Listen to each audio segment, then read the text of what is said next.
What if one programming language could help you handle data, build structures for analysis, create visualizations, and make sense of real-world information all in one workflow?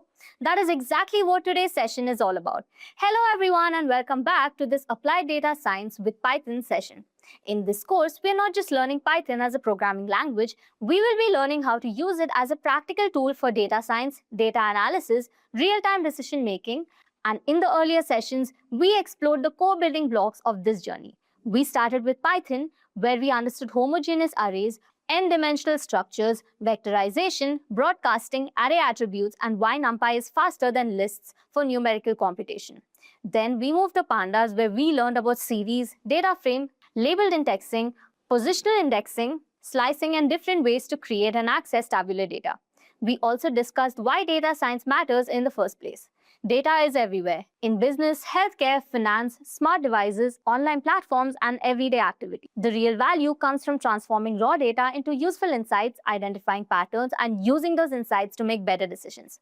In today's session, we will continue that journey with practical focus on data structures, indexing, data frame operations, and data visualization concepts. We will also see how Python libraries help us work with structured and unstructured data more efficiently. By the end of this video, you will have a clearer understanding of how Python supports data science workflows and why these concepts are essential for analysis, visualization, and model preparation. Also, if you're interested in boosting your career in business analysis, do not forget to check out our AI-powered business analyst course. So this course is perfect for professionals looking to enhance their skills with the latest tools like Power BI, Excel, SQL, all while gaining hands-on experience with real-world projects. So you will also learn how to leverage generative AI for smarter and faster decision-making. Our program is IIB A-Babak V3 aligned and helps you prepare for certifications like CBAP and CCBA. You will also engage with 10+ industry projects, 40+ practical activities, and benefit from live online sessions led by experts. Plus, with Simplilearn's Job Assist, you will get the support that you need to land your next big role. Before we move ahead, here is a quick quiz question. Which Pandas feature is used for label-based indexing? Is it A, ILOC, or is it B, LOC, C, head, or is it D, describe? Comment your answers below. All right. So today we will start with what data science is, the basics of data science, what all we need to cover. Practically, we will be starting working with the advanced libraries of Python, that is NumPy, where we concept on numerical Python. Then we move on to the Pandas library. Then we will move on to data visualization library, where we would be covering Matplotlib, Seaborn, as well as the Plotly library. Another important aspect of data science is that no data science is complete without the concepts of statistics and maths. Not very deep concepts of maths, but definitely some concepts of statistics as part of data science. Then we will move ahead and try to understand what probability distribution is, how they really help in analysis of the data.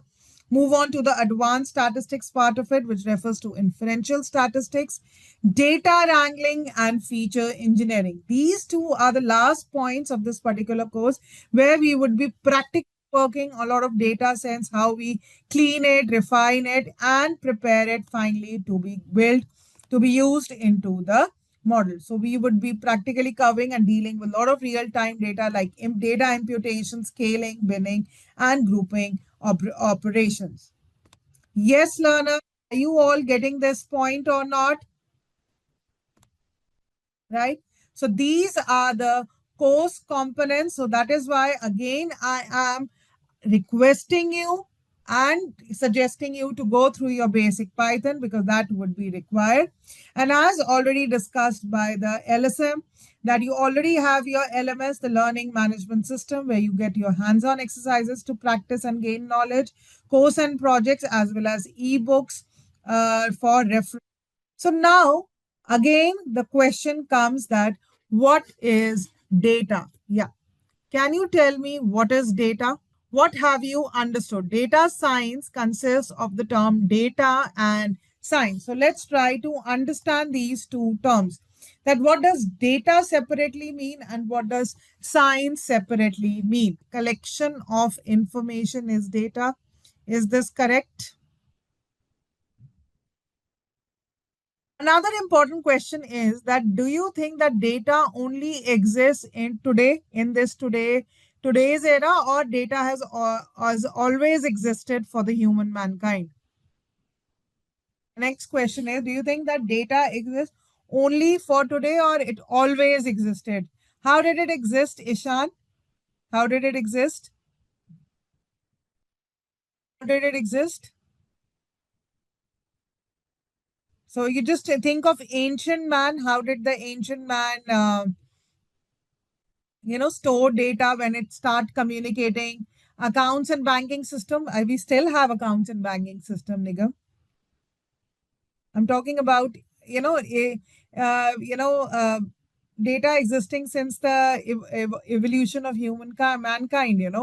So when it was ancient man, where we never even had houses, we used to kill animals, cook on fire and everything. And then we started storing information, some kind of language was developed in terms of sign language, symbols, and everything was written on maybe on a bark or leaves or on stones, right? Right, we have always been storing the data or whatever is preferable to us, whatever we want to store. We have always been storing those in terms of walls or caves, on the carvings of cave. Do we see that? And as human civilization developed, right, the civilized houses, more, like we understand Harappa civilization, Indus Valley civilizations, right? We started living in houses with other things. So the data also started getting evolved, our education system getting evolved, and now we started writing on the paper, keeping all the accounts, your name, records, we started keeping into files, right? We've always kept that data in terms of files. Yes or no? Right? And after the evolution of computers, that's around, the 1980s and 90s, that the data started getting stored in terms of our computer system. And of course, with the evolution of internet, the whole world now converges. So since it has been 60s, 7, 8 decades to this whole revolution, so we only understand digital data, right? Today, the data that we talk about analysis of the data or the science related to it, that data we understand it is in digital, in form of digits, stored in terms of memory.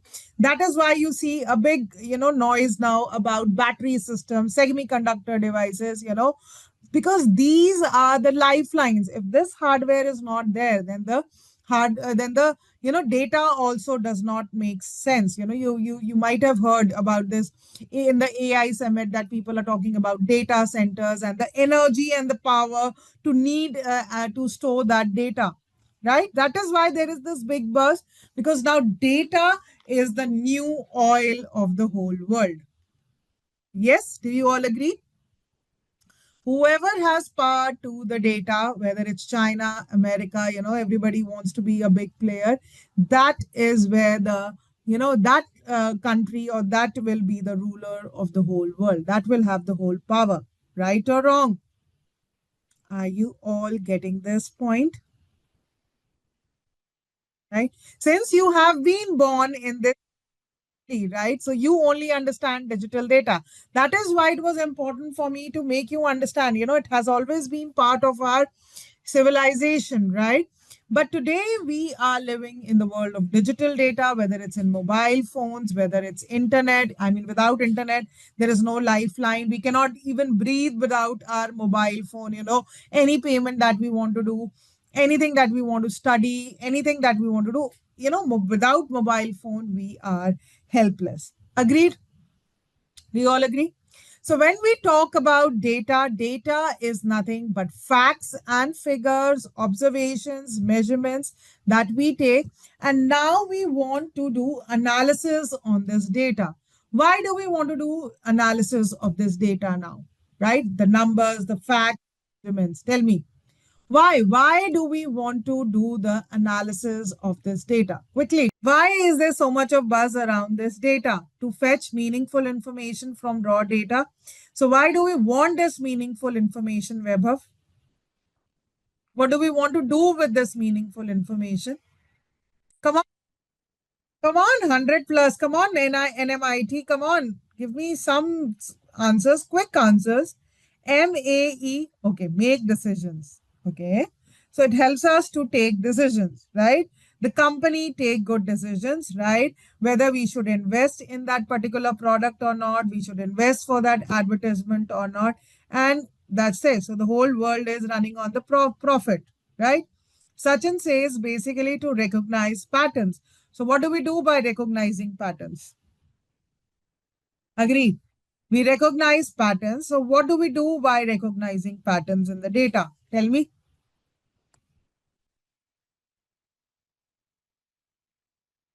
Like to, maybe report about your medical. Now, do we see AI? And now let me ask you a very basic question. I'm not getting response from you all.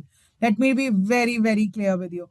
Do you see AI and data science around you? Some practical applications? Yes, to build the model and to automate tasks. That's the new thing that AI has been doing, Darshan. Absolutely correct. But the question is, why do we want to do it, Darshan? So patterns helps to visualize easily instead of okay, they help to. But why do we want to patterns? Why do we want to analyze it? Why do we want it to automate tasks? What is the usage that we see around us? Do we see some AI data science application running around us? Do we see that? Yes, we see so much. Come on, tell me. What have you observed to ease our lives in terms of what? Give me an application. Come on.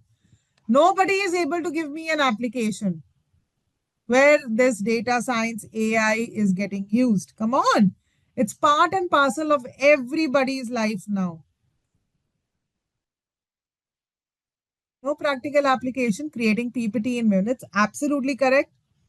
So we have tools which create PPTs in split of a seconds. Absolutely correct, Darshan. Good. Very good. What about others? Nobody else is using AI data science. Pattern analysis helps us to find out where exactly we are lacking, in where, which lacking, Sachin. It's a very, very general statement. I want a particular application related to that. It would be better to if you can answer from that level. Build apps with AI agents. Okay, maybe in terms of sales. So give me an example that how it will help me in my sales to understand the pattern. Yes, it does that. It does that. Absolutely correct. What about others? We don't see so many applications around us. Don't we see recommender systems around us? Don't we see in healthcare systems, in pharmacy, in agriculture, when we move on to, booking up of our airline tickets, or even if, we are traveling with a Google map, do we see some intelligence, some data science happening? Automated mails, traveling apps. How is the traveling apps helping you, Manohar Reddy? Good, good, good answers. So, what is science? What does the term science mean? Recommendations is online platform. Yes. So what? AI and data science is a part of it, right, Ishan? So what? So what? Now I want everybody to tell me what does the term science mean? Science means that something that we are observing and based on certain facts, observations, facts, we are going to trying to conclude, some conclusions, right? Study about something. It's not something, but something like, a plant requires, sunlight, or photosynthesis requires sunlight, air, and water. Then we perform certain experiments on it. And then we conclude that if I keep a plant in dark for 5, 7 days, it will, start drying up. So that concludes that plants definitely require sunlight for photosynthesis. And if I don't water plants, that is how it is going to be done. So we prove the observations through the experiments. Right, Sahana, Ishan, Nagendra, Hirshita, Pranav, right? Right? That point is getting clear. So, in this whole journey of data science, where we will try to analyze data and conclude, the analysis based on certain facts. It's not that, I am concluding something and it would be accepted. No, the conclusion about will be based on certain facts and proofs. Clear? Right? And if I technically talk about data, please learners concentrate here. If I technically talk about data, data is divided into categorical and numerical data. When I say categorical data, what is your marital status? Are you married? Are you single? Are you divorced? Right? Are you widowed? So that's the marital status. What is the political party you are working on? Are you for the Democratic, Republican, Congress, different political parties? What is the eye color? Do you have green eyes, blue eyes, black, brown? What kind of eye? So different categorical data. And the other is discrete values. How many number of children are playing in the garden? Of course, they cannot be 2.5 or 3.76 children playing. So it has to be discrete value 0, 1, 2, 3, 4. Defects per hour, basically the items which can be counted. And continuous can be any ranging from minus infinity to plus infinity. The weight can be 67.763 to 88.8123. Getting my point? Is this point getting clear to everybody, learners? Are you there? Right? Now, I'm going to give you one practical example where you will understand the use of data science completely. So, data science for business is also known as the DIKW model, where D stands for data, I stands for information, K stands for knowledge, and W stands for wisdom. Now, what does each term mean? Please try to understand. So data is nothing but raw facts and numbers. So for example, if I'm talking about sales of a car, right? So that is the data for a particular company. When I process that data, that becomes my information. For example, what has been the maximum and the minimum sales in the last 1 year? So maybe the dark blue points are referring to the maximum sales and the green one is referring to the minimum sales, or the months which has sales has happened. Getting my point?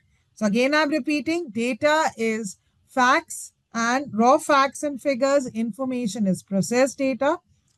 Now, knowledge means something which has been occurred over the years, not based on one particular data, but over. So now I have data for the past 5 years. Now I'm looking at the data for the past 5 years. And what do I observe? That maximum sales happen during in the month of my festivities, maybe during my Navratras or during the financial year of end. This is what my observation is. And minimum sales happens in the month of June and July. Clear?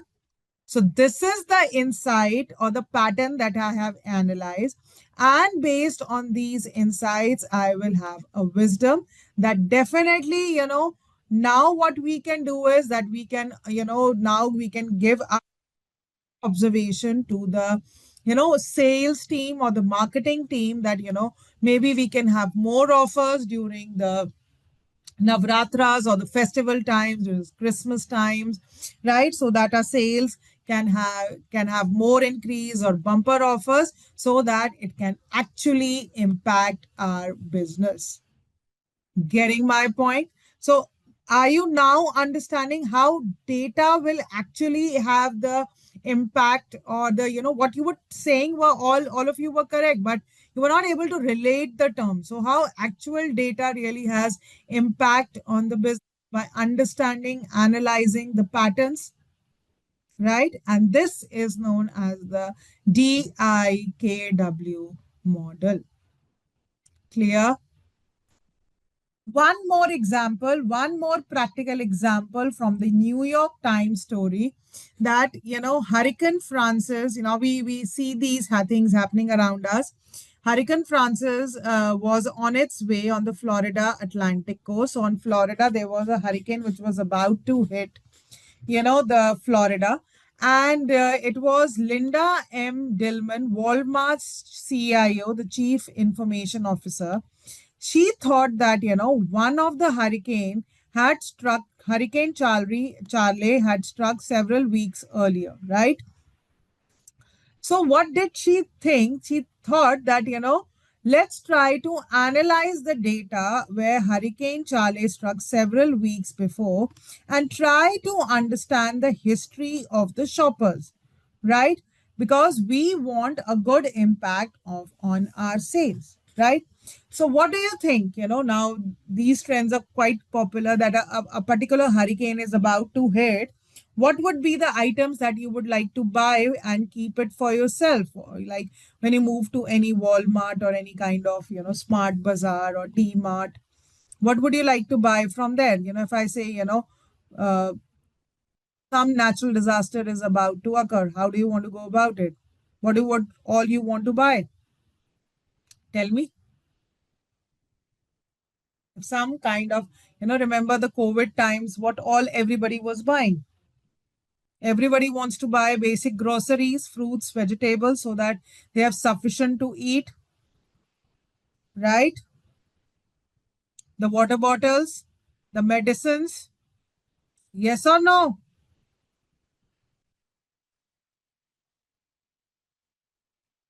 Right? Right? So, there that could have been, and maybe, this is a little older times, story 2004. So maybe people would like to watch some kind of a movie CD which was more hit, and they would like to buy it, that buy more of such things, right? Maybe a flashlight or even a power bank would work. Surprise everybody. The expert the data and found that the stores would indeed need certain products and not just the usual flashlights. And from the past, the top selling item was strawberry Pop Tarts, increase in sales like 7 times their normal sales rate ahead of the hurricane. So, Miss Dillman confessed in an interview that the pre hurricane top selling item was a beer. Getting my point? Are you now understanding the power of data and its analysis? It is impacting today's business. Yes, learners, are you understanding this point or not? So now moving ahead with the lesson number 2 in the LMS. So you all have your LMS, your LSM guided to you.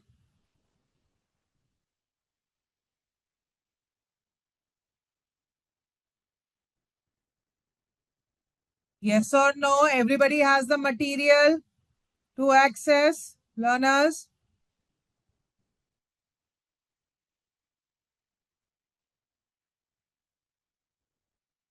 Yes or no?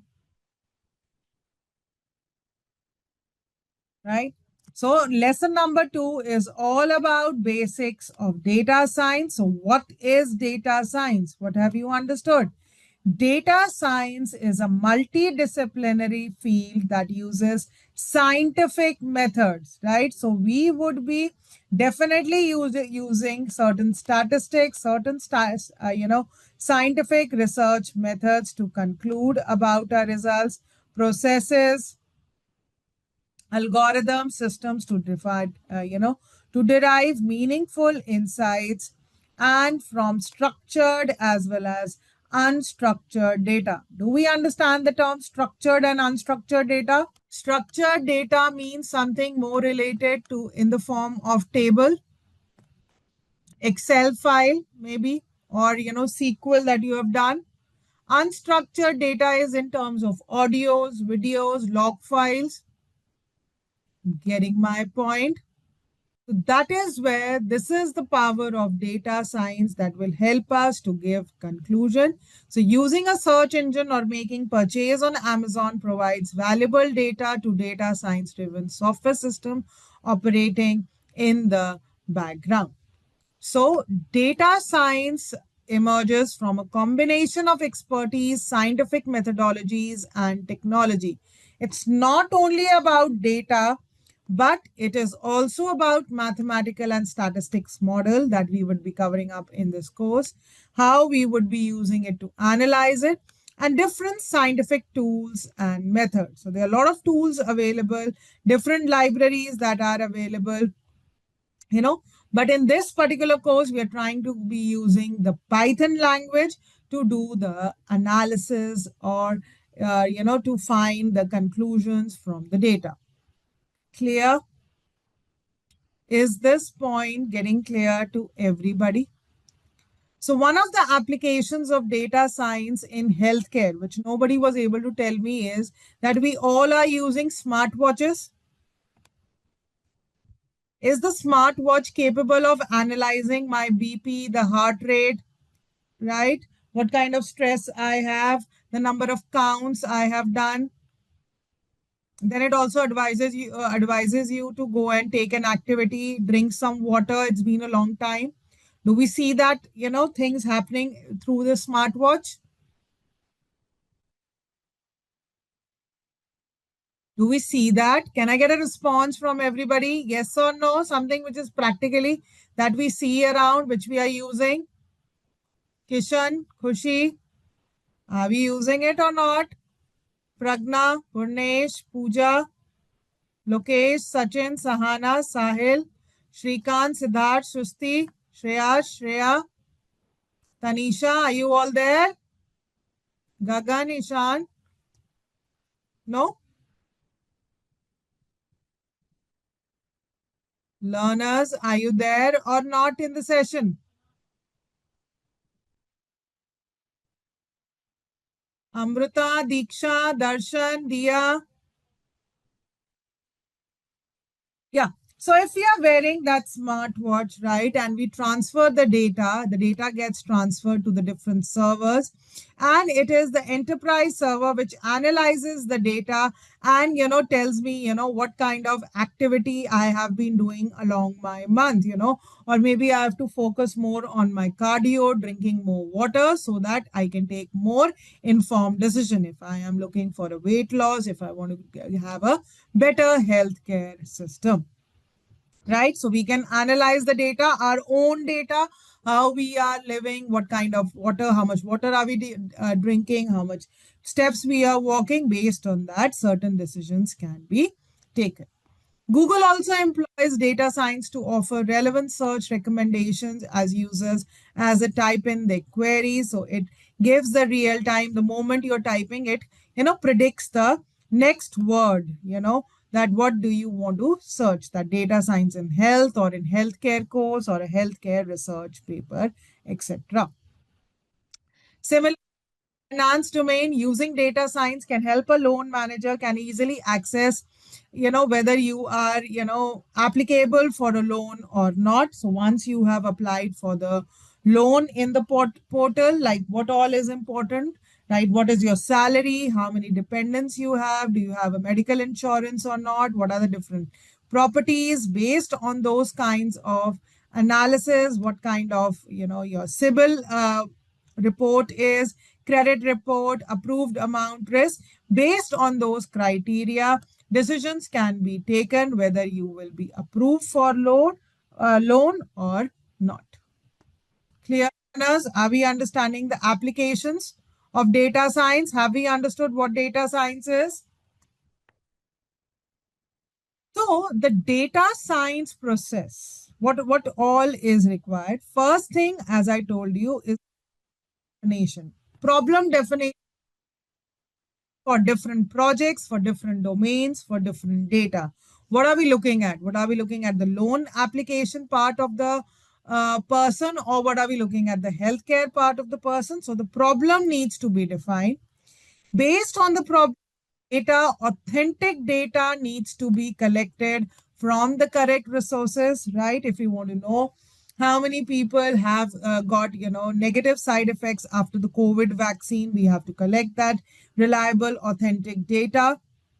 Once the data is collected, data cleaning and exploration is required. Now, what are the issues in the data? Can anybody tell me? Since you've done SQL, what are the problems that a data can face? Can anybody tell me? Come on, tell me. Technically, missing data, absolutely correct, Sahana. Inconsistencies in data, very good, Meera. The null values in data, right? Errors in data, duplicate value data, absolutely correct. So all that needs to be cleaned and explored before we send it for further analysis. What will happen if we are not cleaning this data? Sahana, if you're not removing the duplicates or null values, what will happen, Meera? Sahana, what will happen? Normalization is a little different. If you're not cleaning the data, what will happen, Darshan? Inaccurate results, right? So that is a very, very important step in data science. And once done, we then move on to the feature engineering part of it. What does feature engineering do?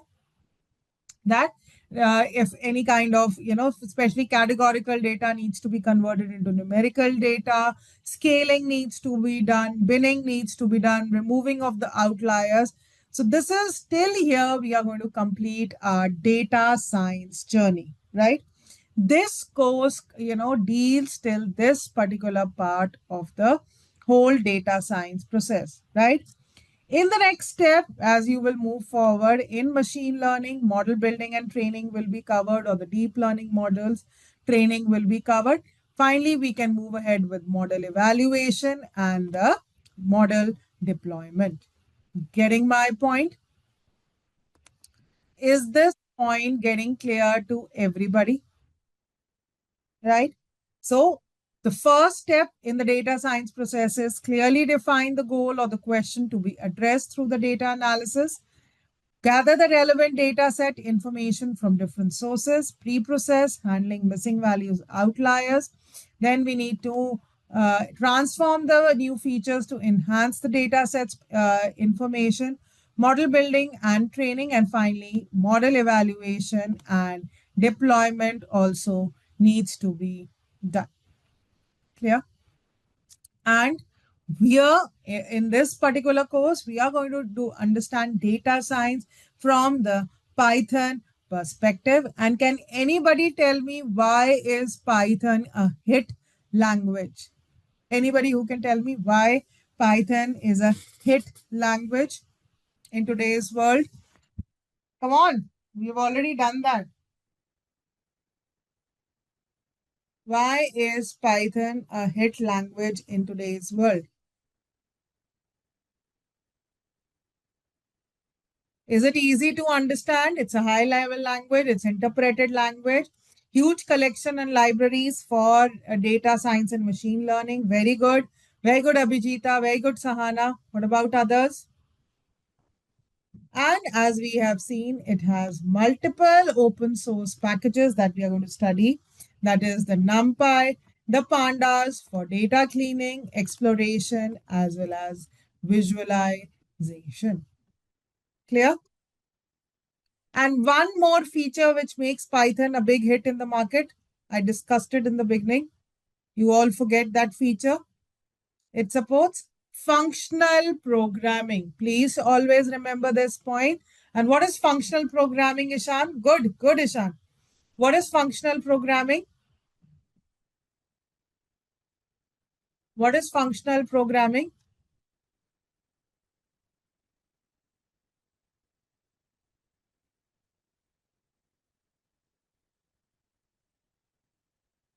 Functions can be treated as objects, right? They can be passed as parameters to the functions also.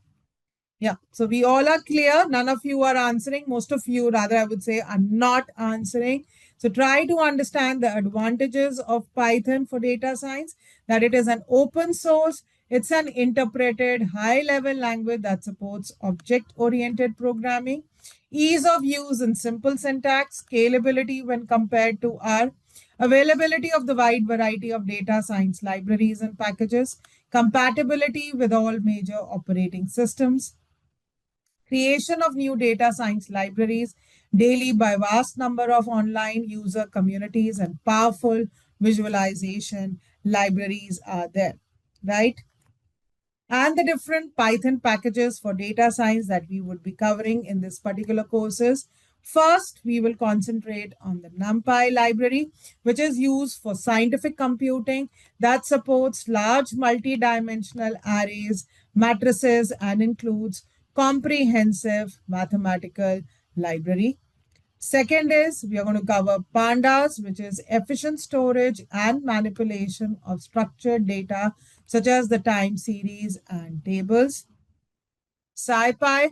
SciPy is an open source library built on top of NumPy and is used for scientific formula that also we would be covering up in this particular course. Stats model also we are going to cover is a Python module that provides classes and functions for estimating many different statistical models conducting statistical exploration.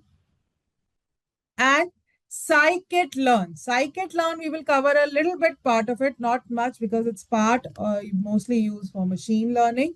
So Scikit is widely used for open source machine learning library for Python, known for its simplicity, ease of use, versatility in handling various machine learning tasks. It identifies objects and images for autonomous vehicles and facial recognition systems. It detects fraudulent transactions in banking and e-commerce platform. It analyzes customer reviews for sentiment classification in marketing and social media analysis. Clear, learners? Are you there with me? And if I talk about Matplotlib, Matplotlib is a library. It is a comprehensive tool for building static, animated, and interactive visualization. We would be covering up Matplotlib in detail as we move along this journey to build different scatter plots, bar charts, histograms, pie charts. Advanced library over Matplotlib, Seaborn is another data visualization library in Python that is built on top of Matplotlib. It provides a high-level interface for creative, attractive, and informative statistical graphics like histograms, box plot, violin plots, etc. Then we would be covering up Plotly, which is used for creating interactive publication, quality graphs, and visualization. It is suitable for web applications also. Clear? So now let's do a quick recap of the different plots that you might know before. For example, let's first understand the line plot. Yes, learners, what is the use of line plots? I'm sure you must have all done it in your school days, in your mathematics, in your graphs, you know, maybe science, physics, or math, statistics. So can anybody tell me what is the use of line plot? Yes, learners, where do you use it? Do we see around these graphs now? Come on, Sahana, Ishan, Nagendra.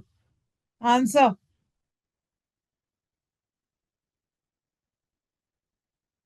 Yeah. Do we see line plots around us? Of course, they are straight lines which show relationship either over two quantities comparing growth. So this is like x-axis. This is my y-axis. What kind of growth? Good, Fez. What kind of growth for x and y-axis? Especially if you are dealing with stock markets or anything which has been over a period of time, the sales of car over a period of time, or the sales for any monthly sales of fruits or vegetables in terms of economy. Very good, Fairs. Very good. Excellent. Anything else? Do we see now graphs on the temperature also? Something like temperature also. What will be the temperature in the next 10 days, monthly basis? Do we see that, Fairs, in weather applications? That's also very common. Do we do that also? We are always worried about what's going to be the temperature tomorrow. It's going to be really hot, cold, rainy. Do we see that around us or not practically? Come on, learners. Do we see that or not? Are you not using weather apps for things? Yes, come on, tell me. Tell me, learners. No. Nobody wants to answer. Nobody's using it, Sahana. So a line plot displays data points connected by straight lines, often used to visualize trends or relationship between two variables over time and other continuous intervals. Agreed, learners? Then a little, appearance, making the line plots better using the marker plots. What is this marker plot? It displays the data points with markers useful for scatter plots for visualizing individual data. If I really want to find out the relationship at this particular point, do we also try to draw the graphs like of your marks? Do we do that also? So Faz has changed his name to Trump. That's interesting. That's interesting. Faculties, your students are changing their names. So Faz has changed his name to Trump. Okay.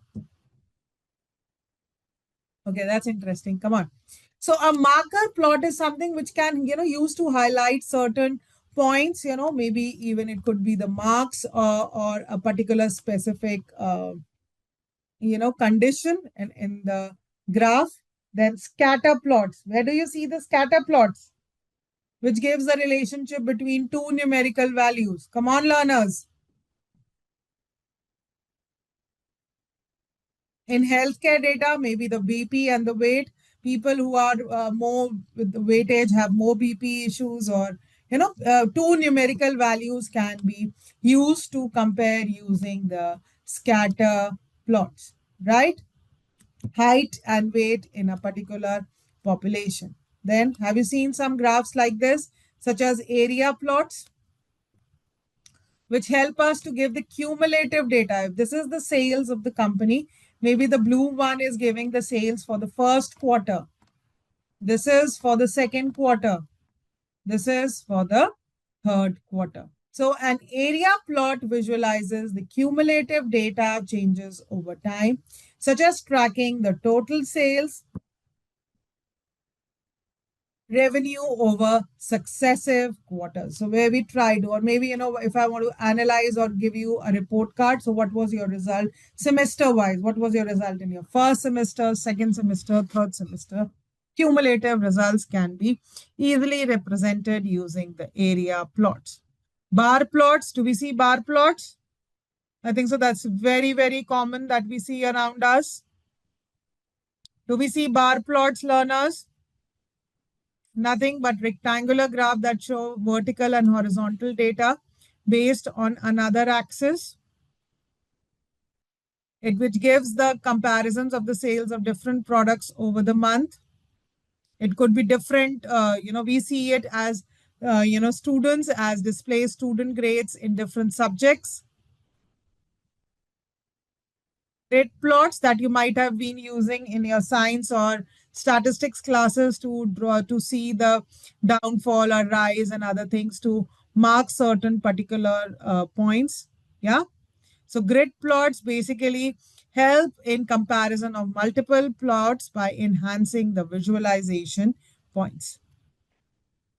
Another very, very important graph is a histogram. Anybody who's aware about histogram? Yes, learners, can you tell me what is the use of histograms? This is the graph which we are going to do a lot. Very, very important graph in terms of data science. Let me tell you.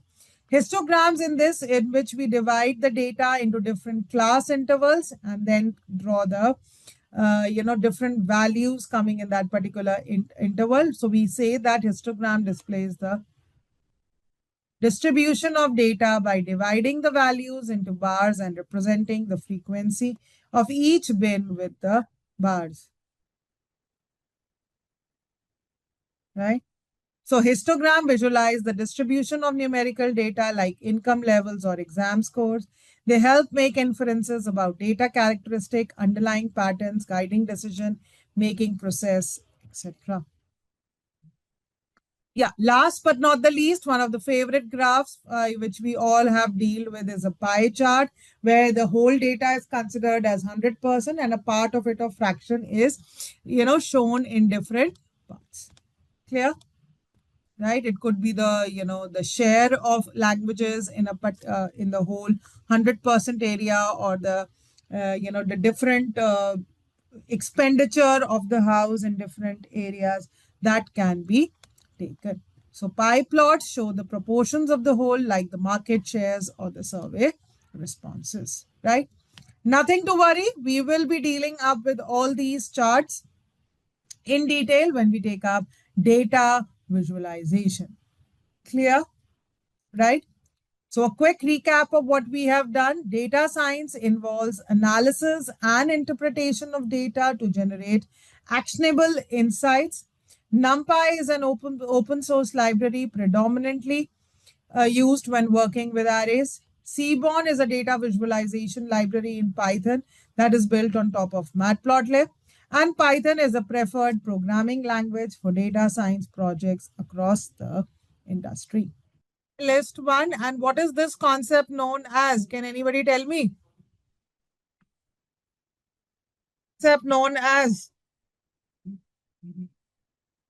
Yes, Vaibhav. This is known as list comprehension. Is there any other way we can achieve this without list comprehension? A quick code without, can I achieve multiplying it by 3 without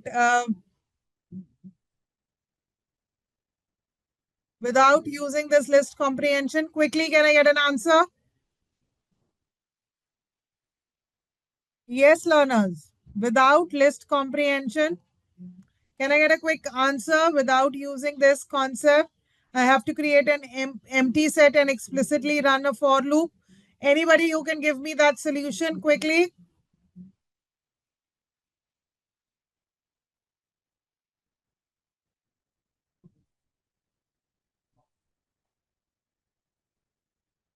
Yes or no? Quickly. Explicitly we can. Who's going to give me? I want an explicit solution. Quickly. I'm waiting for the result.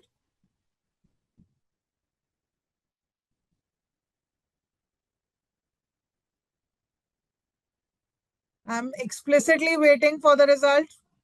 How can we do it explicitly? Come on, others. Gan, Ishan, can you give me the result? Good, Abhijita. Good.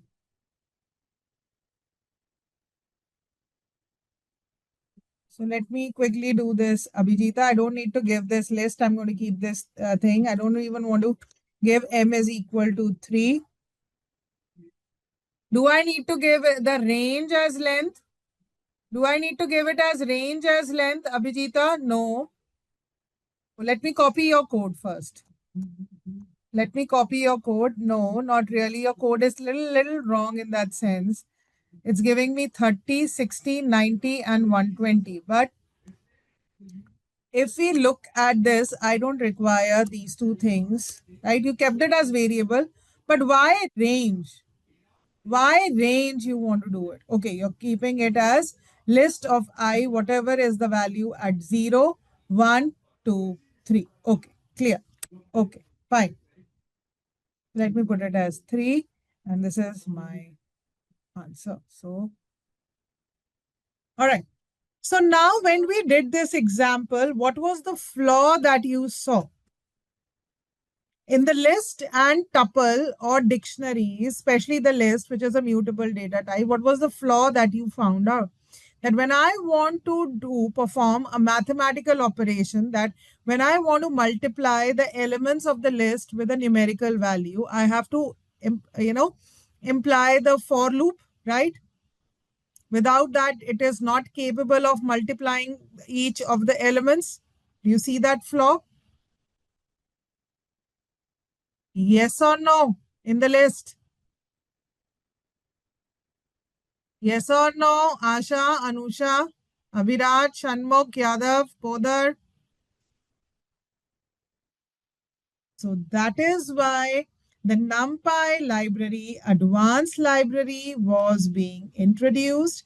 NumPy is a numerical Python library for computation of on homogeneous, and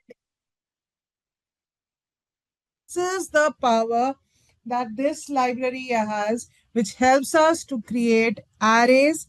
Arrays not in one dimensional, two dimensional, but in n dimensional to store the data. So let me quickly give you what this particular package looks like, a library rather looks like. Since NumPy is an open source material, let me share it with you.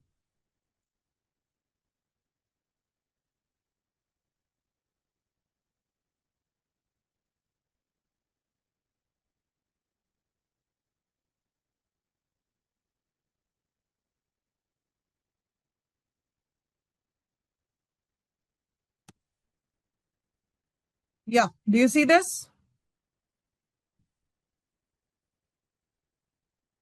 Everybody, please open this package which is available online, right? This is the, the NumPy 2.4.0 release. It helps us to create n-dimensional array, computing tools, open source library, which helps us. This is the material where you can, practically use it. It helps us in, working in scientific domains, array libraries in data science. It helps to extract,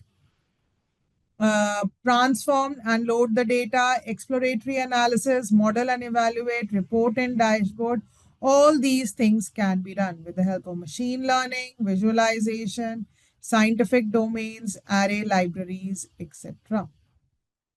Clear? Lot of practical use. All the TensorFlow, all the deep learning activities, unstructured data is all stored in terms of n-dimensional array.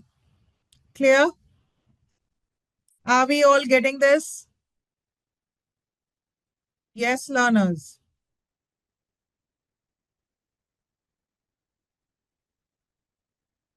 Yes or no?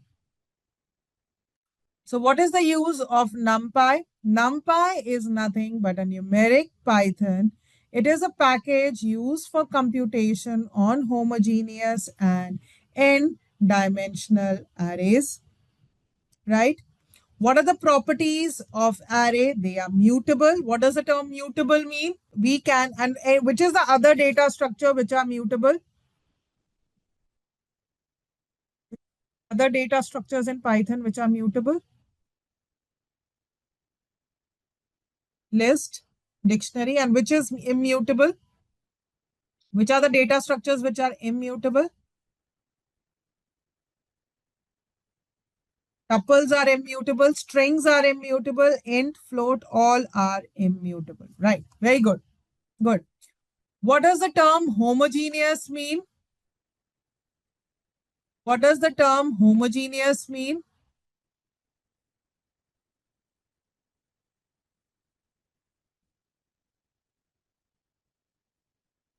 When I say the term homogeneous, yeah, they all are of same data type. Secondly, it can be accessed using integer position, right? Integer position. Strings are accessed using integer position. Lists are accessed. That is, in other words, indexing is allowed. What are the two types of indexing available in Python? What are the two types of indexing available in Python? Very good. Positive and negative. Arrays deal with numeric data and high performance in calculation, right? So, what is the advantage of arrays over the list, right? We just now saw that in list, basically, we store pointer to the data location. So every data is stored in a different location. Therefore, accessing the elements of the list are different.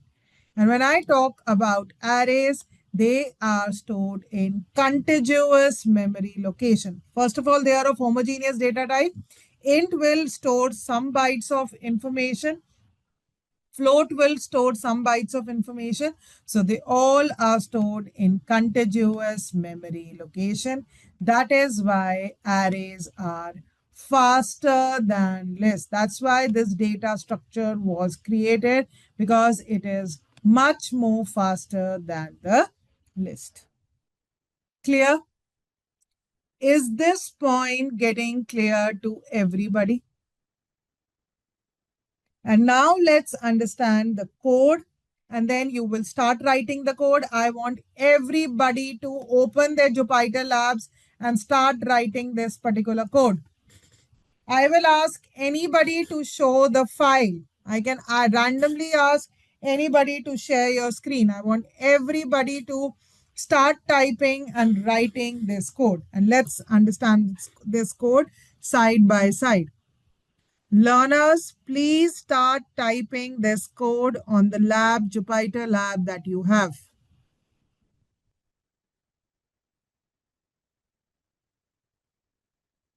The first and the foremost thing that is required for this particular course is import the NumPy as NP, that we import the library.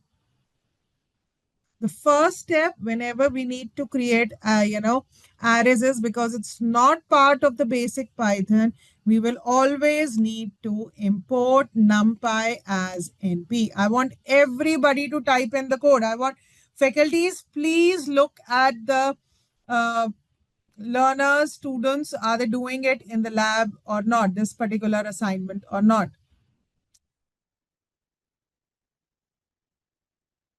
And this is how we create the array.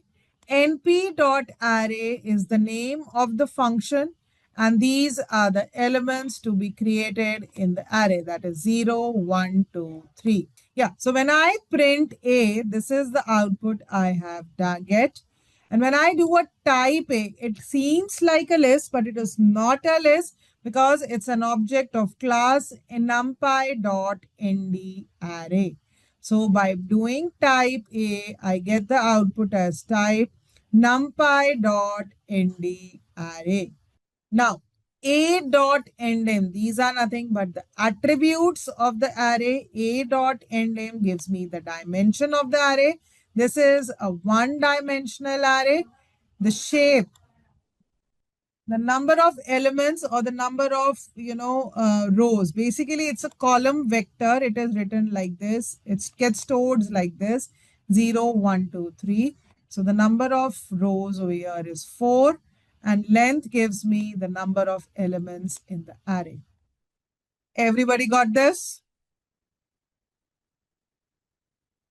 Again, I'll repeat. First, we need to import the library whenever we have to create arrays. Once you have loaded the file, then you will load it. Not every time you write the code.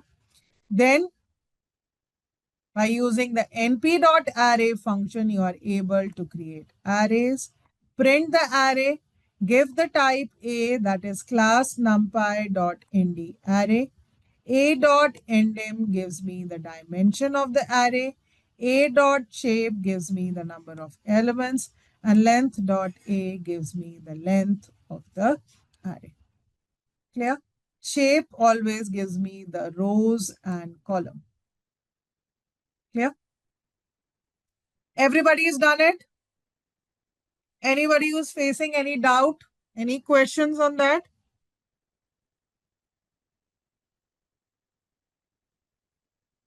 Come on, tell me. Dhanush, Manohar Reddy, Chetan Kumar, Kirtana, Bhumika, Faiz. How many times Faiz has joined? Oh, so Malika Arjun is here. I was looking for you. Yes, Malika Arjun, are you able to run the code? Rishita, Karan, Kishan, Kohli, Khushi, Palak Pandit, Mokshita, Raksham, Meghna, Shifa Anjum, Saswat, Sahil, Shreya, Shashank Pai. So many Sri Rags are there. Vaibhav, Varsha GB, Bal Vivek, Harsh Praneet, Chaitra, Bhavishya Chandra, are you all there? Have you been able to do it? Good. Now do the next activity. Now do the next activity. Well, if you have imported this one, you don't need to write this code again. Now we had the range function in Python. Similarly, in arrays, we have a range function. And what exactly the range function? It will create or have data from 0 to 39. Please type in this. Like we had the range function in basic Python, similarly, we have the arange function over here to create the data. Clear, learners? Are you there?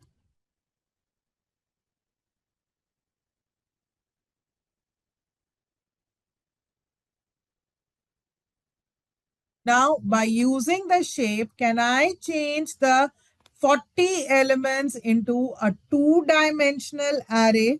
That is a matrix. That is, now this array consists of 5 rows and 8 columns. Do you see the output? Are you able to run the code? Give me a quick thumbs up who's able to get the output.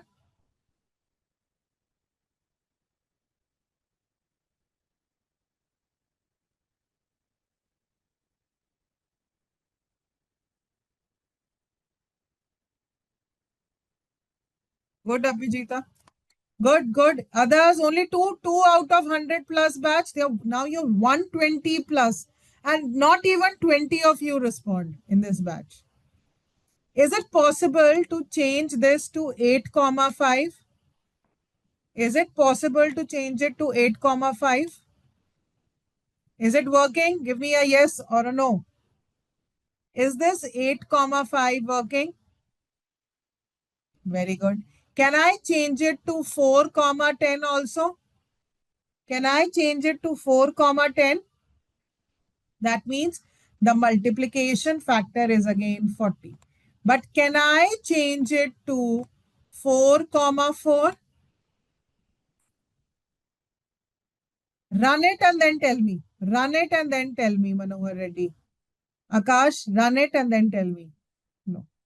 Can I change it to 2 comma 4 comma 5? Can I change it to 2 comma 4 comma 5? Let me rub all this. Can I change it to 2 comma 4 comma? Why? Why, Ishan? Why, Naina? Why, Abhijita? Tell me. Why? Why can I change it to 2 comma 4 comma 5? Overall, the factors or the multiplication is 40. 2 into 4 is 8, 8 into 5 is 40. So can I change the dimensions of the array? Good, Akash. Can I change the dimensions of the array?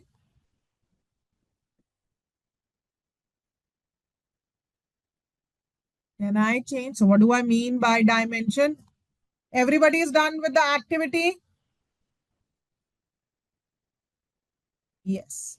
So now please look here. What do we mean by dimensions of array?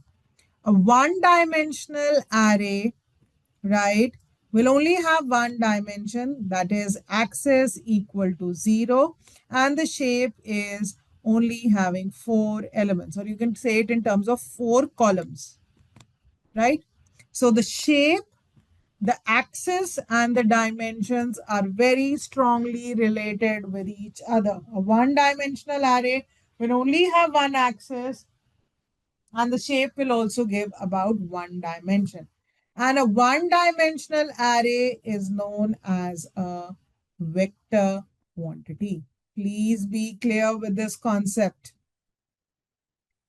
A one-dimensional array is known as a vector quantity. Now, when I talk about two-dimensional array, it consists of rows and column, and a two-dimensional array is always known as a matrix, right? Agreed, learners? And of course, it's a matrix. It consists of two axes. Axis 0 refers to the rows. Axis 1 refers to the column. So the shape is 2, comma 3. I hope I'm going very, very slow with you all, giving you all the, examples, making you to do the practice on the lab. Still, anybody having any difficulty? Please let me know.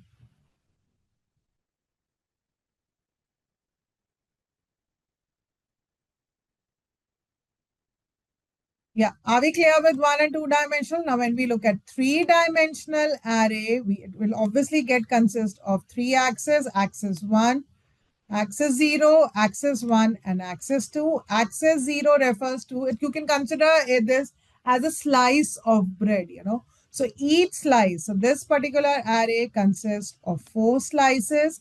In each slice, we have 3 rows and 2 columns. Clear? And the three-dimensional and above are all known as n-dimensional array. Clear? Any questions, any doubt till here, learners?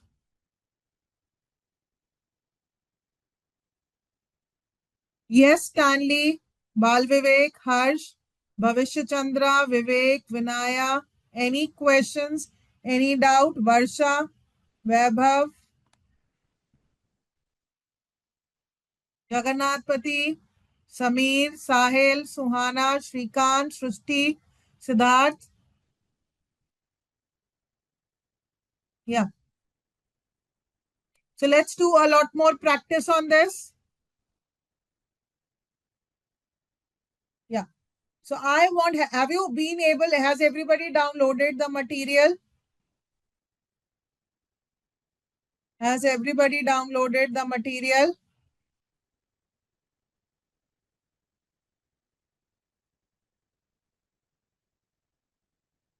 I want everybody to open 3.01. I'm sending it through the chat also. I want everybody to open this 3.01 in your Jupyter lab or whatever tool you are using. Anybody who's facing difficulty to work on the lab?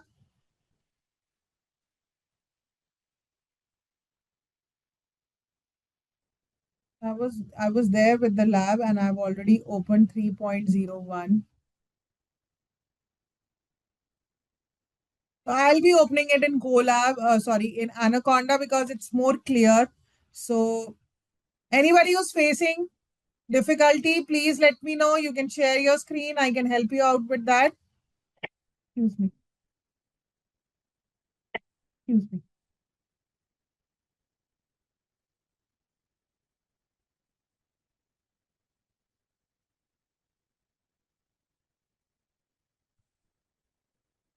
Are you ready with the file? Can I get a quick thumbs up, quick thumbs down? Shreyan, Shrikant, Sruti, Siddharth, Harshita, Nagendra, Bhumika, Harsha. Can I get a thumbs up, thumbs down? Good, Nigam, you're ready. Ashish, you're ready. Great. Neha is also ready. Bhumika is also ready. What about others? Good, Aishwarya. Good, Vaibhav. Anybody who's getting an error when one is running the uh, importing the NumPy file? Anybody who's getting an error? Good, Ganga. Good, KM. What about you, Faiz? Tell me quickly. Anybody who's getting an error?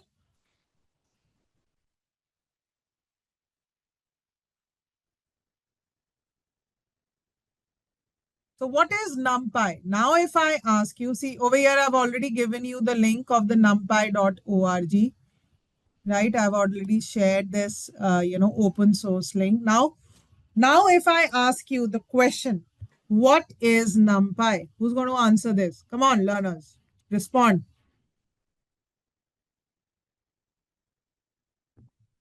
Yes, what have you understood? What is NumPy? Everybody answer. Come on, we've just done it. What about Shashank? Shashank Pi, why are you not answering? Shifa, Sahil, come on. Prajwal Teli, answer. Prakyat, Pranav, Purnesh. Sahana says open source library for mathematical operations. Okay. But it's not a complete answer, Suhana. Used for computational and what multidimensional? What multidimensional, Abhijita? It's again incomplete. So come, give me a good complete answer, Suhana, not break it. Give me a complete answer. Who's going to give me a complete answer? What is the use or what is NumPy library? Give me a complete answer, Abhijita, Suhana. Others can also respond. Bhumika, Monica, Meera, answer. Munukulu Akash, Nagendra P, Naina Ramesh. Come on, answer. No, you don't want to respond? Khushi V, Kiran, Kishan, Lakshmi Shrikar Reddy. No, you don't want, nobody wants to answer. Nobody understands what is. What is the use of NumPy? No? Varsha? So NumPy is a library which helps us to create, yes, it helps us to create arrays which help in faster mathematical numerical operations. Very good. Right. So what are the properties of these arrays? Tell me three properties of these arrays. What are the three properties? I gave you a lot of things. So anybody who remembers the three properties of arrays? They are mutable. Very good, Hamsika. First is mutable. Second, homogeneous. Excellent. And the third one, can be accessed via indexing. Good. Excellent. Only Hamsika was there. Fixed size. Not fixed size. It's mutable, Suhana. It's not fixed size. It's mutable. Easy access in what terms? We can say faster mathematical operation, Suhana. No, both answers are wrong, Suhana. Got it? Homogeneous, mutable, can be accessed via indexing, faster mathematical operations. These are the properties of arrays. Clear? Jayant Yadav, are you there in the session? Why are you not responding? Parnika, what about you? Okay. So what is the object called when arrays are created in NumPy library? What are the object? What is the name of the object?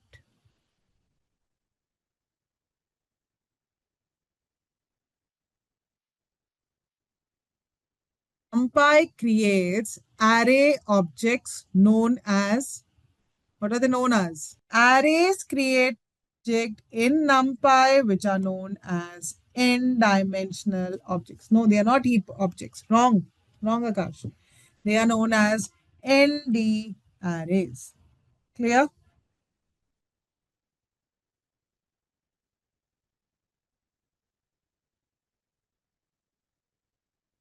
Right? So what are the advantages? They are faster than the traditional Python list. We will just now see how it is faster. It provides supporting functions. Arrays are frequently used in data science and they are stored in continuous memory unlike the list. Did we understand this point? Lists are stored in different memory location. Which is the Python function which is used to create arrays? Is the Python function which is used to create the NumPy ND array object. It's the np.array function. Good, Manohar. Good. Yeah. Learners, are you there with me with this code?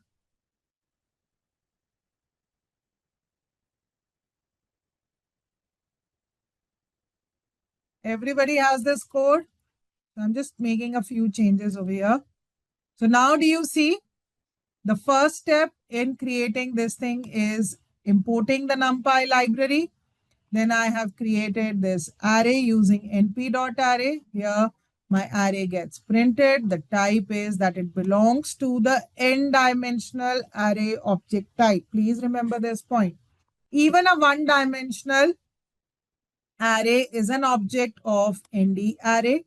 Dimension over here is 1.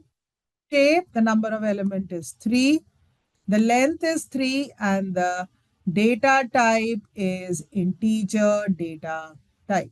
Now, what do we mean by homogeneous data type? Moment I add floating value. Please look here, learners. Moment I add a floating value, all my values become floating automatically, and it gives me the data type as float. Clear?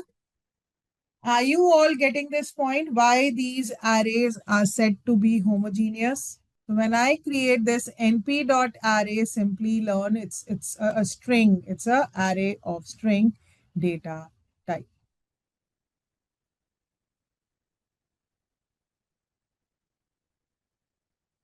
Yes or no? Learners, are you there with me?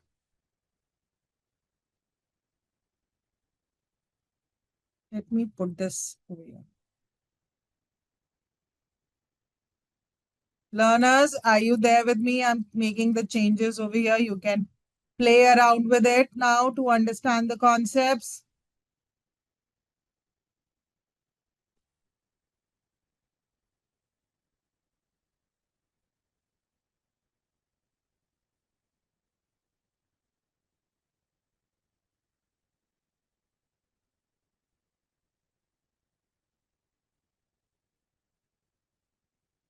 So it gives me an error over here. So this is an array, simply learn, which gives me that it's a dimension. Dimension is 0, so the shape is also 0. Length, it's unable to give me the length of it. It's an unsized object, so we can remove that. And the data type is Unicode 11. So Unicode 11 refers to the string data type. Is this point getting clear to everybody? I want everybody to practice this code I'm sending on the chat also. Are you able to do it or not?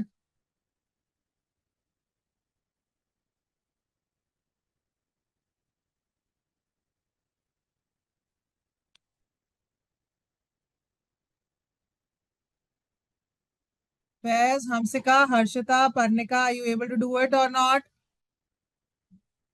Jayant Yadav, Jivita, Geetashri, Mahidar Reddy, Manohar Reddy, Danush, Darshan, Diksha,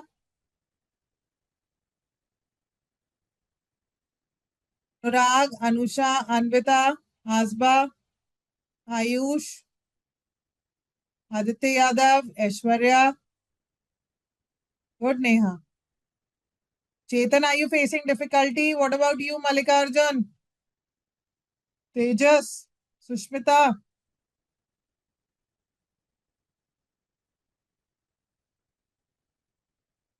So here we have array 1 again. It's a one-dimensional array and the data type is of float. It will make all the other data type homogeneous. And even if, I make one of them as a string data type, okay, you see all of the data type becomes string data type.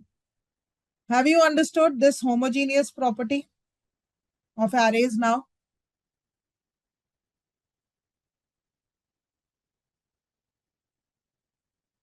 Let's create arrays of zero-dimensional arrays. So zero-dimensional arrays are known as scalar values. One value, that means any integer, float value, they are nothing but zero-dimensional arrays. They are scalar values. Do you see this? Array is a vector. Two-dimensional array is a matrix, and a three-dimensional array is n-dimensional array. This is the code for zero-dimensional array. One value. You can give any values over here. That doesn't make only one particular value over here is allowed. Even if you put it as minus, maybe as negative, it will still run it. When I create one-dimensional array, The number of elements become my shape. So 4 elements are there in this vector. Matrix. Now look at matrix. One small hint or tip. The number of square brackets starting gives me the dimension of the array. So two square brackets. So it's a two-dimensional array. And look at the beauty of this particular library. Please look here. So this is my zero-dimensional array, one-dimensional. And see, it gives me my two-dimensional array as a matrix. And what is the shape? The number of rows is 2 and the column is 3.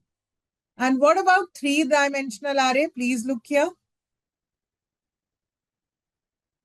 These are the 3 square brackets. So this is my three-dimensional brackets. So how many slices do I have? This is my first slice. This is my second slice. So the first dimension goes as 2. Each slice has 2 rows in it and 3 columns. So therefore, the shape of a three-dimensional array is 2, 2, 3. Again, I'm repeating. 2 is the number of matrices, different matrices in the three-dimensional array.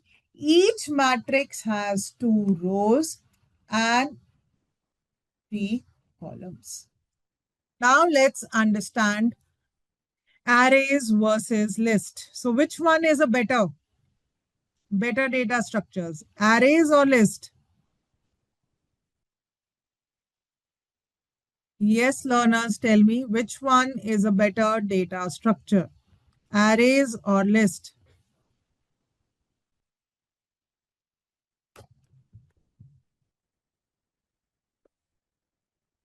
Come on, nobody's there with me.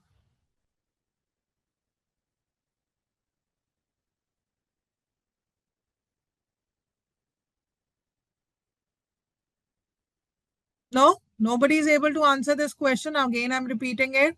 Which one is a better data structures, arrays or list? Only Vaibhav says arrays. What about others? Why arrays? Tell me. Tell me, Nana. Why arrays? Hamsika, Vaibhav, Varsha. Tell me why arrays. It's mutable. Even lists are mutable. Nana, that's not the correct answer. Even lists are mutable. Even lists are mutable.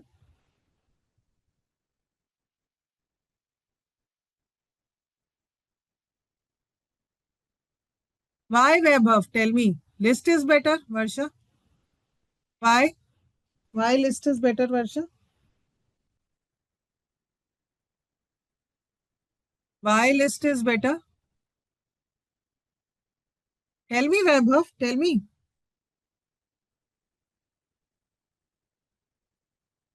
Now let's look at practically. Let's look at practically. Look here, learners. What are we doing over here? What is an underscore array? What is this? And how many elements am I creating? What is this?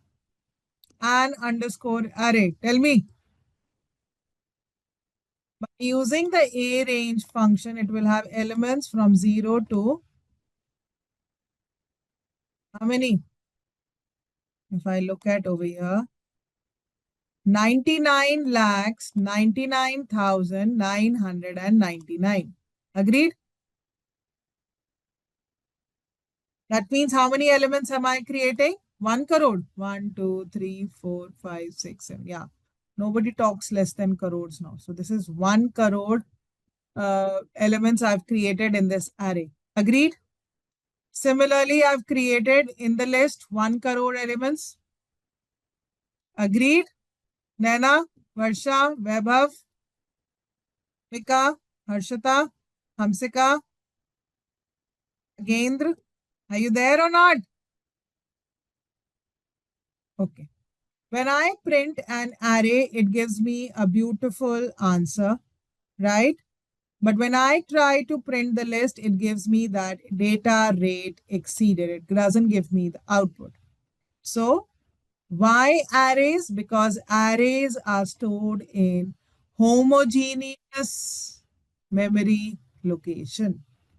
homogeneous, not homo, we will not call it as homogeneous, sorry. We will call it as contiguous, not continuous. The means the same, but contiguous memory location.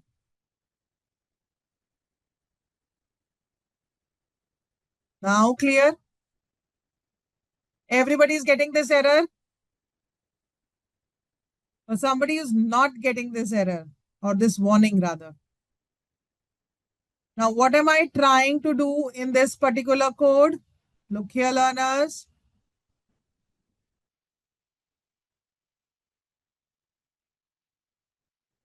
What are we trying to do in this particular code?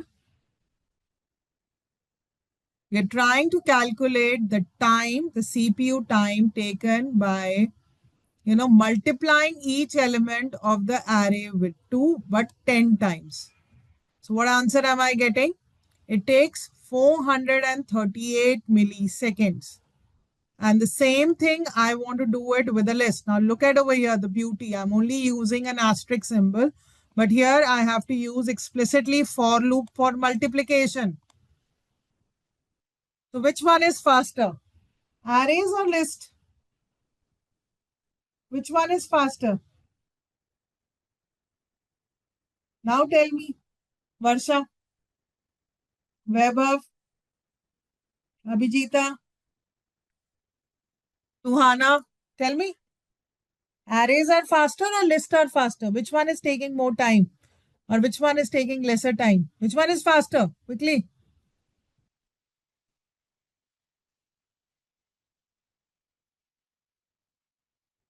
Right. Arrays are faster to do mathematical operations. So if I want to do mathematical operations on the data, that's why it's known as NumPy. Do you understand? Generally, we talk about numerical data. And to process or to do mathematical operations on this numerical data, arrays are faster. Now clear to everybody? The answer was not mutable. Got it, Nana? That's not the reason. But definitely arrays, NumPy arrays are faster than the list. All right. So we have this NumPy. What is NDRA? NDRA is the name of the object which array gets created. The different attributes of arrays are shape. What does the shape give you?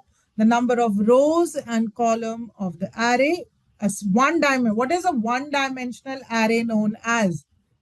Yes, tell me. One-dimensional array is known as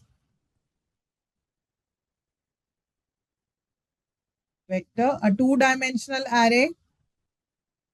A two-dimensional array is known as a matrix. Three-dimensional array is known as n-dimensional. Zero-dimensional array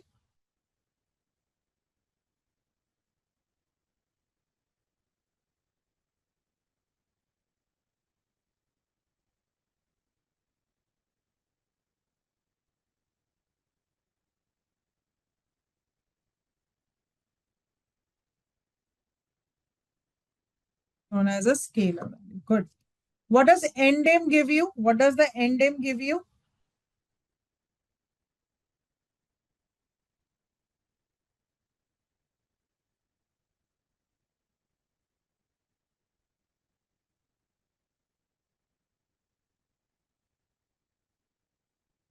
What does the ndim give you? The dimension. So, and what does the D type give you? What does the D type give you?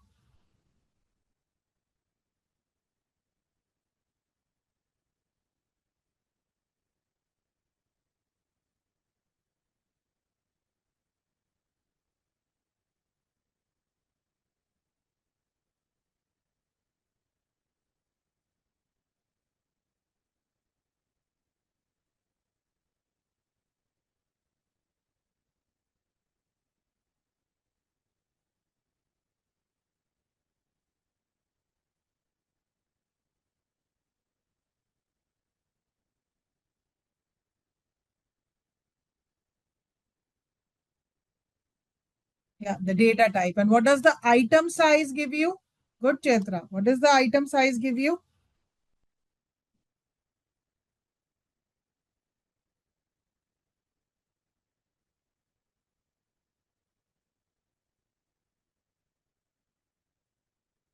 What does the item size give you? It gives you the number of bytes occupied by each element. And size gives you the number of elements. Clear? Please try to understand. If this is my array, right? This is the matrix with 3, 5, right?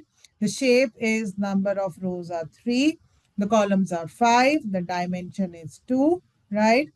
The size, the number of elements in this matrix is 15. Data type, each data type is of int 32. What does int 32 mean? 32 mean,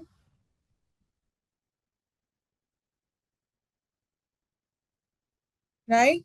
So int 32 means that the 32 bits of memory are required to store the integer data type. And item size always gives you in terms of byte. So 32 divided by 8, 1 byte is equal to 8 bits. So the answer is equal to 4. 4 bytes. Clear? Any questions, any doubt till here? Right? So now let's start working on 3.02 to open the next file. I want everybody to open the next file, that is attributes and functions.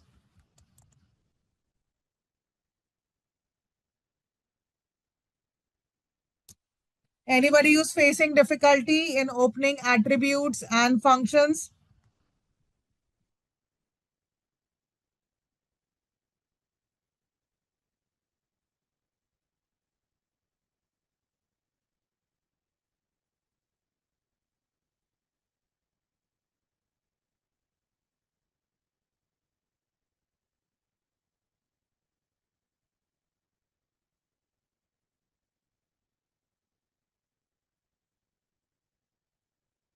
Are you all ready? Can I get a quick thumbs up?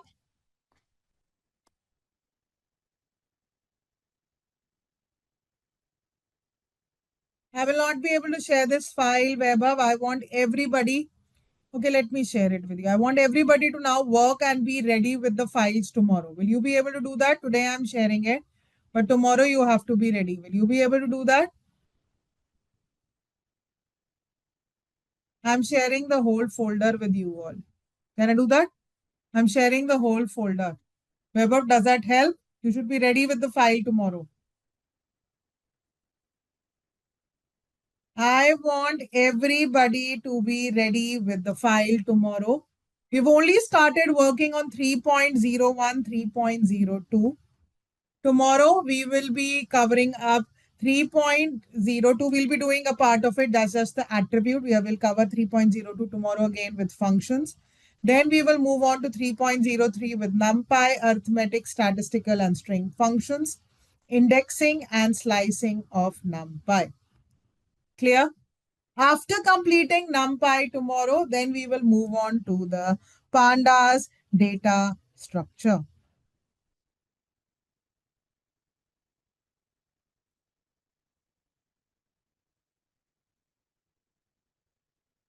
Getting my point, learners? Is this point getting clear to everybody?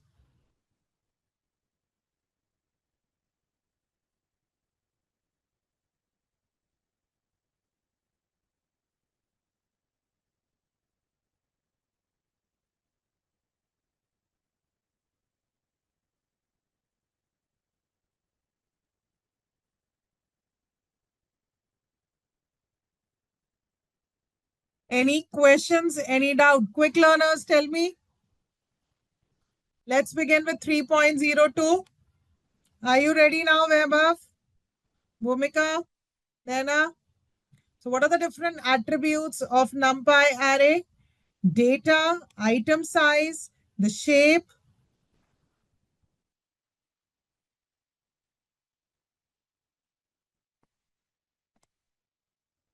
the n dimensions, the dimensions, right? Array size and the data type. So now if we look at the first example, please look here, learners. If you look at the very first example, right, this is the library that we import. This is the array which I create. If you look at over here, there are two square brackets. So therefore, it gives me the dimension, right? It is a two-dimensional array. This is how beautifully my array gets printed in terms of matrix. And now I can see it has the shape 2 comma 3, that is 2 rows and 3 columns. The number of dimensions is 2. The size of the array, please look here. Array dot size gives me the number of elements. It is 6. The array stores .d type. Each data type is of integer 32. Size of one array element is 4, and array's data. What is the memory location at which the data is located? And if I make certain changes with a string or with a float value, we know that all the values will be considered as float. So the number of dimensions is 2. The shape is again same. Size is also same. But the size of the byte changes. So the size of one array element is 128. Clear? And if I talk about the explanation of attributes, what is NDIM? NDIM gives me the number of axes of the array. So arrays, so the shape, as I told you, the dimension is related with each other. If a particular array has two axes, it has two dimension. Shape provides the size of the array for each dimension. The output data type is generally in the form of tuple. If it consists of 2 rows, 3 column, the output will be 2 comma 3. If it has 3 rows, 2 column, output will be 3 comma 2. The size gives me the total number of elements in the array. So 2 comma 3 will give me 6 elements. And if this array has how many rows? 1, 2, 3 rows and 4 columns. 3 into 4, 12 elements. Data types gives me the data type of each of the arrays. And item size shows the length of one array elements in terms of bytes. So y divided by 8, 1 byte is equal to 8 bits. So therefore we get the answer in bytes. And then it is an attribute offering access to the raw memory of the NumPy array. Clear? So a quick revision of NumPy that we had done yesterday. So NumPy, or the numeric Python, is a package for computation on homogeneous arrays. What do we mean by the term homogeneous? What do we mean by the term homogeneous, learners? That basically they contain data of the same type, n-dimensional array. So what is the biggest advantage of arrays you understood yesterday? We discussed that. What is the biggest advantage of arrays? They are faster than list, right? They're definitely much more faster than list. And why are they faster, if I ask you? Because the data is stored in contiguous memory location. Did I explain that point? Right, Weber? So what are the properties of the NumPy array? The properties of NumPy arrays are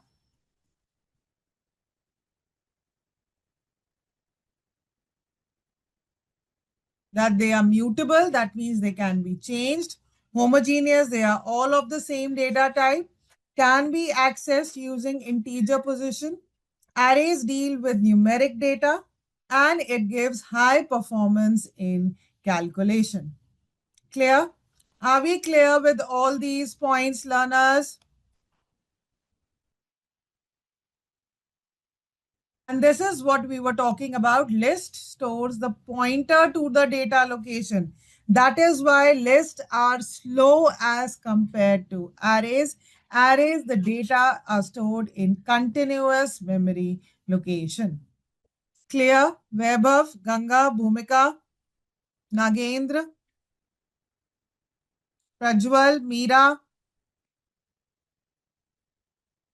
right? And yesterday we had written codes to create arrays. So the first thing that's required is importing of the library, right? And then it is np.array function, which is used to create the array.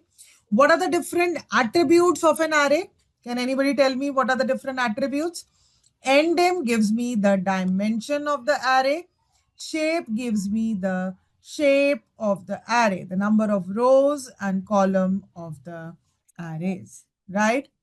And we also have a range function. Do we understand this a range function, which is exactly the same as the range function in Python, but the values lie between 0 to 39, and this is nothing but it refers to numbers of rows and column. Clear? Right? And as I told you, the dimension, shape, and axis are very closely related. One dimensional array has axis 0. The shape will have only one parameter, that's the number of elements. What is one dimensional array known as? What is one dimensional array known as? Very good. That's known as a vector. Only Vaibhav understands in this session. Only Vaibhav understands. He is only going to respond, nobody else. Then we had a two-dimensional array, right, which consists of rows and column. That is axis 0 refers to the number of rows. Axis 1 refers to the column. So what is the other name of arrays, two-dimensional array? Very good. That's also known as the matrix. Very good, Meera. Very good. And if I talk about n-dimensional or three-dimensional array, three-dimensional array will consist of axis 0, 1, and 2. Axis 0, you can consider it as the slices of the bread. Axis 1, the number of rows and column in that particular bread or array. Clear? So what are the different attributes of an array? Dot shape gives me the axis or the number of rows and column. End dot ndim gives me the dimension. Dot d type gives me the data type. 32 refers the number of bits required to store, number of bits. Item size gives me the number of item size required to store one element. So we do divided by 8 because 1 byte is equal to 8 bits. And dot size gives me again the number of elements. Clear? Is this point getting clear to everybody? So now today till now we were only revising what we had done yesterday. And now we begin with today's session. We have to understand functions. We'll continue. I request everybody to open the 3.02 file. Please go to your LMS, download the material and be ready with the material in your Jupyter Labs 3.02, 03, 04, 05. We are supposed to complete it today. I request everybody to go to your LMS, download the material and be ready with the files in your Jupyter Labs. Anybody who's facing any difficulty regarding the material or the lab, please let me know. Anybody who's facing difficulty regarding the material or lab, please let me know. Yes or no? Can I get a quick thumbs up? Are we ready to begin with today's learning? A quick thumbs up from everybody. Quick. Can I get a quick thumbs up? Are you all there in the session or not? Or are you sleeping? Parnika, Suhas, Malika Arjun, Rakesha, Rishita, are you there or not? Rakshita, Parvikshika, Pranav, Lokesh, Ranjan, are you all there or not? Okay. Now let's understand with few function. First is transpose function. So transpose function, as we understand from the perspective of matrices, that it interchanges the rows and column. Flatten will convert any array, any shape of array into one-dimensional array. It will convert it into one dimension, and reshape will change it into rows and column. Clear? So the NumPy transpose is nothing but if this particular array is of the shape 2 comma 3, why 2 comma 3? It consists of 2 rows and 3 column. And when I run this np.transpose function, it becomes into 3 comma 2. Clear? Is this point getting clear to everybody?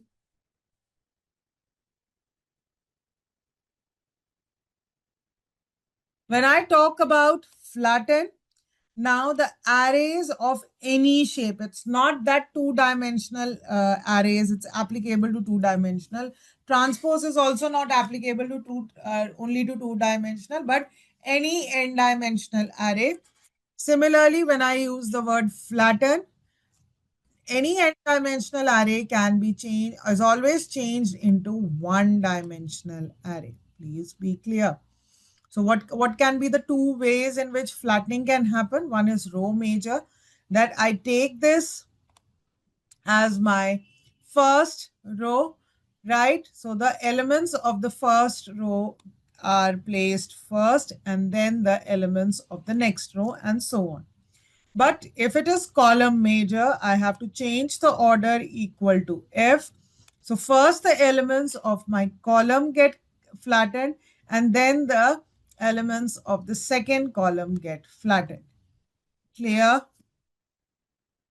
Is this point getting clear to everybody?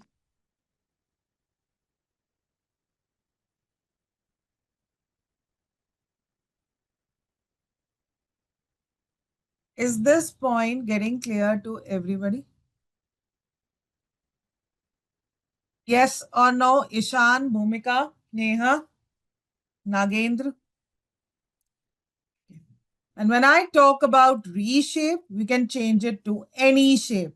A one-dimensional array can be reshaped to 2 comma 3, 3 comma 2, and even in more dimensions, 6 comma 2, 2 comma 6.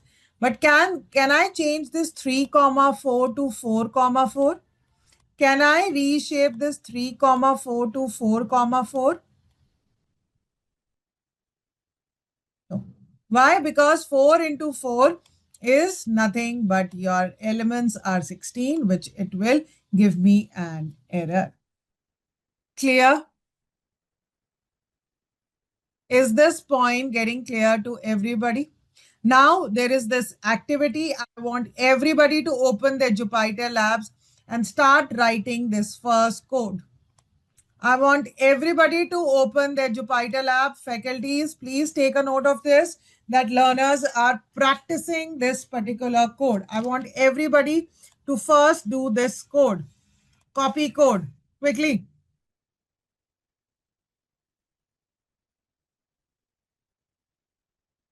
Let me see who does copy paste the code and gives it on to me on the chat. Let me see who is the smarter one in this particular session and batch.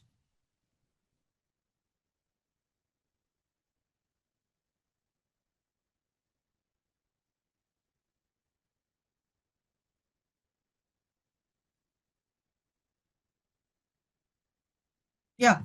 So the first code says import the NumPy. We are creating an array A of one dimension. X, we are creating a copy.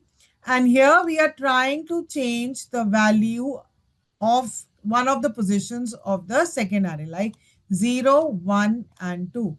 So I want to change this value of 3 to 99. So when I do it for A, it does get changed. But when I do it print X, the value does not get changed. Can anybody tell me the reason why? Value in X not getting changed?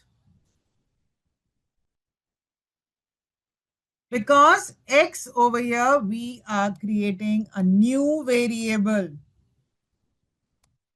in memory. That means a new memory location is getting allocated. The memory location is not same as that of the A. It is different. Getting my point? Has anybody done the code and check the output? Writing these 4 lines. Yeah, paste the code on the chat web of.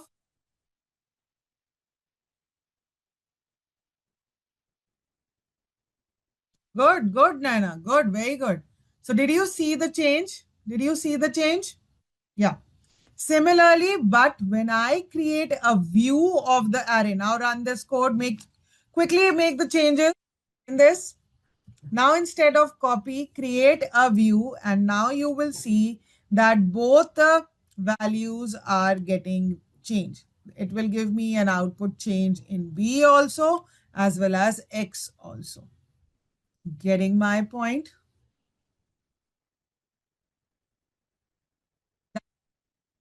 That means both BX and B are pointing to the same memory location.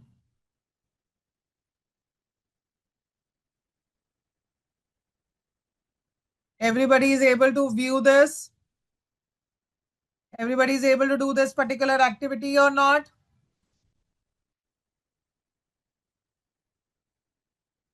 Only Vaibhav has given me a thumbs up. What about others?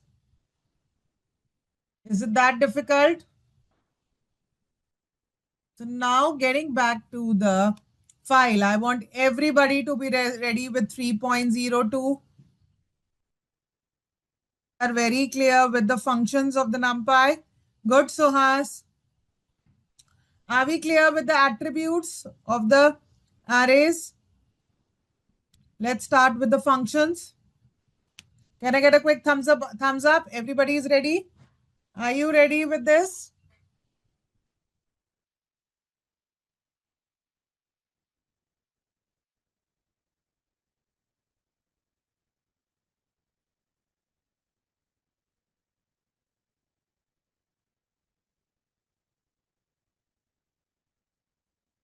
Great. All right. Yes, learners, let's start with the first code. That import NumPy as NP. Array, np.array, and the dimension is one dimensional and it consists of 12 elements. So can I change these 12 elements into 12 comma 1? Can I reshape this? Are you there with me with the code?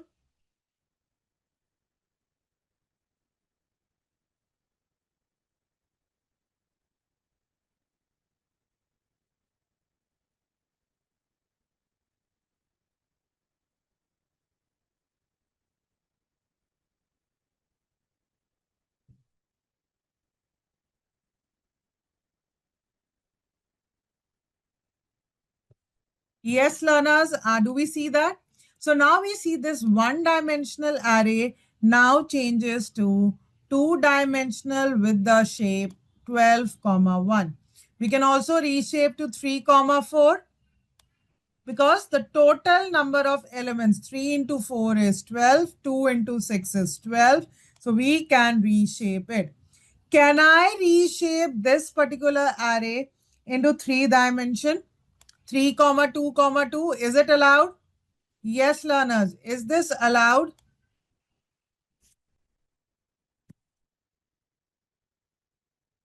So reshape, we can change any dimension to any dimension from higher to lower and lower.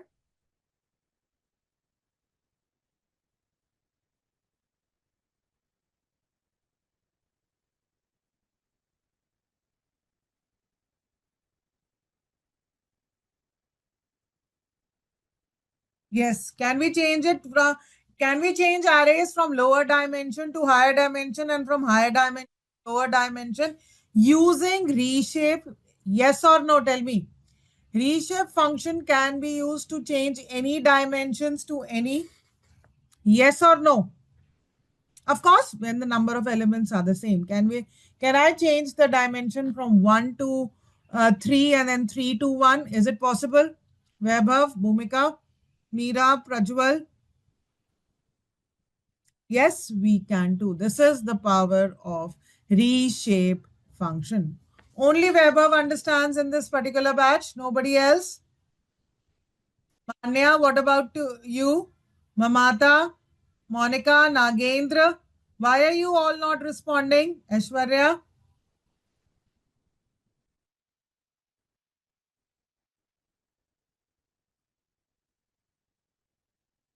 Everybody is getting this code, or are you all facing difficulty? Please let me know. Can I change it to further dimensions such as 1, 2, 3, 4, 5? Can I change a three-dimensional array or a one-dimensional array to five-dimension array also? Is it possible? Yes, because 2 into 3 is 6, 6 into 2 is 12, 12 into 1 is 12, and 12 into 1 is again 12. So the total number of elements remain 12. That is why we get these whole of arrays. Clear? Is this point getting clear to everybody?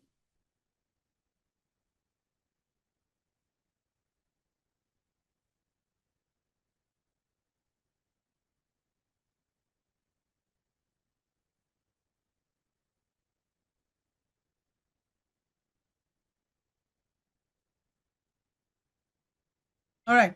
And we see that a reshape function minus 1 will automatically bring it back to one-dimensional array. So if you pass the parameter in reshape as minus 1, you will flatten it out to get it as one-dimensional array.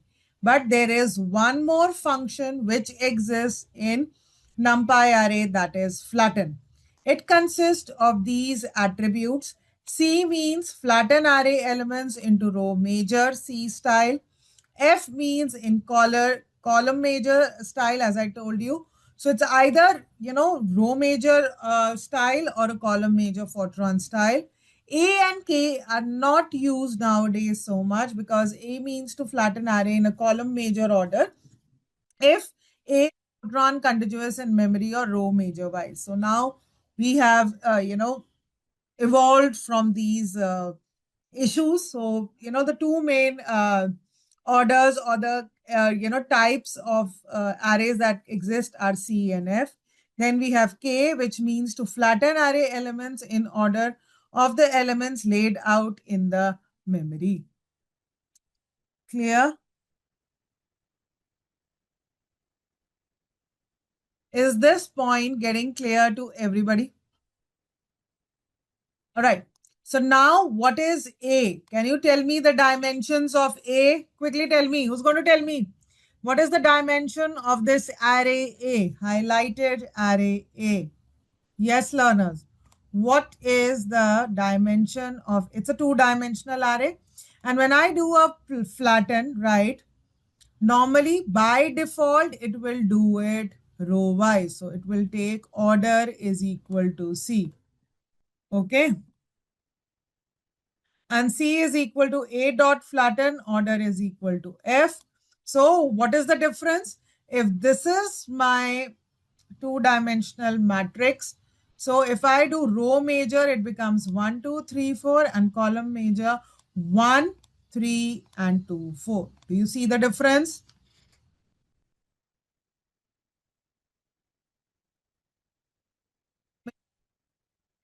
Do you see the difference?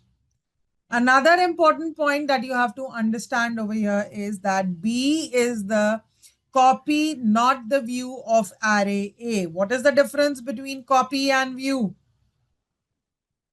What is the difference between copy and view? Yes, learners.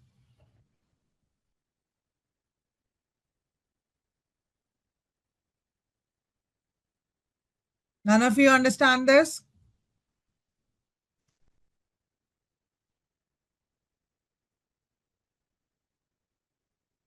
Again, I'm putting copy does not change the original array. It creates a new one, whereas view does. So if I make changes in my B, will it be affected on A? If I make elements in B, will it be affected in the original array?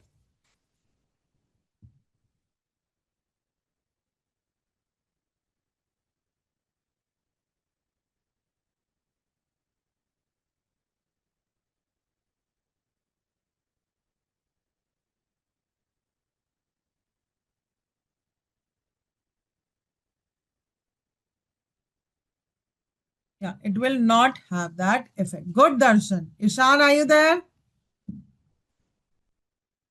So any ND array dot flatten, it returns a copy of the array flattened into one-dimensional array. So that is the difference between reshape and flatten function. Are you getting this point? Flatten will always create a new array. It will return a copy of the array flattened into one-dimensional. So if we have this three-dimensional array and if we flatten it using order F, what is order F? Column wise, that is, I will take this first element 1 and 7, then 4 and then 10, then 2 and 8. Do you see the difference in three dimension? Then 5 11, 3 9, 6 12. Clear?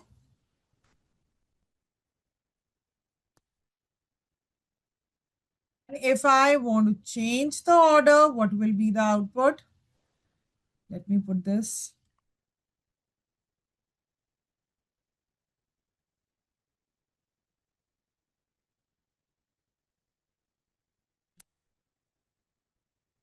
Show me for order C, normal one.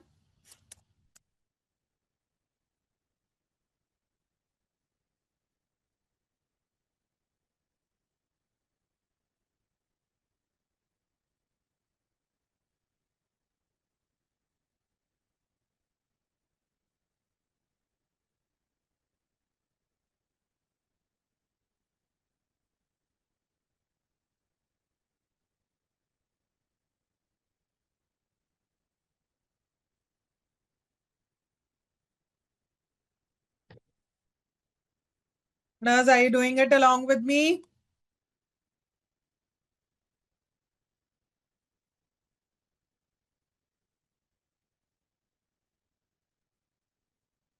So it is like the normal order. And if I don't pass this parameter, will I get the same answer? Yes, I will get the same answer because by default, it takes row major wise. Do you all see this? The problem statement where it says as a data scientist, your task is to create a Python project that explores the NumPy arrays attributes and function. So this is the list given to you. Explore the key attributes, find out the endim, shape, size, and demonstrate the functions.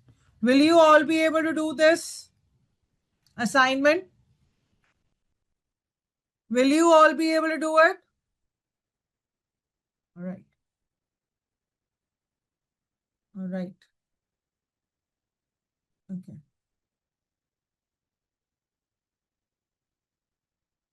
Now let's move ahead to the very important topic, that is how arrays or the NumPy library help in mathematical operations.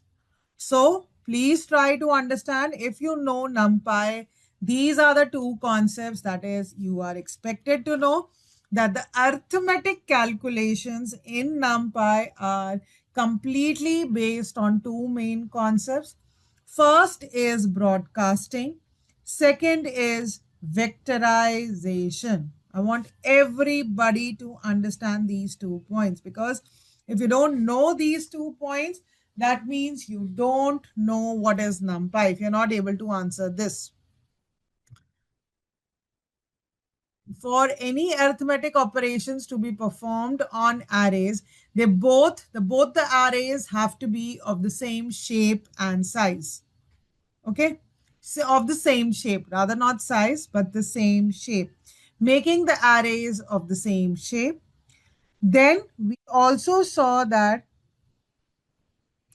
vectorization is that using for loops for element by element operation, that when we wanted to multiply a particular term with in the list, we explicitly use the for loop. Yesterday, you remember, we had explicitly used the for loop.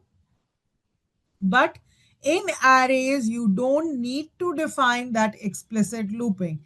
It by default does the operation, thus making it again much more faster, right?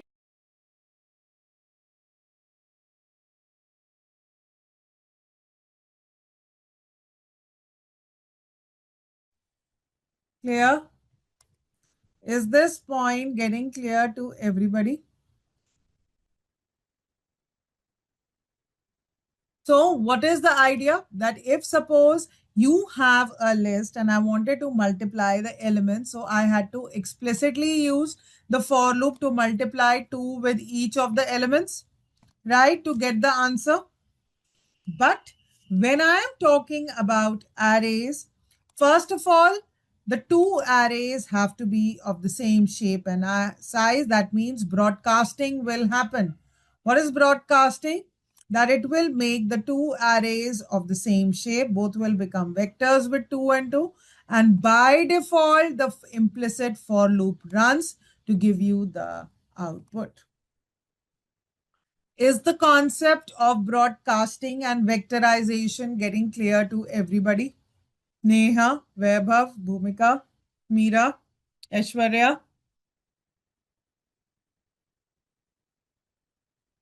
To understand the concept better, let's understand this with an example.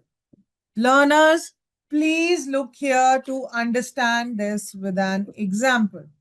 Let's suppose these are my arrays. Now, can you tell me the shape of this array?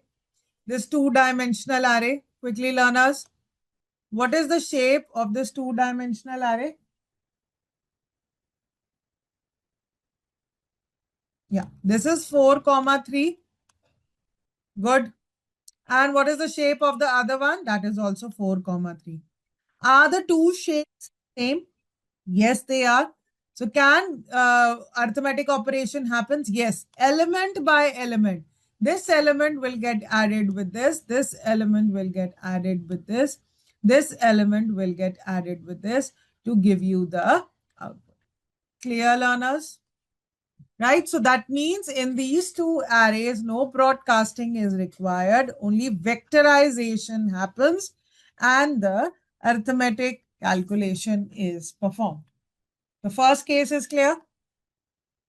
Now look at the second case. What is the shape of this array? This is 4, comma 3. What is the shape of this array? Ganga, Meera, Vaibhav. It has consist of one row and how many columns? 3 columns. Very good, Vaibhav. Now, are my 2 columns matching? Are the 2 columns same?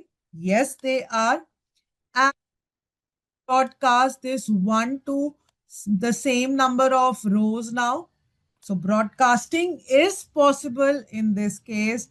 Therefore, it expands this array into 4 rows to perform the operation. Getting my point?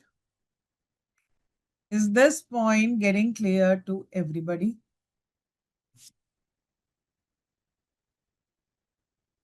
Yes or no? And of course, vectorization will happen. Good, Swayam. And of course, vectorization will happen for element by element calculation. Now look at the third example. What is the shape of the first array?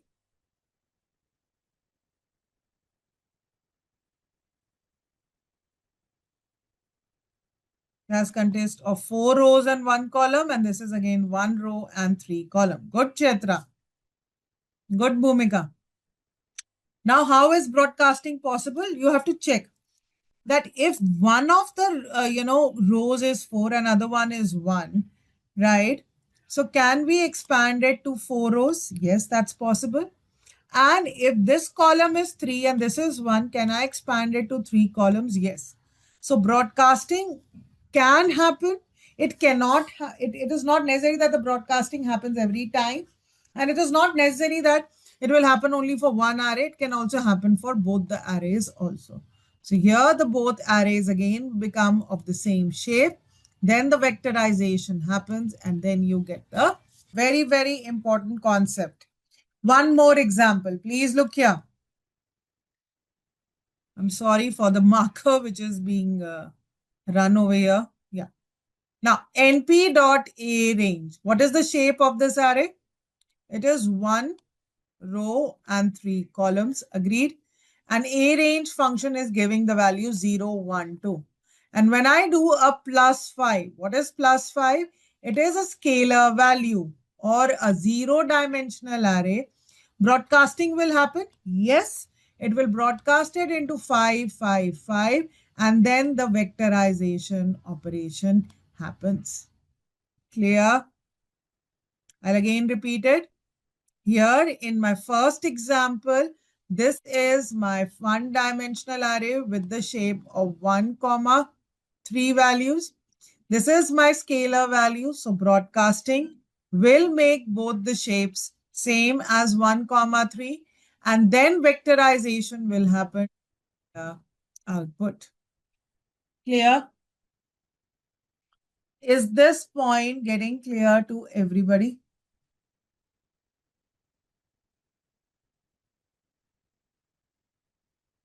Now head to NP once. 3, 3. That's one of the other ways to create an array with all values 1. So the shape of this array is 3, 3. And this is np dot a range 3, 1, 3. Now, there should not be any confusion since the columns match and one of the dimension is 1. Can it be expanded? Yes. And therefore, broadcasting happens and then the vectorization operation. Clear, learners? Chetra, Bhumika, Vaibhav, Meera, Nagendra. Are you all getting this point? And again, in the third case, can both the arrays be broadcasted? Yes, when I have this shape of 3, 1, and this is 1, 3. Now, how come broadcasting is happening? Since one of the dimension is 1, we can broadcast the rows. The column is also 1, we can broadcast it into 3. So both the arrays become of the same shape and therefore the vectorization logic happens. Swayam, are you getting this?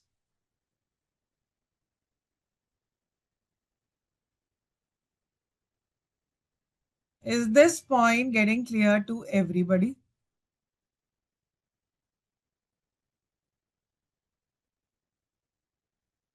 Yes or no?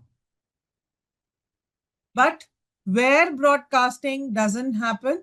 Now suppose if this is the array of the shape 4, 3 and this is 1, 4. So now the columns are not matching. This is into 4, but since the columns are not matching, it will give me an error. Clear? Let's do it practically, learners. Are you ready with the file 3.02? Sorry, 3.03. Learners, are you ready with 3.03? Vaibhav, Bhumika, Neha, Prajwal, Meera, Swayam? Good, Ganga. Good, Bhumika. So do we understand now this particular code? Yesterday we had worked on this. That this is my list 1 and if I do an asterisk 2, that means this particular values are repeated. They don't get multiplied.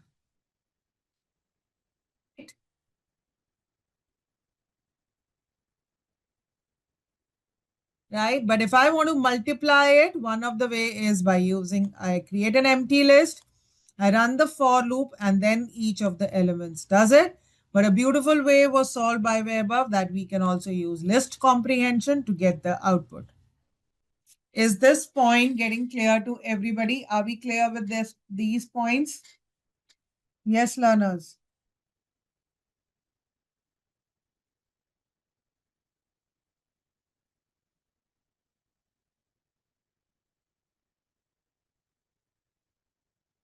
Okay. So now do you understand the beauty of arrays? Another beauty of arrays that by simply creating this array 2, 3, 4 and just by doing a multiplication 2, I get the values multiplied by 2. So what is the concept that is working behind this? Yes, learners, tell me. What is the concept? Working behind arithmetic operations. What are the two main concepts working behind arithmetic operations? First is broadcasting. Yes, that is 2 into 2 into 2. And then vectorization, that is element by element. Clear to everybody? Vectorization is now clear.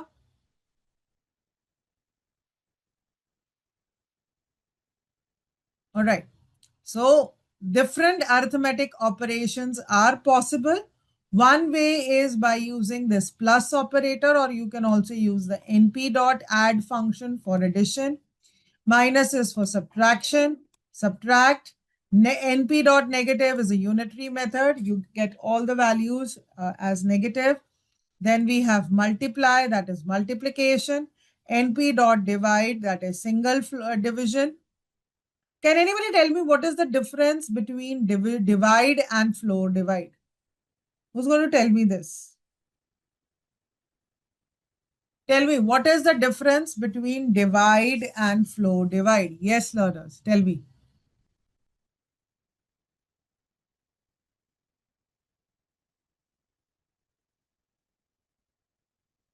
Yeah.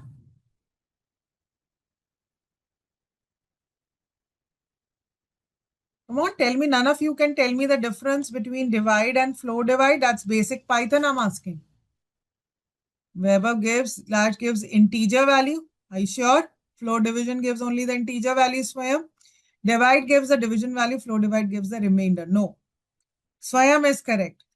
It is the M% operator, the modular operator, which gives me the remainder. Gives me the quotient along with the the decimal values. This gives me the integer part of the quotient. Getting my point? Is this point getting clear to everyone?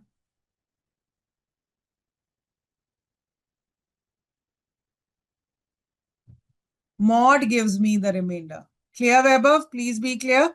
And double asterisk is used for finding a to the power b. Is this point getting clear to everybody? So now when I do A is my array, one-dimensional array or a vector, B is my scalar value. So what will happen? np.add. Is vectorization and broadcasting happening over here? Is broadcasting happening in case of this particular code? Tell me. In A and B vector, is broadcasting happening? No, Meera? Vaibhav says yes. What about others? One yes, one no. What about the others? Why no, Meera? Why Vaibhav yes? The 10 needs to be broadcasted to the same shape, right? Then only the vectorization will happen. Got my point, Meera?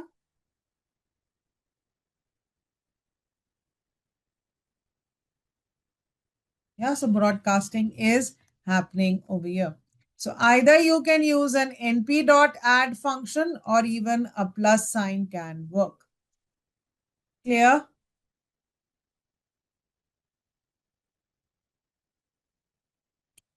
Now tell me what is A and what is B? What is the shape of A and B? Tell me quickly. What is the shape of A and B? 2, 3, right. Why web of 2, 2? It's not 2, 2, it's 2, 3, right, web of. So is broadcasting happening over here? We are using subtraction. Is broadcasting happening over here?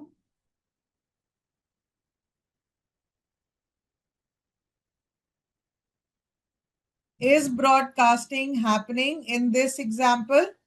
No. Why Meera no? Why Neha no?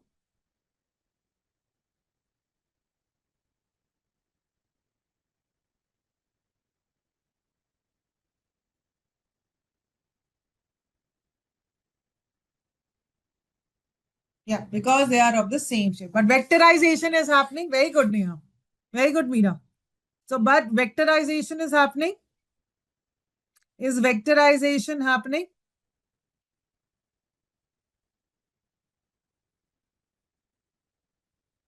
Is vectorization happening? Yes. Yes. Vectorization will always happen. What is vectorization? Implicit running of the for loop. Getting my point?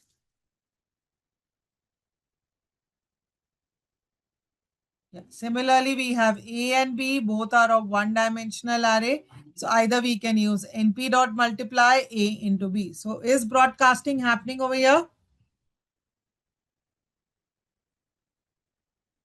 In multiplication problem, is broadcasting happening over here? Yes, learners.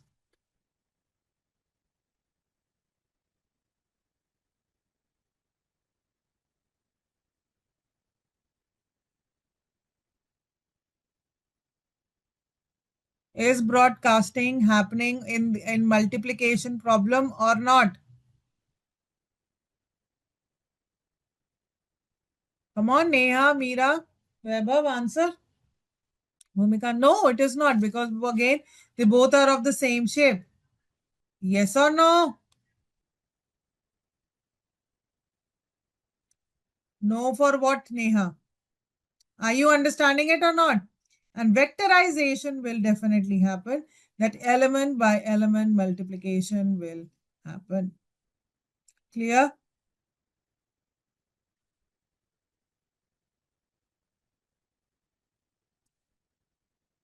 Is this point getting clear to everybody? Neha, yes or no? Vaibhav, Prajwal, Nagendra.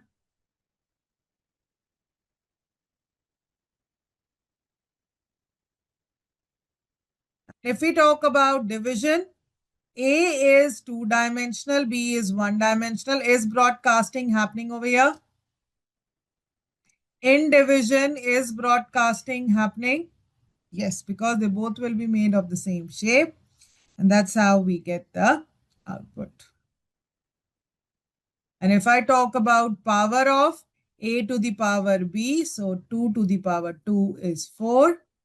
2 to the power 3 is 8. 2 to the power 4 is 16. 2 to the power 5 is 34. 2 to the power 6 is this much. Clear? Getting my point? Ma'am, but how can we multiply 1 comma 3 matrix with 1 comma 3? See, it's not matrix multiplication element operation. So if this is A, B, C, D, this also has to be E, F, G, and H. It's not matrix multiplication. A will get multiplied by C, B will be getting multiplied by F, C will be getting multiplied by G, and D will get multiplied by H. It's not that matrix multiplication like this. It's element by element operation. That's why it is vectorization. Good, Nana. That was a very good question. Everybody is getting this point.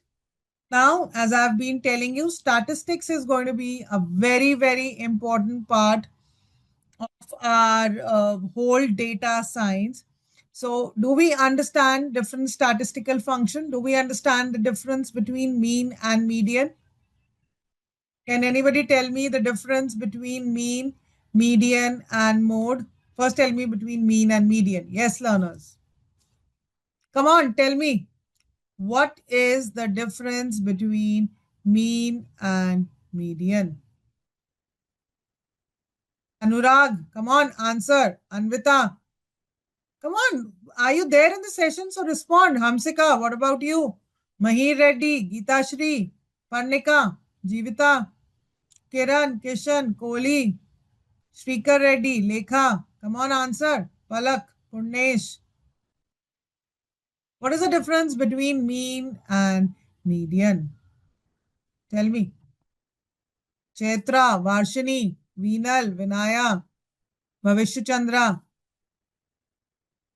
None of you understand the difference between mean and median?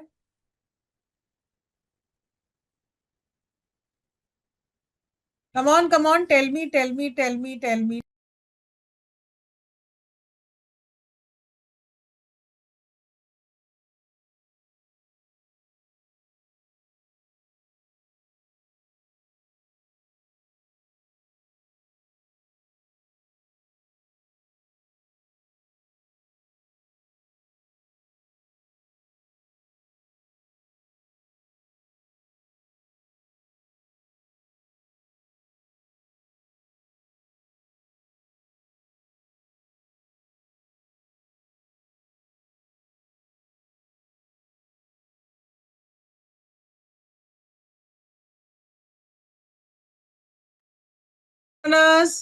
Yes, mean is sum of all the values upon total number of value. Median is the middle value of the array. Do we understand STD? STD function in NumPy or Python is used to calculate the standard deviation of an array. That is, how far are we away from the mean. Percentile returns the nth percentile of the elements in an array. And then min is equal to returns the minimum element of an array. Max is returns the maximum element of the array. Clear? Okay. So now over here are you all there with me with the code? So if I have created an array A with A range 11, that is value ranging from 0 to 10, then when I want to calculate the median, I will use np.median function. Mean is calculated through np.mean, and np.std gives me the standard deviation, and np.var gives me the variance of the function. Now np dot again, even if it is not a one-dimensional array, it's a two-dimensional array, we can easily find out the mean of all the values, the median of all the values, the standard deviation of all the values, as well as the variance. Clear?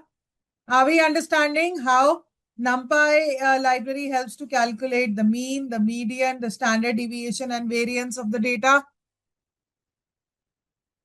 The file that you are accessing is a little different.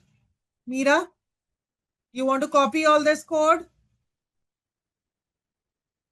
The file that you are accessing is like this.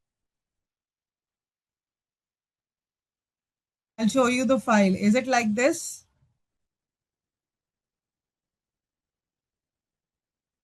Is it like this? Something like this? Since I have made, so here it is. So this function is there. Some of them are missing. Some would be the same, right?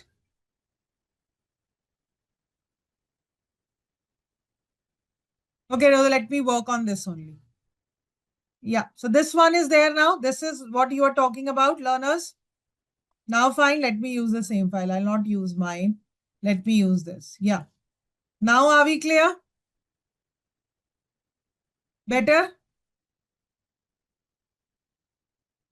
This point is getting clear to everybody?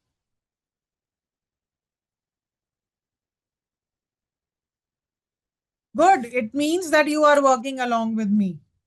The ones who are able to answer and they are responding, that means they are working along with me. The rest are not. The rest are not. I don't know what are they doing in the lab. Yeah. Now, when I talk about percentile, np.percentile function is used to compute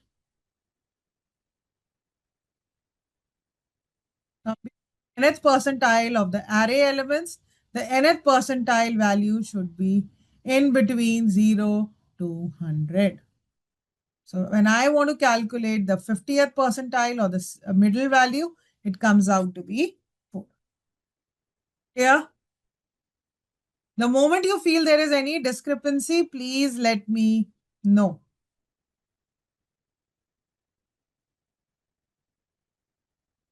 So, do you have the assisted practice with you?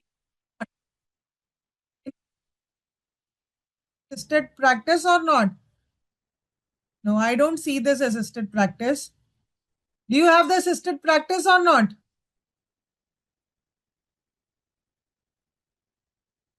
I don't see in mine.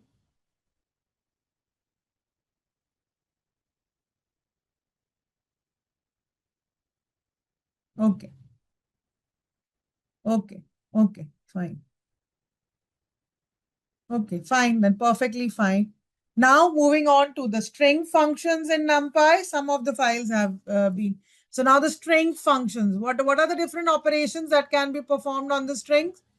When I do addition on string, what does addition on string mean? What does addition on the strings mean? Concatenation, right? Do you see this? And if I increase one of the values, you can do that. So, Meera, wherever you feel the code is missing, you can tell me, I can paste. We can wait and we can go slow, right? So it's something like this. So if we have two elements and if I increase one, so this is NMIT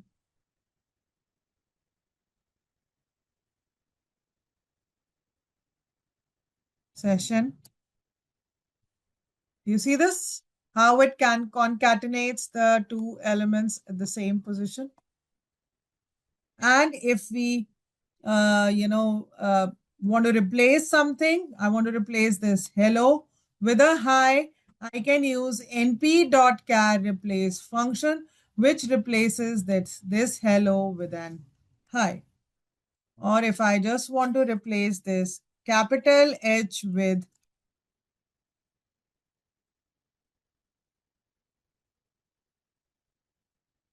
also be there. So the hello H changed to yellow, H of Y also changes to whatever you want to call it. Wow. Clear? So I think so now you should get that confidence to play around with things, right? So try playing around with these, functions. Similarly, we can also work on converting the strings from lowercase to uppercase and from uppercase to the lowercase. Getting my point? Is this point getting clear to everybody?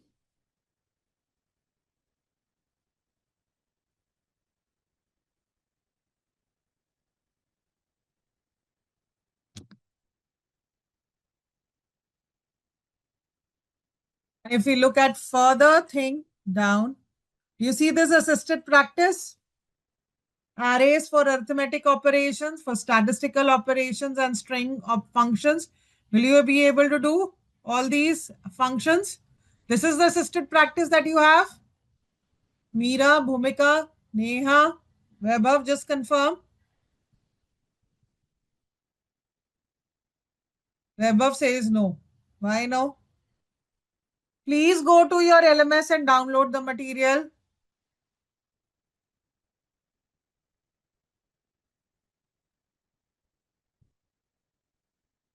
Any one of you, please download the material and send it on the chat.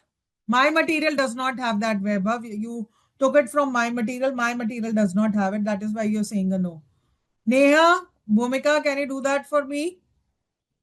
Meera, download, just send that folder, compressed folder of notebooks and other material on the chat so that everybody has access to it.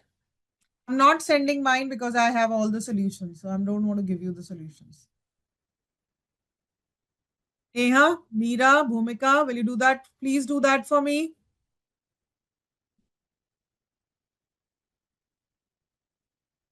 Chaitra, Bhavishya, Vivek, are you there?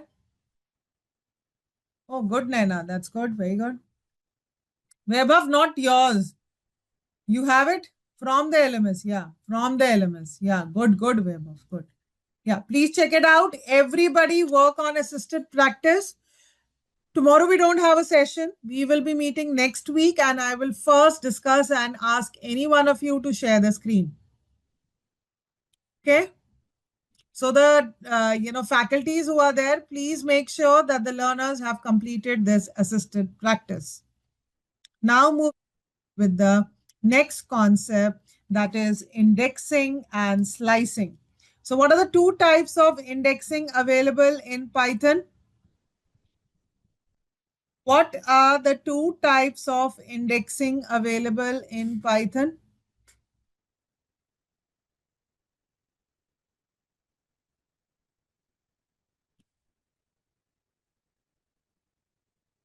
Nobody understands this. Positive and negative. Very good, Vaibhav. Positive indexing always starts from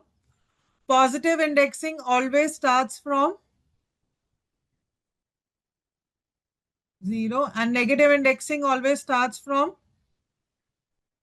-1. Very good. Now, does arrays support that? Yes, arrays support both positive as well as negative indexing even at the same time.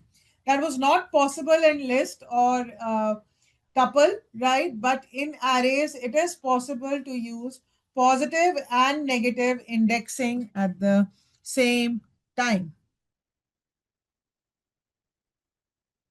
So if this is my array with 1, 2, 3, 4, 5, 6 values, positive indexing always starts from 0 on the left hand side. We move to the end.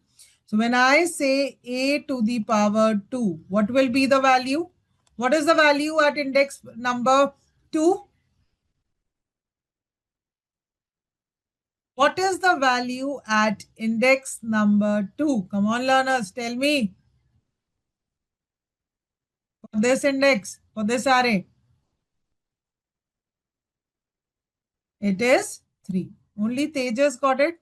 And if I change the value to -2, what is the value at -2? It is 5, right? Both indexing are possible. Similarly, if I have a matrix or a two-dimensional array, this is nothing but my row. This is nothing but my column. So this is 0, this is 1, this is 2, and this is again 0, this is 1, and this is 2. Right? So how do I take the position? This is my first row and second column. This is my 0th row and 0th column. Can I do a mixture of positive and negative indexing? Yes, that's also possible. That this is my second row. Row will always come before. Please, we cannot interchange that. Row will always, any term written before the comma will always represent the row. And any term written after the comma will represent the column. So, and this is how we get this element as 9. Clear? Is this point getting clear to everybody? Same, simple, right? So two-dimensional array, we have two axes. The first axis always represents the row, which is also known as axis equal to 0, right? And this represents as axis equal to 1, that is the columns. Okay. Now let's see who's able to answer this question, right? Let's see who's attentive in the session now. So if this is my indexing and slicing, before the comma, I'm talking about the 0th row. Agreed, learners? So this is 0th row like this. And which columns am I talking about? What does 3:5 mean? Slicing is also same as the basic. What does 3:5 mean? What does the slicing mean? We are talking about the, very good, Meera, third and the fourth column, right? So in this row, we get the elements as 3, 4. Very good. So are you clear with this answer? Now tell me which row are we talking about? Tell me the row that we are talking about in the next question. We start from the fourth and we are talking about fourth and fifth row. Agreed, learners? Fourth and fifth row. Similarly, we start with fourth. We are talking about the fourth and the fifth column. So therefore, we get these points. Clear?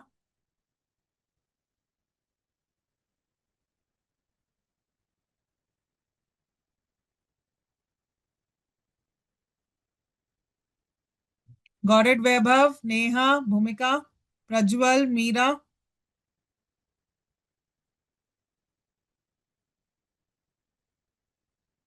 Yes or no? Only Neha got it?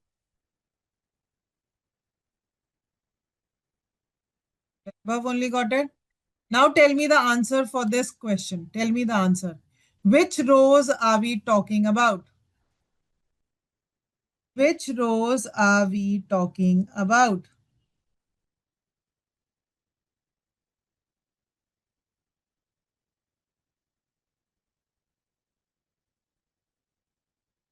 All the rows. Very good. So we are talking about, and which column?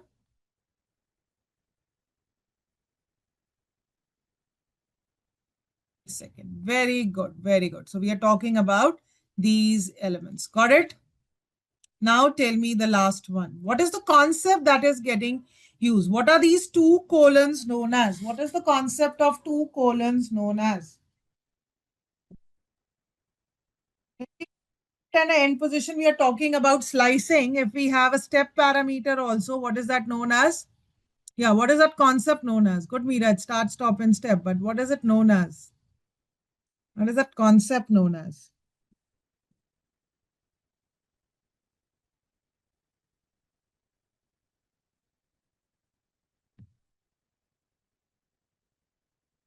Striding. No, that concept is known as, please remember that, that concept is known as striding. Okay? Please remember. So, in this case, we start from the second row, jump two parameters. So, we are talking about the second and the fourth row. What about columns? We start from the 0th column, yeah. So, and jump two parameters, 0, 1, 2, 3, 4, and 5.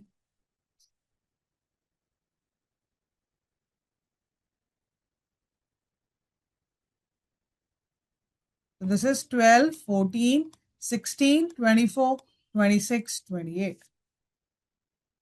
Getting this point?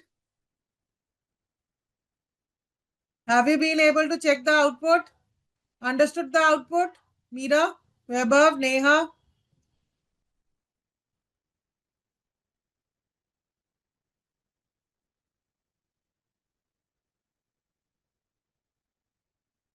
Yes? Or do I need to repeat it, Vaibhav? Again, this is my starting position. I start from the second row. There is no parameter over here. It will go till end. And the jump parameter is 2. Here, there is no starting position. It will start from 0, go till the end, and the jump parameter is 2. Now clear?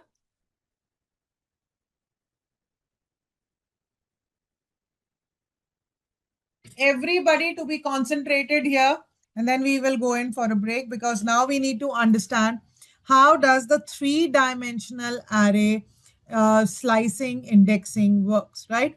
We know that in three-dimensional array, there are three parameters or three axes which define that.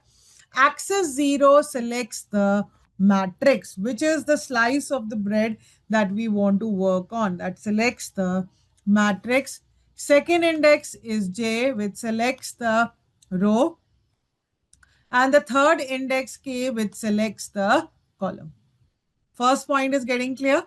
The first parameter over here is not the row, but it selects the matrix. J, or the axis 1, represents selects the row, and K selects the column, right? So if I have this example, how is it represented? It's like NumPy array, three-dimensional array. That's how it is represented. And that's how even a colored image is represented with the channels R, G, and B, right? So three-dimensional array is an example of a colored image, okay? So now let's take this example. If I want to access 2, 0, 1. What does 2, 0, 1 mean? That my value of I is 2. The value of J is 0. And the value of K is equal to here. Learners, are you there with me? So now when I look at I, J, and K, right? So if I look at I start from here 0, 1, and 2. So which matrix am I talking about? I'm talking about this matrix. Clear?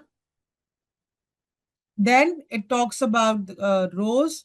So if I talk about the rows, I will again start from positive indexing 0, 1, and 2. I am talking for this particular matrix, this particular row. Clear? Is this point getting clear to everybody?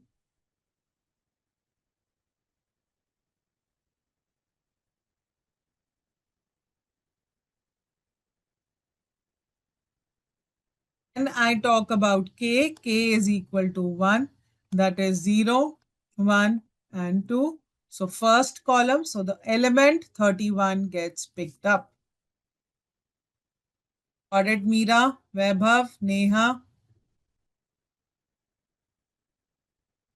How the three parameters are doing indexing and slicing over here?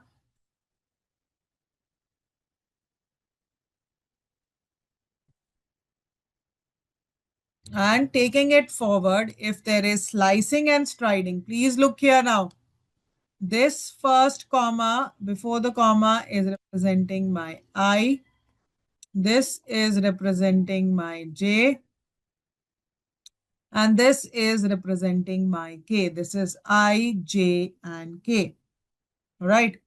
So this is slicing happening over here. Since there is no starting point, it talks about the first two planes. That is 0, 1. The 2 is not included. Clear? When I say about J, it talks about the rows 0, 1, and 2. So it starts from 1, goes till end for this matrix as well as for this matrix. So whatever matrix has been selected, that many rows will get selected. And if I talk about columns, it is 0, 1, and 2. So we start from the 0th row. First column, 2 again is not included. For both the matrices 0 and 1, therefore we get the output as 13, 14, 16, 17, 23, 24, 26, 27. Clear?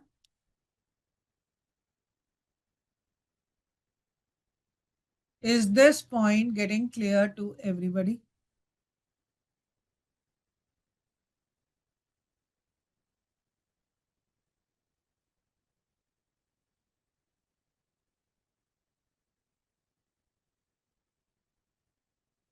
Or do I need to repeat it? Tell me, Vaibhav, Meera, Neha, Bhumika. Quickly.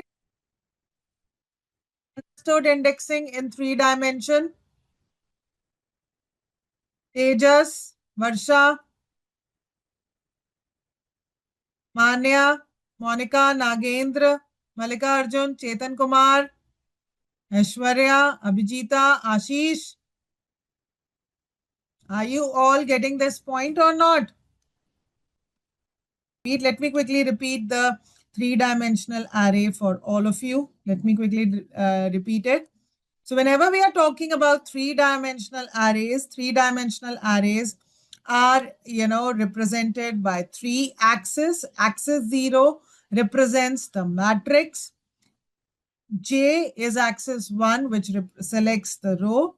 And K represents the axis 2, which selects the column.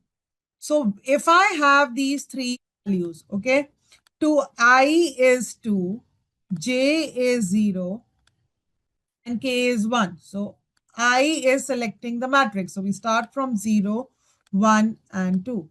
So over here, since 2 is given, we are selecting this particular matrix. Got it, Abhijita? Manya? Tejas, got it? Now J represents the rows. So again, I do it as 0, 1, and 2. So I'm talking about this 0th row. Now clear?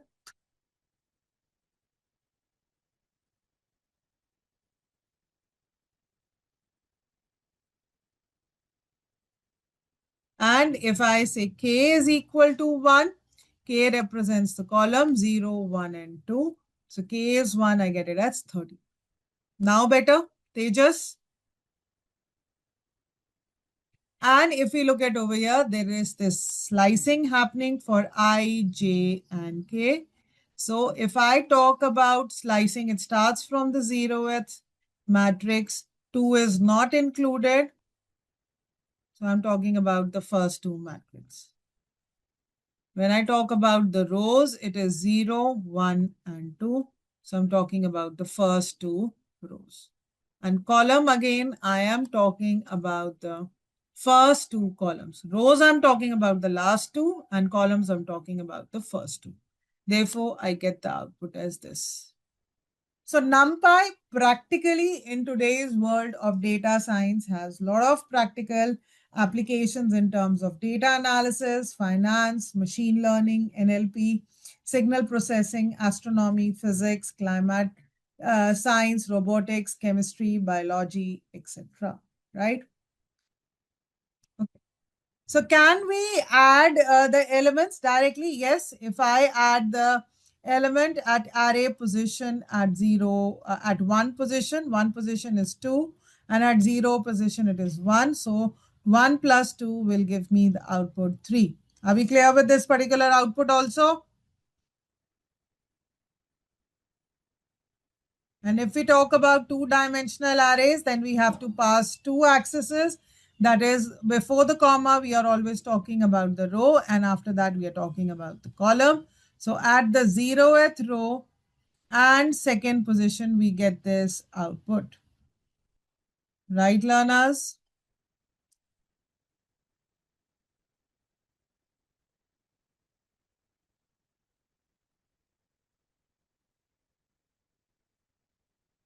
You can also paste it over here, play around with the code, learners. As I've been telling you, start playing around with the code.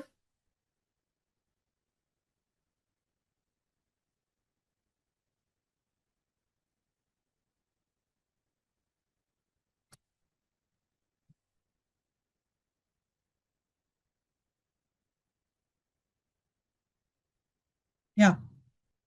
So we get this element over here at 1, 1. So at the first row, this is my first row, and this is my first column. So the element is 5. Clear? Indexing is clear to everybody. Similarly, for three-dimensional array, we can access the elements using 1, 0, 0. Who's going to tell me the answer if I change it to 1, 0, 1? Tell me quickly. What is the answer for the values 1001? Tell me. Code along with me. If this is my array, what is the output with 1001? Is it 8? Above?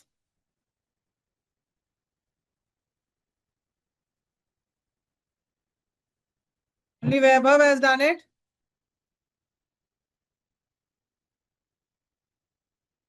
Is the issue?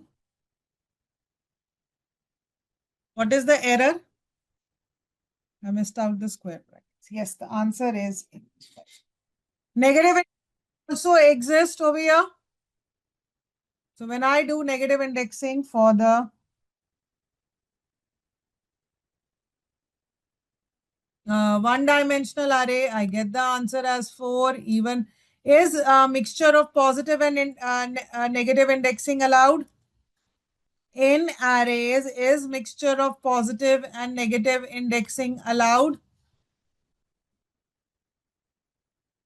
Yes. It does not give me an error. All right. Clear, learners?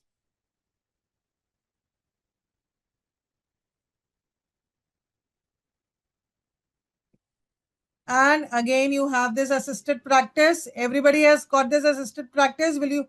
So there is a lot of assignments to be done in the file 3.02, 3.03, 3.04, 3.05. So you have 4 assisted practices to be done. So now let's move on to 3.05. Slicing. What is the concept of slicing? Yes, learners, what is the concept of slicing? that we have a start and an end position. If the start position is not specified, by default, it will start from 0. If the end position is not specified, it will go till the end. And if there are 3 parameters, start, end, and step, what are they known as? Start, end, and step. What are the 3 parameters known as? Very good. Only Vaibhav understands, nobody else. That is known as striding. Clear? Clear to everybody?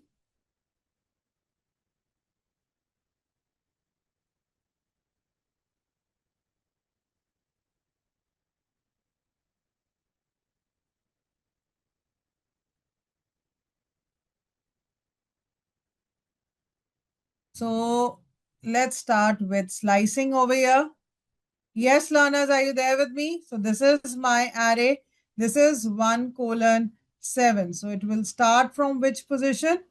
This is 0, this is 1, this is 2, this is 3, this is 4, this is 5, this is 6, this is 7, and this is 8. So we start from 1, and the 7th one is not included. So the answer is 4, 3, 5, 6, 8, 9. Agreed? Tejas, are you getting it? Abhijita, anybody having any questions, any doubt, please let me know. Is the code matching now, Meera? Is the code matching now? Neha, is the file matching now? Okay. Listing of 5 colon. This is again slicing. Start from 0, 1, 2, 3, 4, and 5. Since the end is not specified, it will go till the end. So the answer is oops, Java, and cloud. Clear? Right?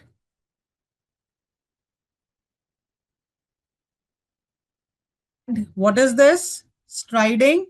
What does striding mean? That it will start from the first position, 0, 1, 2, 3, 4, 5, 6, and 7.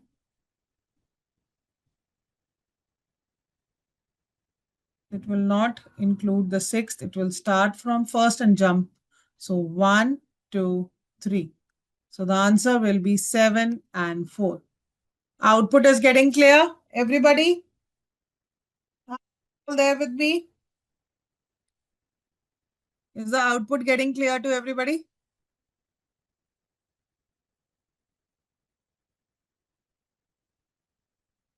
And similarly, when I talk about two-dimensional array, if I talk about two-dimensional array,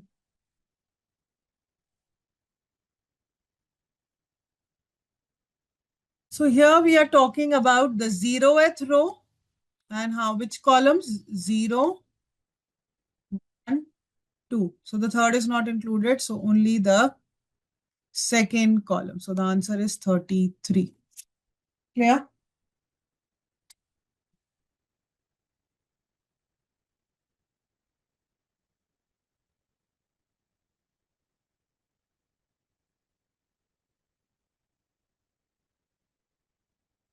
And similarly, when I talk about this three-dimensional array, you can print that.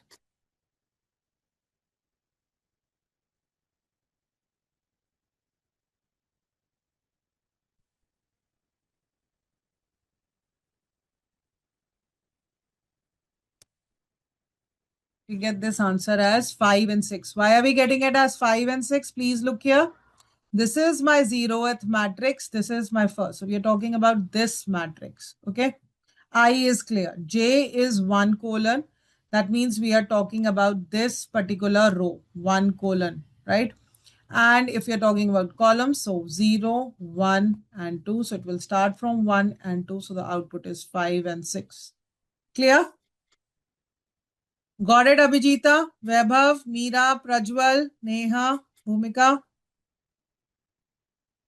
Or do you want me to repeat? Tejas? Tell me quickly. Are you all able to run it practically? And if we talk about negative slicing and like 0 to -1, this part is not getting printed. So if we look at the last thing, do you have the assisted practice for this? We all have the assisted practice for this. This is the negative slicing. Will you all be able to do it? Yes, learners, will you all be able to do it? 4 assignments, 3.02, 3, 4, 5. 4 assignments in NumPy that will be discussed in the next session. Faculties, please make a note of that these assignments needs to be done by them. Got it? All right. So now before we move ahead, let's do a quick knowledge check how well you have understood about NumPy, and then we will start with Pandas.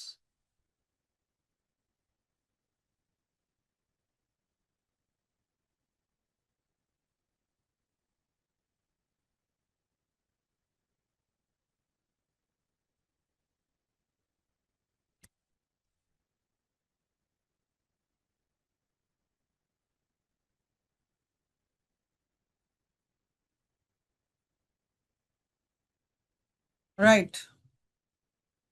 What is NumPy and what is it used for? Yes, learners. Quick response.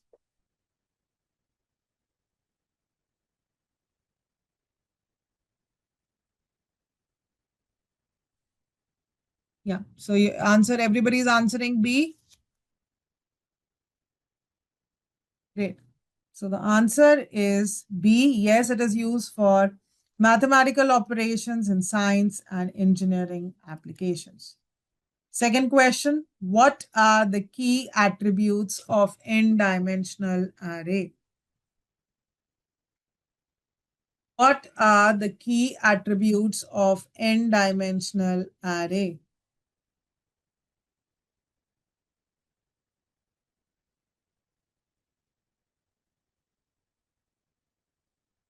Abhijita, that was quick. What about others? A, B, C, D, quick.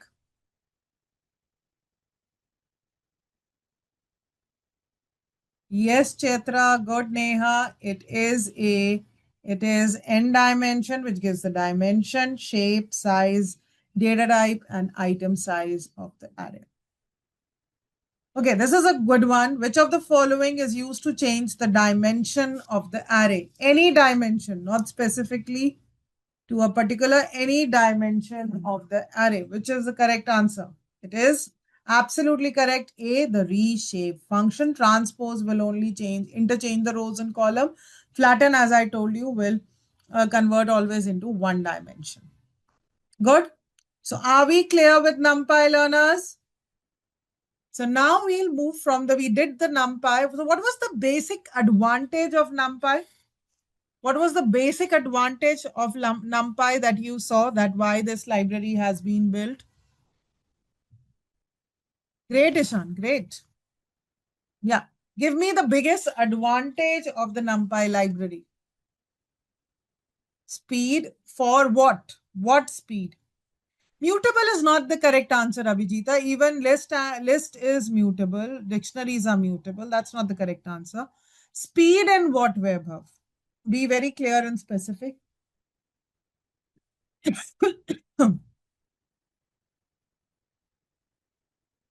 Please be very clear and specific. Faster in accessing, doing arithmetic operations. You can say faster in doing arithmetic calculations. Can we say that? That's why it's a numerical Python. And what are the two concepts for doing arithmetic calculations?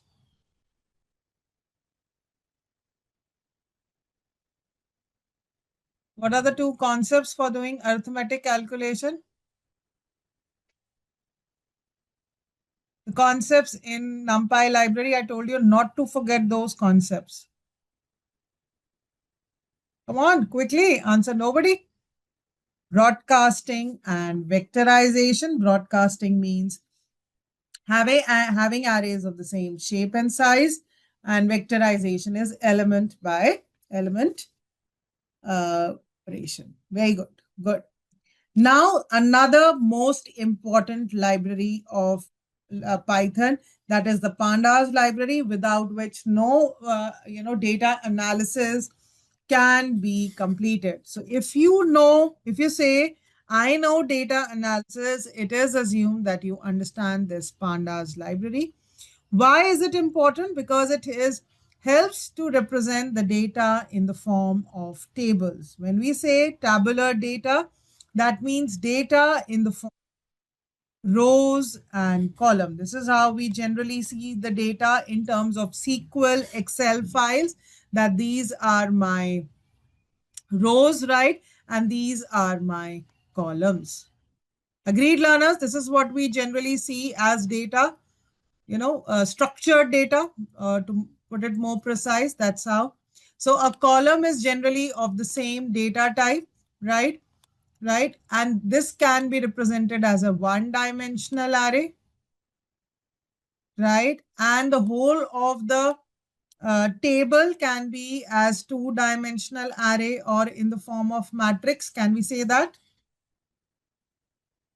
So here we give them specific name. One-dimensional array in case of the Pandas library is known as the series function, and two-dimensional array is known as a data frame.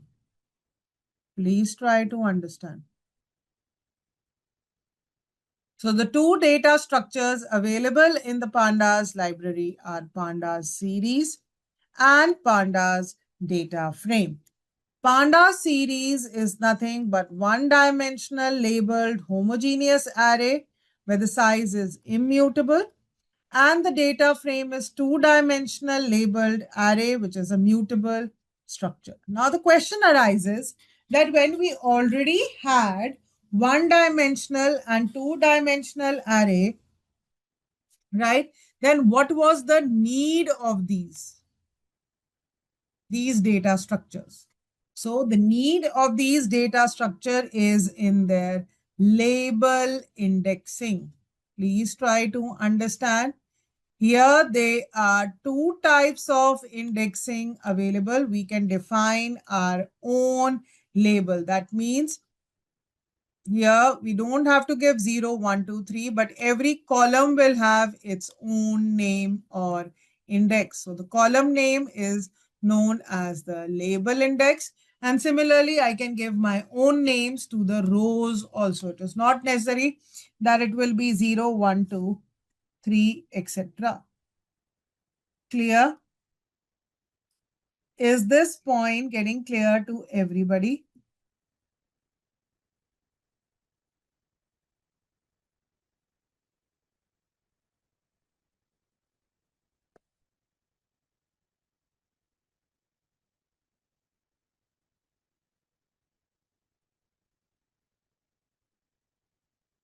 Right? So let's start with the first data structure of this Pandas library, that is a Pandas series.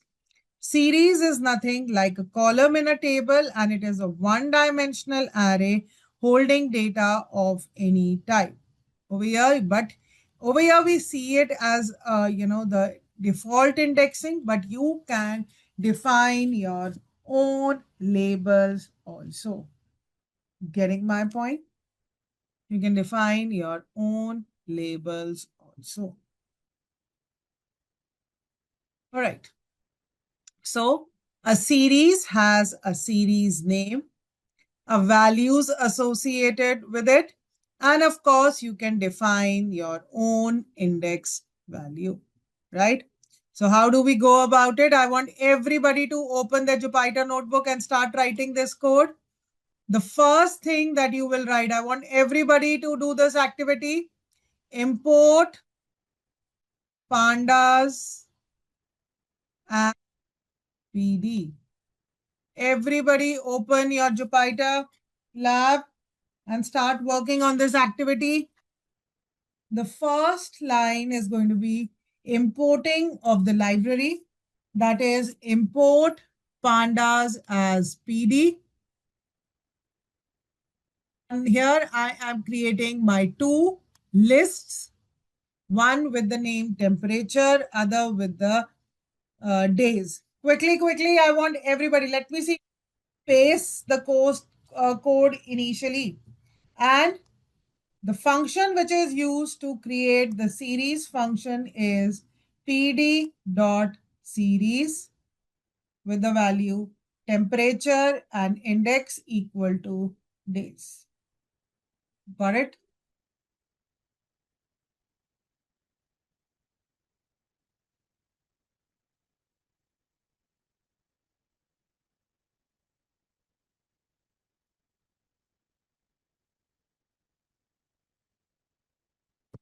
And now you see the output. The output is vertically aligned.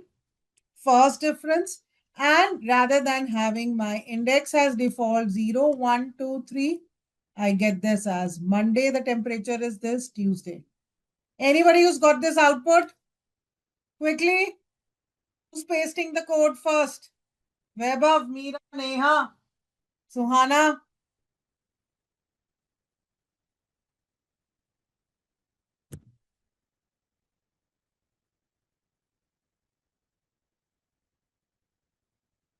I want everybody to work on this activity.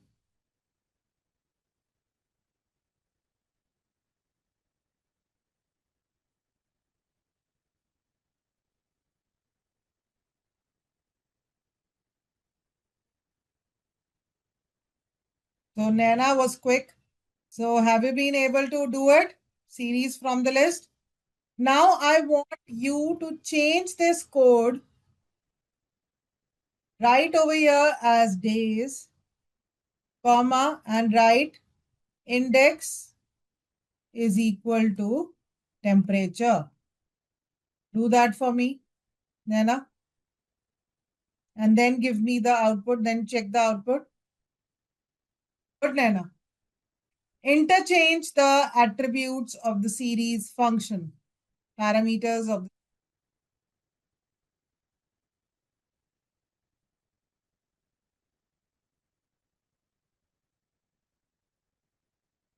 just interchange them. Very good. Excellent. Right. Right. So do you see that the rows have interchanged? This becomes my index and Monday comes over here. Right, Naina? This is the output you get. Interchanged output.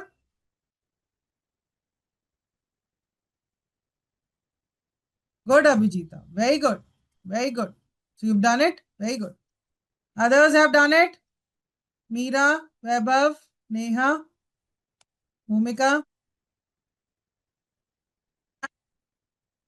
The pandas library is built on the NumPy library. We have these two series, S1 and S2. And when I do S1 dot S2 add, we see that the elements are getting added element by element. So it uses the concept of broadcasting and vectorization. Well, not broadcasting because both of them are of the same shape. So it is using the concept of vectorization. Now quickly run this activity. Quickly run this activity.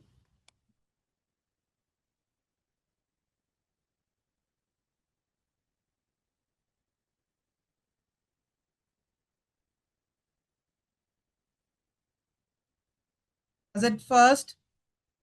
Sahana, do the code quickly. Addition of these two series.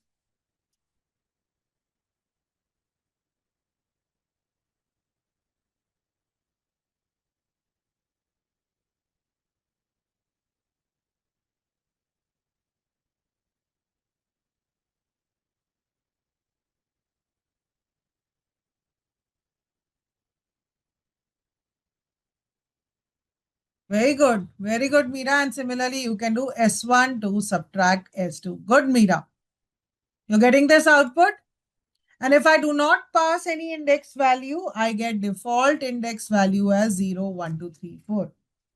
And by default, it gives me the data type of these values. By default, it gives me the data type of these values. Getting my point?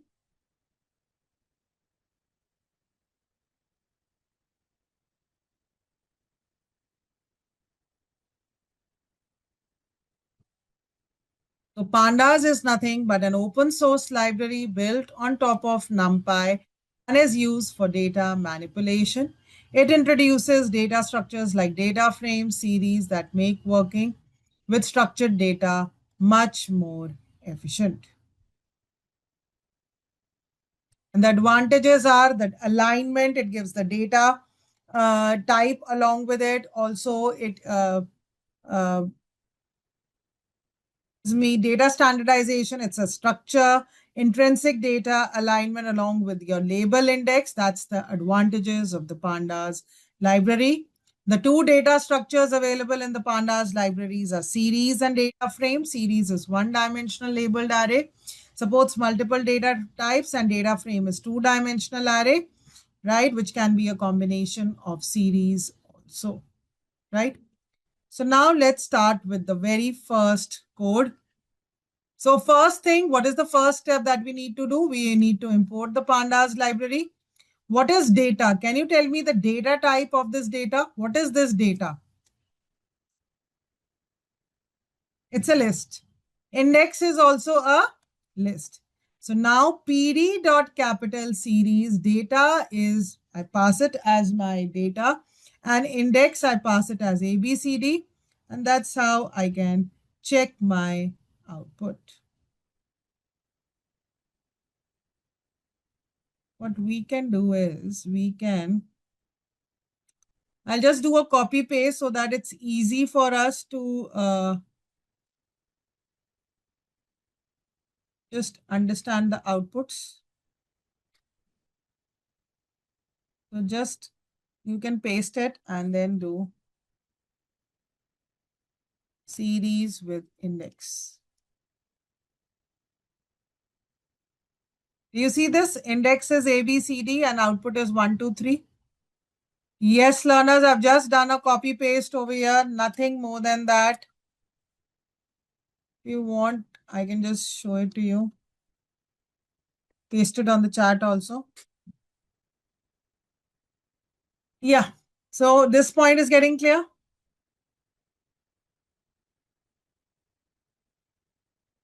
We can also create series using dictionary also.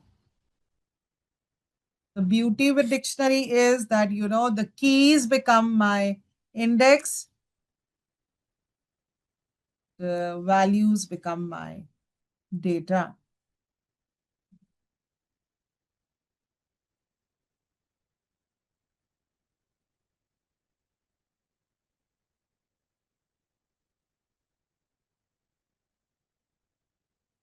Right? Do you see this? Both are giving me the same output. Learners, are you there with me? Me give it with index. Yes. Are you able to do it? Vaibhav, Naina, Bhumika, Neha, Meera, Chetra. So Pandas series can be created through list as well as through dictionary. Do you see this? This can be created with a specified index or list as well as through dictionary. Getting my point, learners?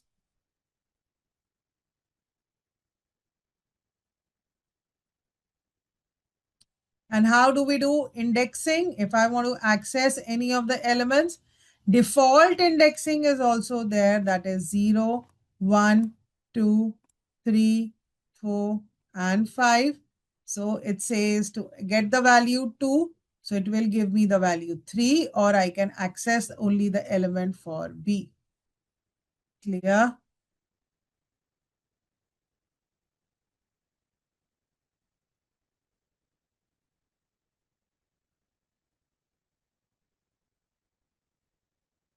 series with index and series with data. Okay. So this was print series. Yeah.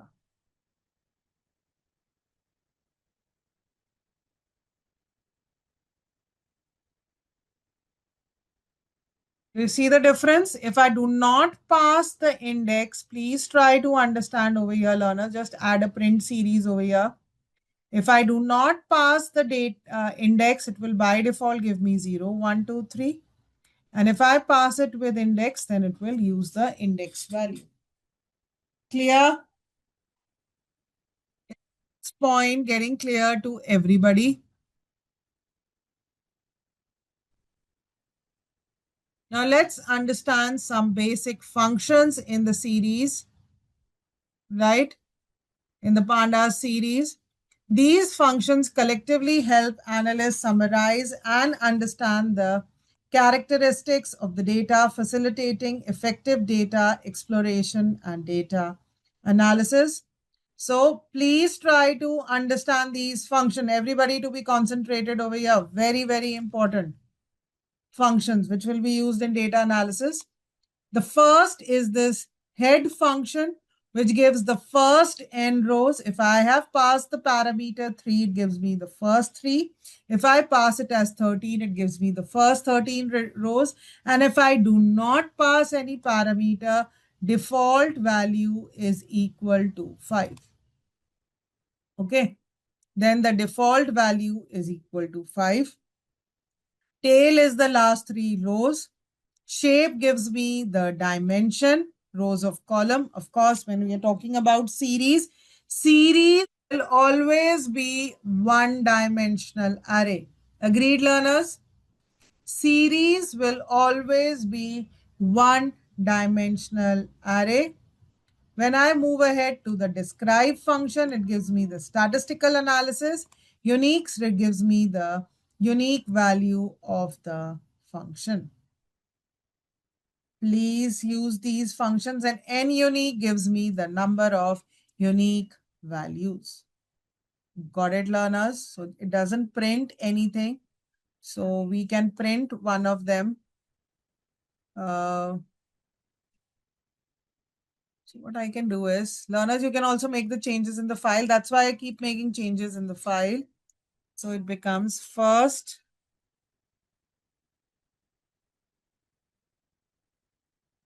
So do you see it gives me the first n rows? And if I change it to 13, since there are only 5 elements, it will give me 5. And the moment I change it to 1, it gives me only 1 element. Clear?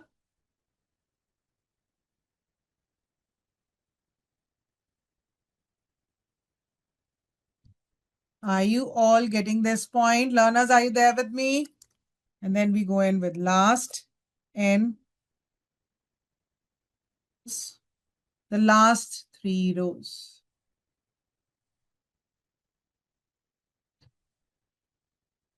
So I'm just cutting one of them. You can also do it along with me. Meera, are you able to do it? Vaibhav?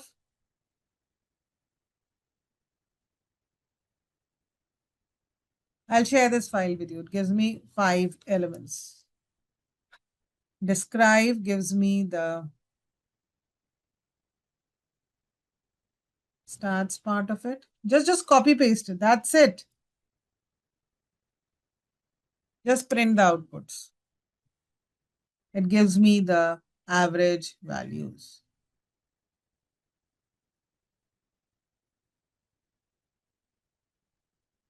Have this.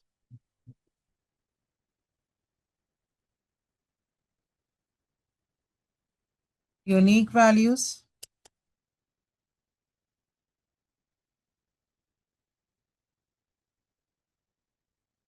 So 1, 2, 3, 5 are unique values, and this n unique gives me the number of unique values,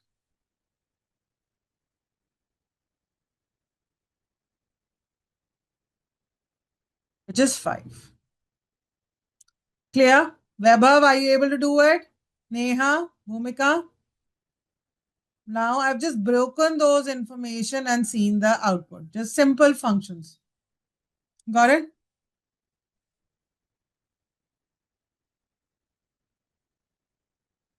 Now let's understand the operations and transformations in Pandas series.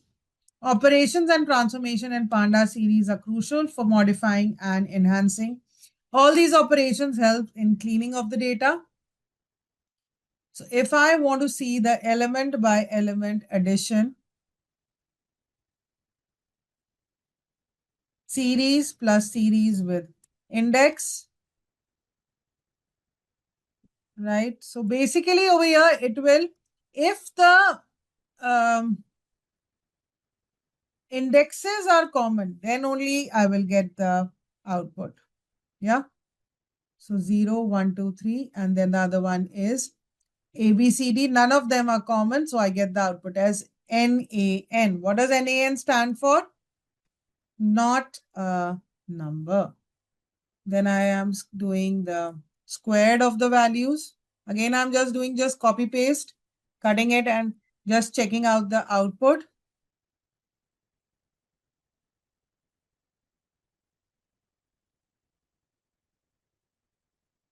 So it gives me the squared of the values, the map function.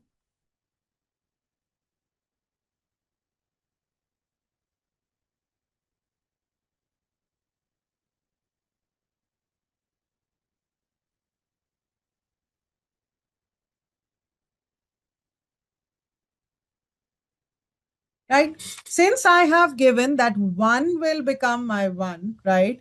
So wherever the value 1 was there in this series, let me get back to that series. Yeah, so this 1 gets the number 1, 2 gets number 2, and 3 gets number 3. Clear? Similarly, by using sort underscore values, we can sort the values also.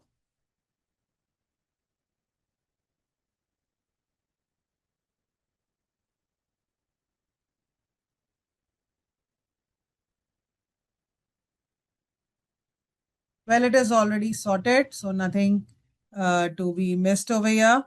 Just to check on the null values, you can use the null. So these are the functions which give power to the Pandas library for the analysis. So there aren't any missing values.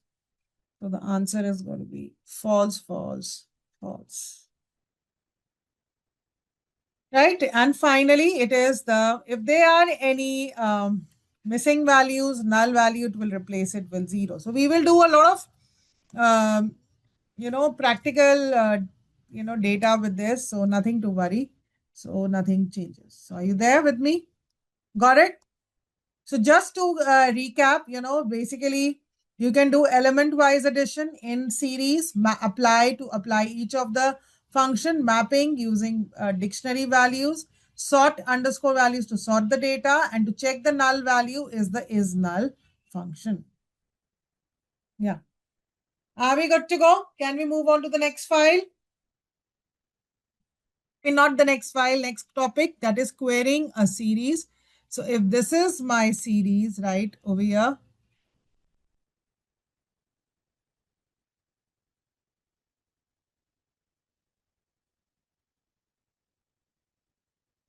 if we check out the values greater than 30, it will give me only those values greater than 30, lesser than 30, right? So these are the outputs. So this is my series, the original series, and I want to see only the values greater than 30. I just have to apply the conditional operator. It has print below, right? So series indexing, only those values greater than 30 get printed. Values only equal to 20 get printed.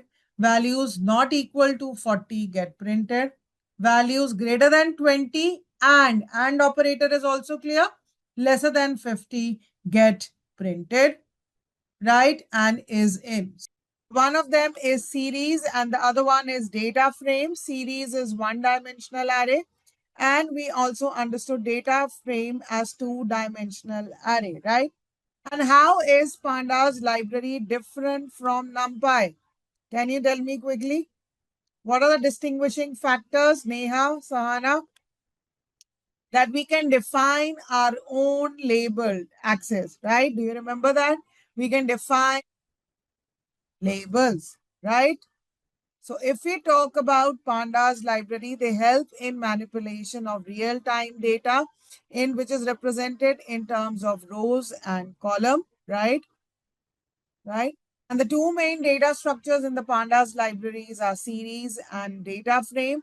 Series are one-dimensional homogeneous arrays, whereas data frame are two-dimensional size mutable tabular structure with potentially heterogeneously typed column. Getting my point? Have we all done series? Do you remember that particular file? 4.01 that we had completed. The Panda series is nothing like a column in a table, and it requires the index that we can define our own along with the value. So you remember this practice activity that we had done, that these are to my list, and pd.series is the function. This is referring to my data, and these refer to my index value. Yes or no, learners? Am I audible? This is the index. So these are nothing but of my integer type data, and this is nothing but your label index. Another important property of pandas is that all the data is vertically aligned. A series will always be one dimensional, and this was missing in the NumPy files. And since the pandas library is built on NumPy, we can easily add s1.s2. Here the important point is that the index numbers should be similar for addition of the series function. In this whole journey of data science, it is important to understand the concept of statistics. Can you tell me the Python function which gives the statistical details? Anybody who remembers Python function that we have done, detail of these values? Anybody who, which is the Python function which gives the detail of statistical values? Yes, learners.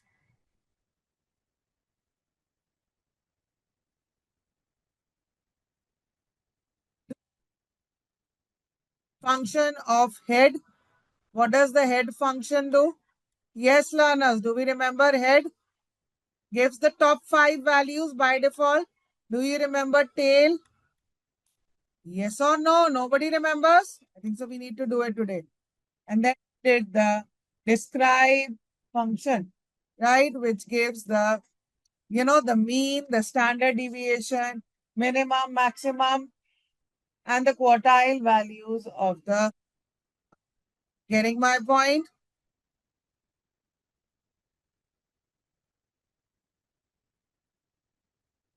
You all there with me? Mean is nothing but summing up the value and dividing by the total. Standard deviation tells me how far away from the mean. Then we have the quartile value 3. So this is the function that I'm talking. Learners, please look here. If all the values are numerical, describe function gives me count, mean, standard deviation, minimum Q1, Q2, Q3, and maximum value of the data, right?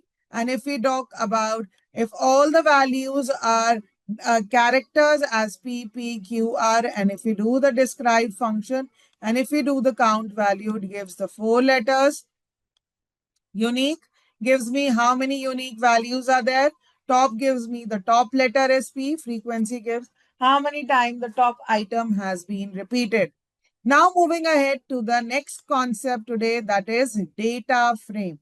Data frame is nothing but a two-dimensional data structure. That is, data is aligned in a tabular fashion in terms of rows and column. So data frame is nothing but a two-dimensional data structure. That is, the data is aligned in tabular fashion of rows and column.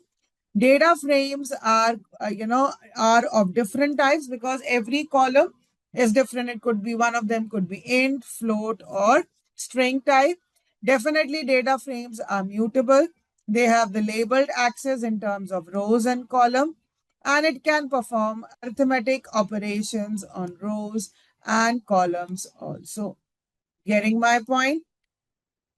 Right? So if we talk about the concepts of data frame, we understand axis 0 refers to the rows. Please be clear. Axis 0 refers to the rows and the values can be accessed via df.index. Okay. And columns refer to axis 1 that is represented as df.columns. And all the values in the table are can be accessed with the help of df.value. And each column has its own data type. Is this PPT getting clear? So data frames can also be created with the concatenation of two series function. Getting my point? Let me see the new file.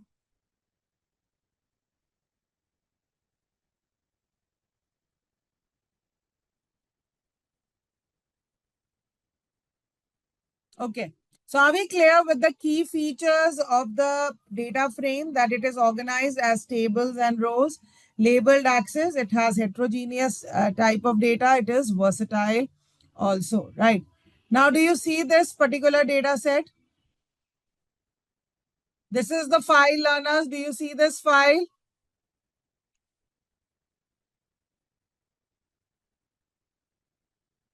So the first way to create, data frames is, can you tell me what is the data structure? The first way to create data frame is using dictionary. Learners, are you there with me? The first way to create dictionary is creating data frame is using dictionary. First thing, import the pandas as PD, right?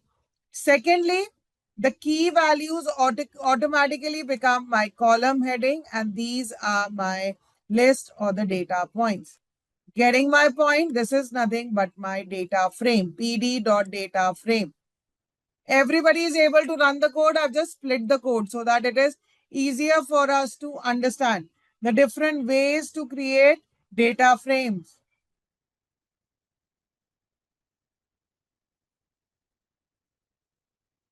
Data frame is using the list of list.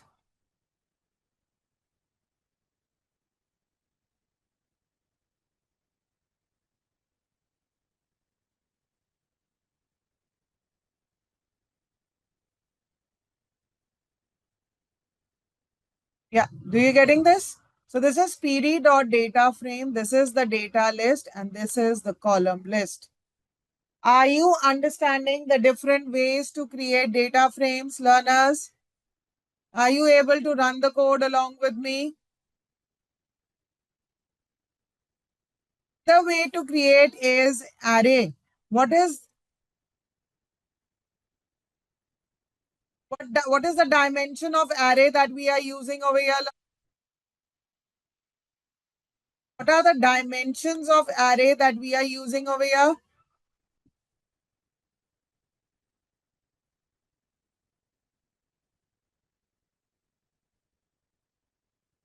What is the dimension of this particular array? Quickly tell me. np.array creates an array. What is the dimension of this array? Two square brackets, what do they represent? Yes, it's a two-dimensional array, which helps us to create the data frame that's a tabular structure. And another way is by reading a CSV. Should I share this CSV file with you all?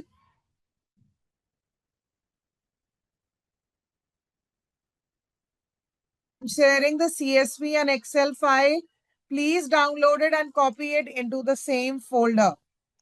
So when I load this, this will run. It will not run because it's not there. So let me see.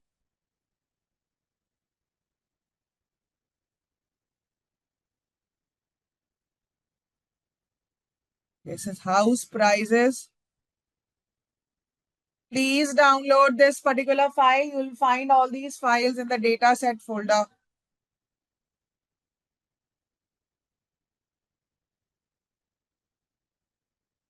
And then we have the iris folder.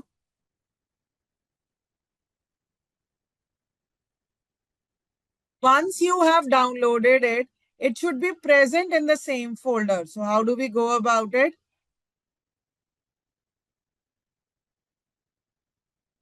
I'll do just a copy paste over here.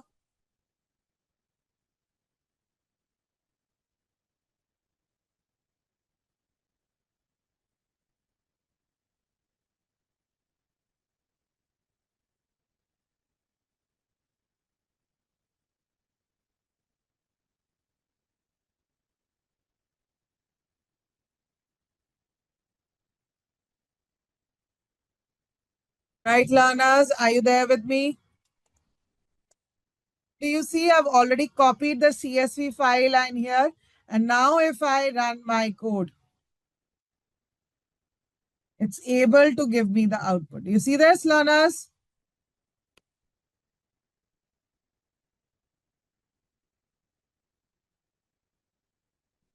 Learners, are you able to run this, load this houseprices.csv? Only Sahana is able to do that. What about others?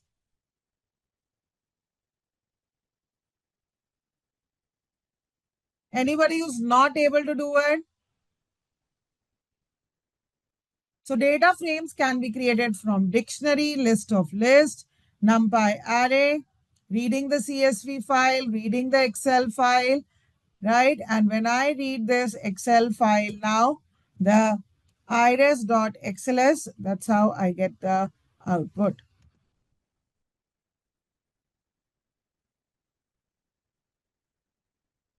Got it, learners?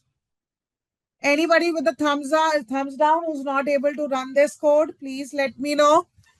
Data frames is getting clear to everybody.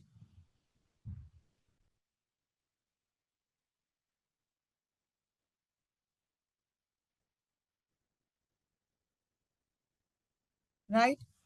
Now, getting back to the PPT that I'll be sharing today on the LMS for the pandas.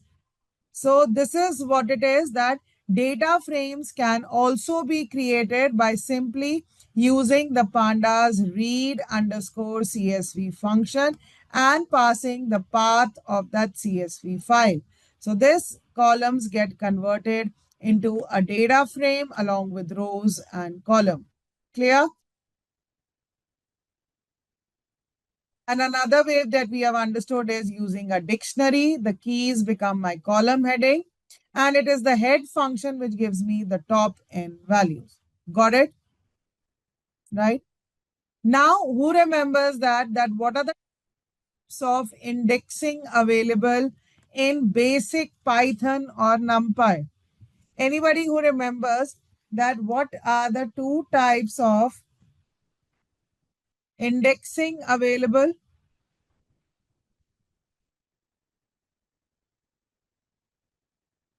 in basic Python or NumPy?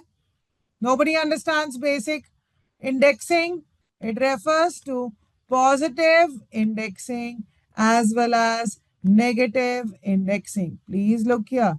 What does it mean? We move ahead with positive indexing as well as negative indexing. But Pandas library is different, right? Here we can define our own labels. So how do we give the indexing part of it? How do we give the indexing part of it? Tell me quickly.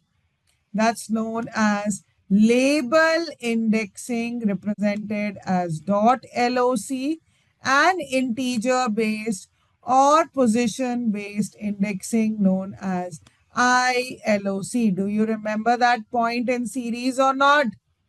Yes, learners. NMIT students, are you there or not? So, label indexing refers to the label or the values that we have given. Column value index, they refer to the .loc values. Row index values refer to LOC, right? And by default, even position-based integer indexing are present that can be accessed via ILOC. Got my point? Getting my point? Explaining this with further example, let me move ahead. that indexing in Pandas can be label indexing or position based, right? Label is what label we have explicitly given to the rows or column. Definitely columns have name, but if there are no names given to the rows, it will take 0, 1, 2. Okay. Do you remember this type of indexing? This type of indexing is used to extract multiple values. This type of indexing is known as list indexing. If I want to extract more than value. And another important point, slicing. Slicing is extracting the part of the number of columns, right? So here we have 0 to 2, right? Over here. But another major difference between label and position based indexing is that in label based indexing, 0 and 2 both are included, whereas in position based, this 2 is not included as in normal and basic Python. Got my point to everybody? Can I get a response? Are you understanding? Or do I need to repeat this? What do I mean over here is that slicing over here means that 0 to 2, the labels that we have given to the column. But in this case, 0 and 2 both are included, but in integer based or position based, it's like the normal slicing. Only in 0 and 1 are included, 2 is not included. Now clear? Now to make the concept even more clear, let's understand with an example. So if this is my data frame, the first bracket, please try to understand this. So the first one is known as for the indexing. The first square bracket is used for indexing and the second square bracket is used for the list. Getting my point?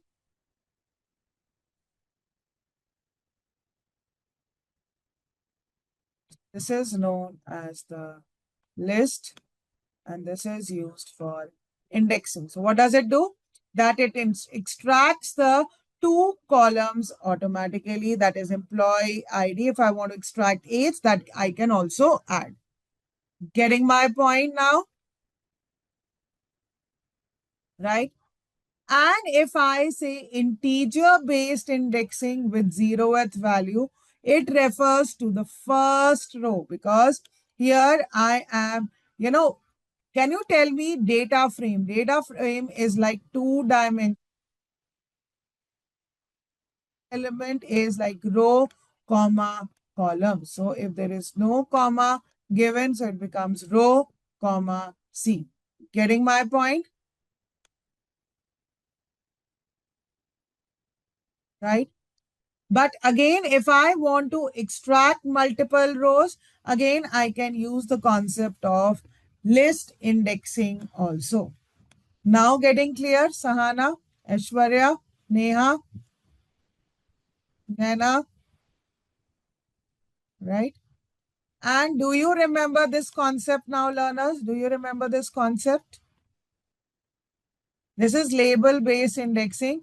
If there are two colons used, what is this known as? If there are two colons used, what is this known as? Anybody who remembers the concept? I explained. This concept is known as striding. It's not string, it's striding. Okay. So the last is the step parameter, right? We start from the 0th row, right? And we will jump to values. So what are the rows that we can get? We get 0th, second, and the 4th row. Got my point, learners?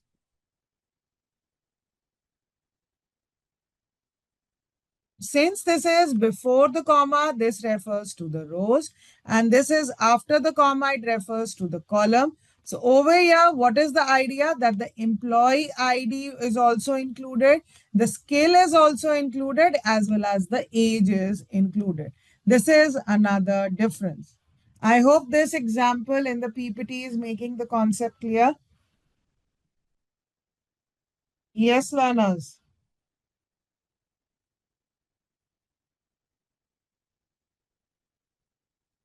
Getting my point?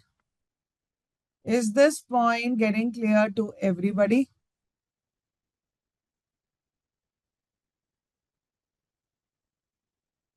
Got it, learners?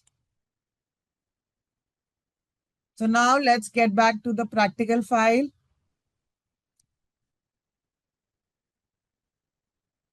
So the accessing of the data frames is possible. Elements in Pandas library is based on two indexing. One is known as label indexing, and another way is known as integer based indexing. Can you tell me how are we creating the data frame over here? How are we creating the data frame over here, learners? Which data structure are we using? What is data over here? Quickly tell me.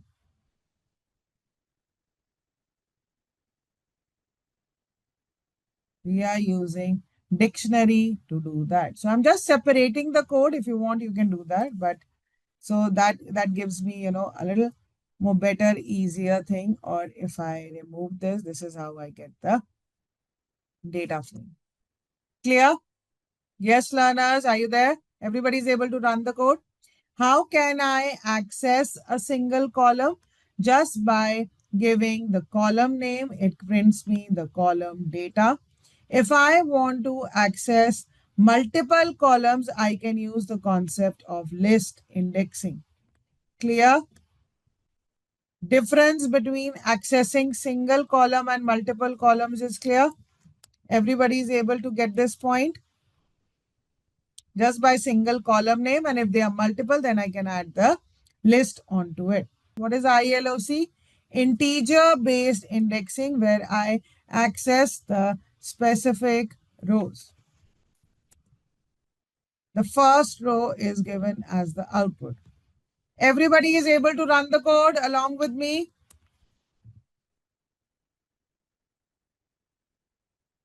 Yes or no?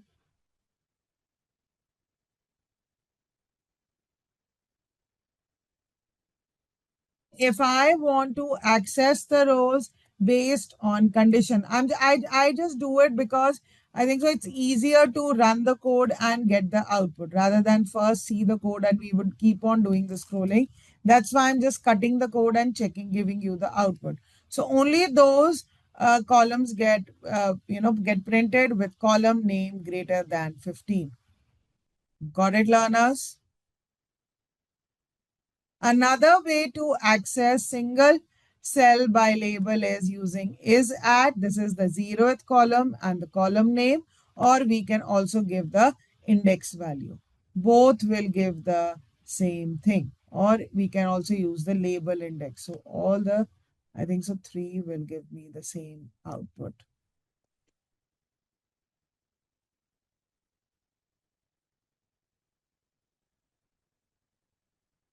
Yes, learners, do you see the output?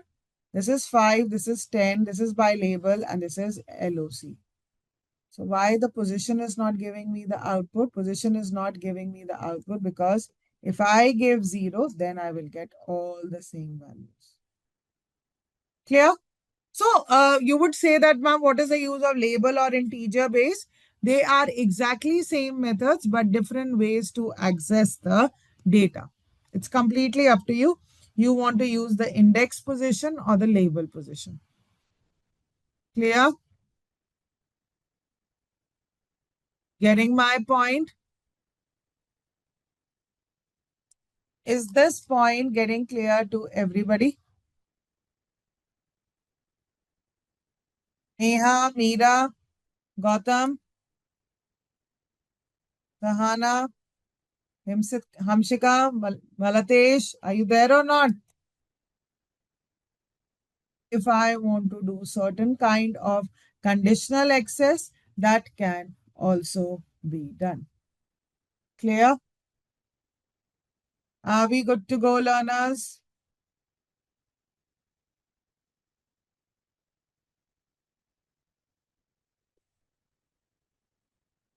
Still waiting for the response. Everybody has been able to run this code or not? Waiting for the response. Abhijita, you were able to do it. That's great. What about others? Are you all there in the lab? 100 plus. Oh my God, you've got 120 now. Come on, learners, respond. At least 50% of you respond. Manvit, Manya, Maruti, Meera, Monica. Quick, quick, quick. Prajwal, Prakyat, Pragna, Purnesh. Come on, respond, everybody. Shreya, Shivaraj, Shashank, Saswat. Okay, great. Now, understanding the data frame basics, the commands remain the same whether we are talking about the series or data frame. The head and tail methods enable users to efficiently preview the initial and the final rows of the data frame, offering a quick snapshot of its structure and content. These functions are invaluable for preliminary assessment. So now this is the power of Pandas library. When I say that Python is a good language, supports simple function. So this is where the power of Pandas library. Head function. Please be clear with these functions, everybody. It returns the first few rows. Tail gives me the last few rows. Info provides me the summary of the data. I asked about describe. It gives me the statistical summary in terms of count, mean, standard deviation, minimum, maximum, and quartile value. Then we move on to the shape, which gives me the number of rows and column in the data frame. And without these functions, no analysis is complete. Column gives me the returns, the column labels, LOC and ILOC are the way in which we can achieve indexing and slicing of rows and column. Sort underscore value will sort the values, group Y will group them. Apply applies each function to each element. Merge and concatenate will merge the data set. Plot will plot, and drop removes the specified row or column. So we will, as we move along, we will explore these functions, right? So if this is my data frame, please look here, learners. Again, I want everybody to look here.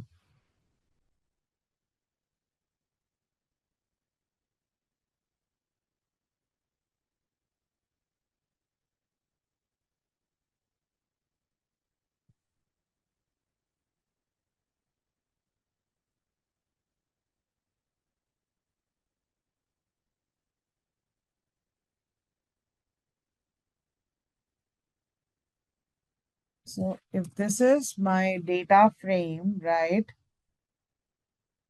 What will the head function do? Come on, tell me. What will the head function do? Since I've passed two parameters, it will give me the first two rows.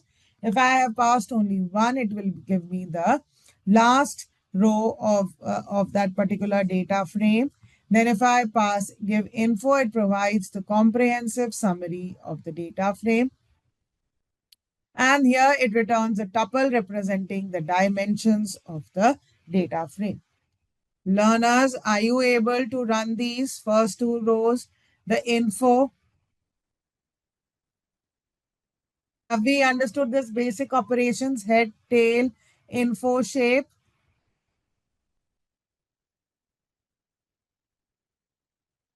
Now coming on to the most important part again, statistical operations which give the insight into this data. So if we talk about descriptive statistics, which is the function which gives me the details of descriptive statistics. Come on, learners, tell me. Which is the Python function which gives me the detail of the descriptive statistics. Please remember this function. Okay, Sahana, Neha, Gautam. Hamsika, Malatesh, please remember, which is the function, Python function, which helps us to calculate the mean, median, and standard deviation. This is exactly the same function that were present in NumPy. df.mean gives me the means of the value, median gives me the median, and std gives me the standard deviation of the value. Getting my point? Is this point getting clear to everybody?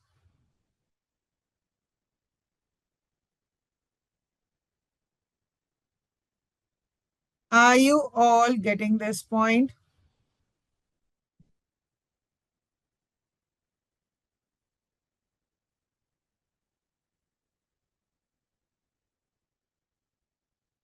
Now, the most important thing is correlation analysis. Let's try to understand correlation analysis. Okay.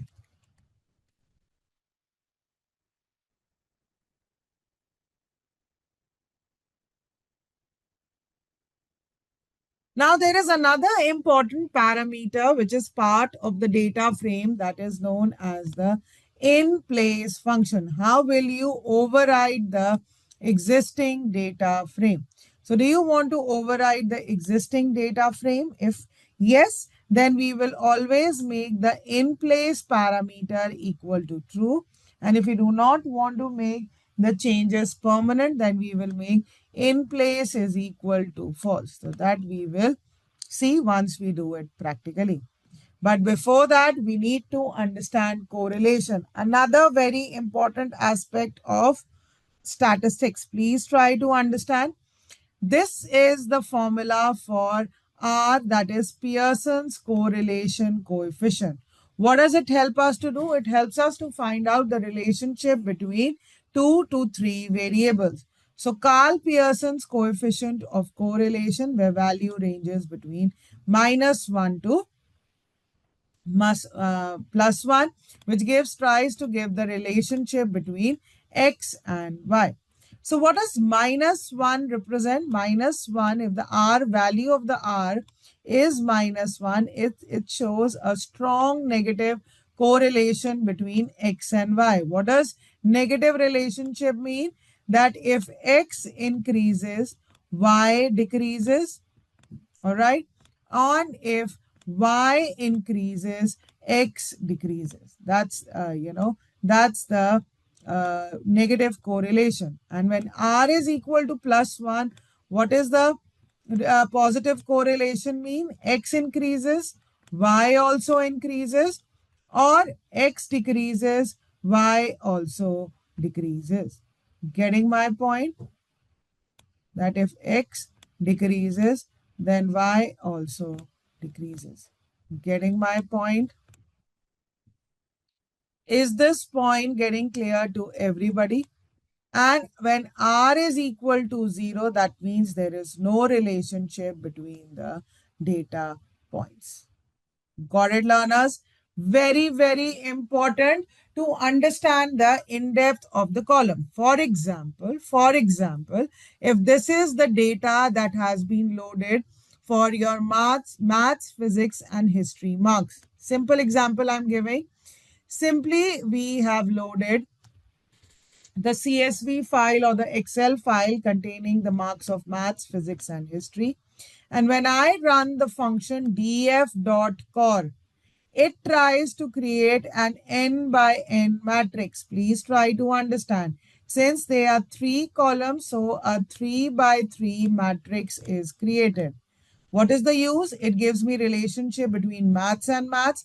Of course, diagonal elements is going to be 1 because we share positive relationship with ourselves, right? We are perfect with ourselves. So there is this perfect relationship between 1 to 1, right? But what is the relationship between maths and physics? It's very strong. It's very close to 1.9. But the relationship between maths and history is negative with each other. Similarly, if we talk about history and physics, they also share a negative relationship with each other. Getting my point? Is the correlation getting clear to everybody? Have you understood what do we mean by correlation? Sahana, Meera, Nagendra, Naina, Neha, right? Then there is this another function value underscore counts, which helps us to calculate the unique value. So based on the categories, they are north, east, west, and south. How many times east has been repeated? Only 2 times. How many times north? 1. How many times south? 1. And west was 2 times. Got it, learners? Is this point getting clear to everybody? So getting back to the practical file. So which is the Python function which gives the correlation between the values? Yes, learners, which is the Python function which gives me the correlation between the values? It is df.core. And what is the range of the values? The range of the value is always between -1 to +1. Here they all share a positive relationship. But if I want to make it to negative, yes, Aksha, there is some issue. Yeah, it's df.core. And if I really want it to be negative, maybe I can put a negative sign over here, then run and see the output. So between column 1 and column 2, there's a negative relationship, but 1 and 3, share a positive relationship. 2 and again, 2 and 3 share a perfect negative relationship. And that is true also. Clear? Then we understood value underscore counts, which gives me the categorical data along with the frequency value. Are we clear with this particular point? Are the concepts clear? Are we able to run the code? And this is the assisted practice for you all, that you have to load the housing data set and then perform such actions on it. Will you be able to do that? This is the data set. You can save it for your homework assignment. Got it? So what is the use of date time function in any coding language? Can anybody tell me? What is the use of date time function in any coding language?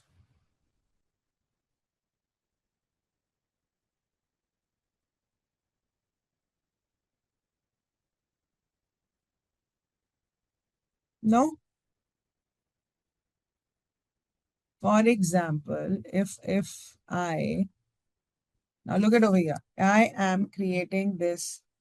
Do we have any date type over here? So what is the date today? Let me put that as that 0403 and 2026. All right. Now suppose if I don't give the code, okay?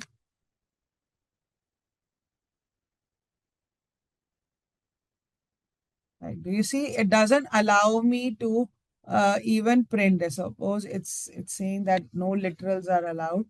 It doesn't allow me to give three of them. So let me remove this. So it works. Let's see. It's minus 2025. What does this minus 2025 mean? We are not even getting the correct answer. Learners, are you getting it?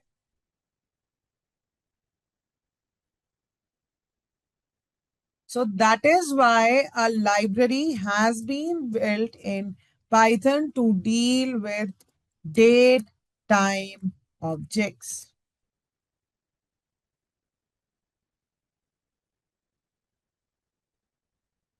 It is nothing but an integer data type, right?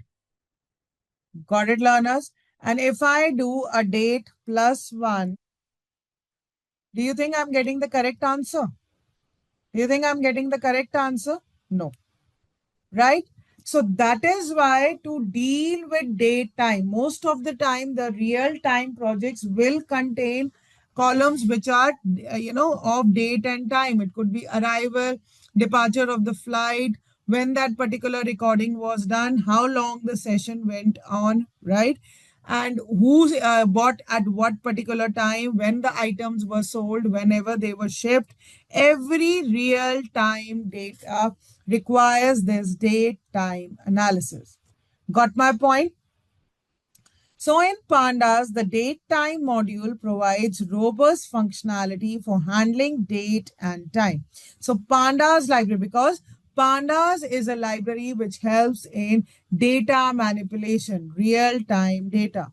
So in Pandas, the date time module provides robust functionality for handling date and time data, while the time delta class allows us for convenient manipulation of the time interval.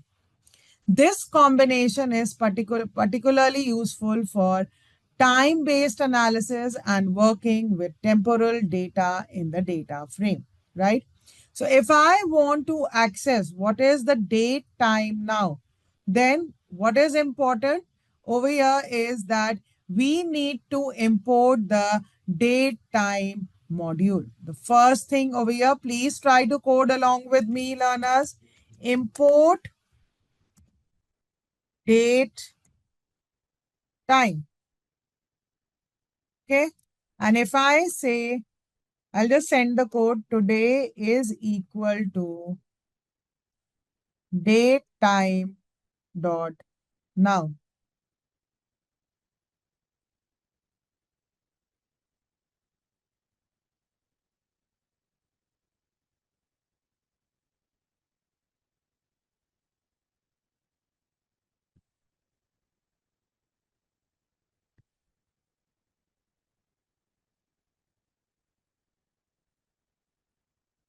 Oh, I wrote put it as data.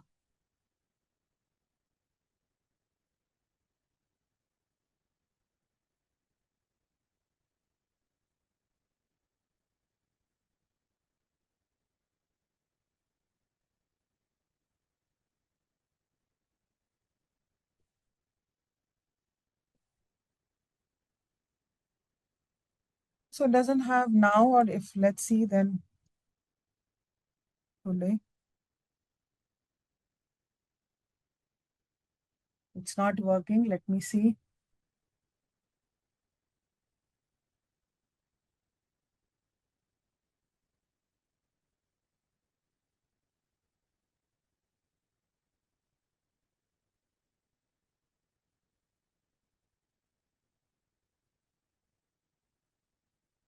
So DT, sorry, this is the accessor, and then we have this as date time dot today. Now, do you see? It gives me today's, what is it? 4th of March, 2026. And if I want the time to be now, how will I go about it? DT dot date time dot now. Got it, learners? Are you getting this point? Are you able to understand this or not? This is the time for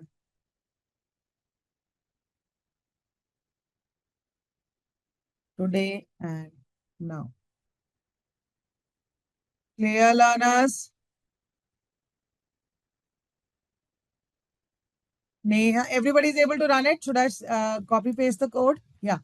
I'm pasting this code on the chat. Please run this code.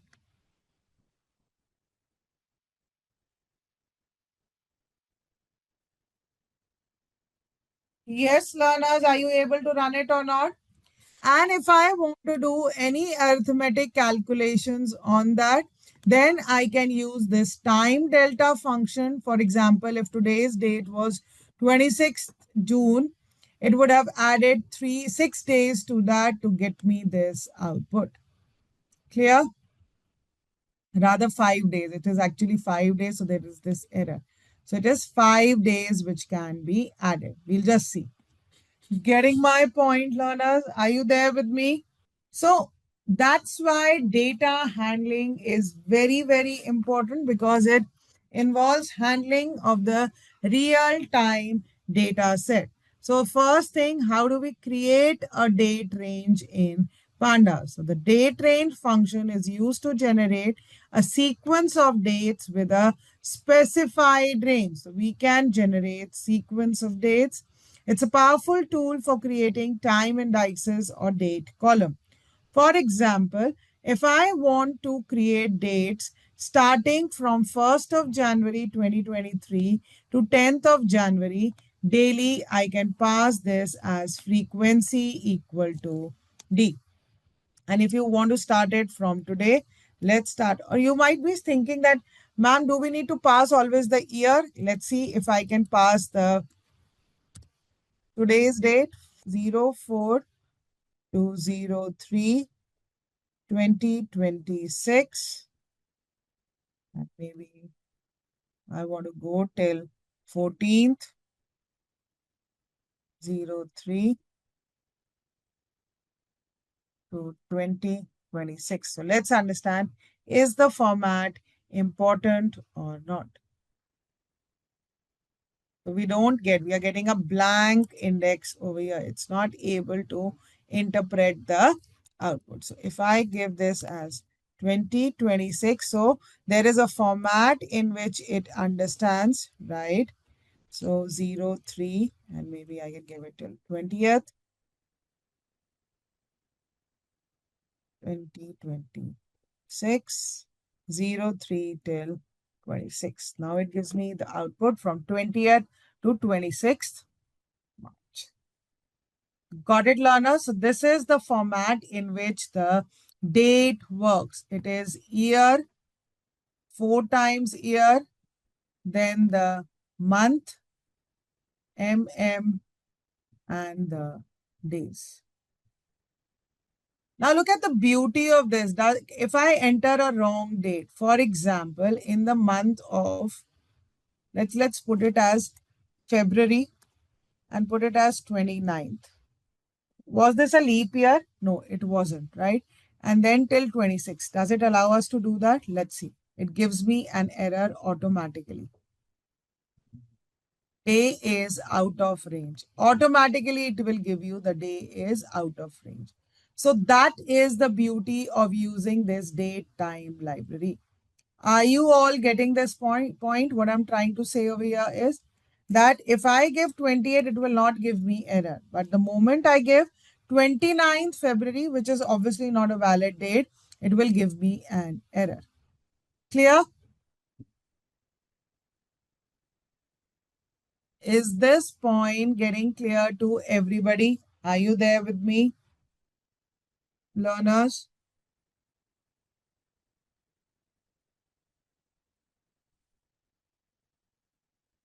Yes or no? Yes, learners, are you there?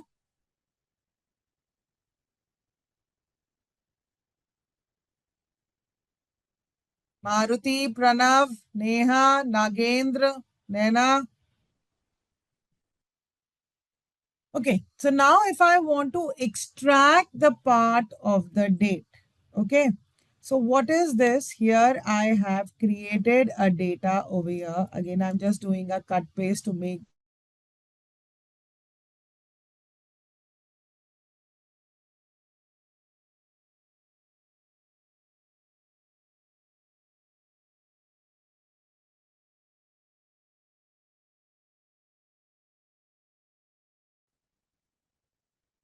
it's of object type, right?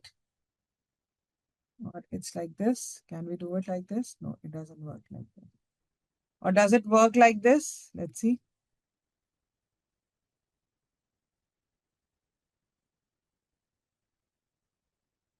That it is a series. But I want to know the data type. What is the type of the data? Are you getting this point? I want to know the type of its values. Or if I say values, that's numpy.ndre. No, no. What we are looking as it is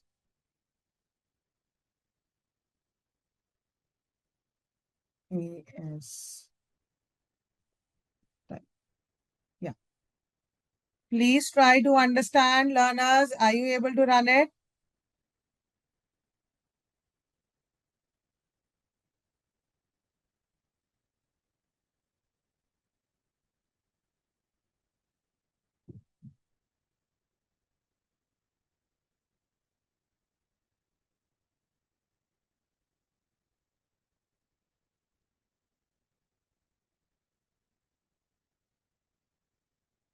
Or the one we forgot. It's not AS type, it's D type. So it belongs to object data type. Got it? It's like object data type. Date is object data type. Can we work on this object data type? What I'm trying to say is, can I do df dot date plus 1. Can I do that? No, it will give me an error. So which is the function which will convert it into date time object? This function. Please try to understand, learners. It is this function that will convert it into date time. So now if I check the df date, well, the output will look just the same. Do you see this? Has the output changed? Let's see this. Do you see this? This is year, then this. So this is exactly the way we are going to get the output. Got it? And now if I check its D type, this is of date time checked. Got it, learners? Or another way to do it is,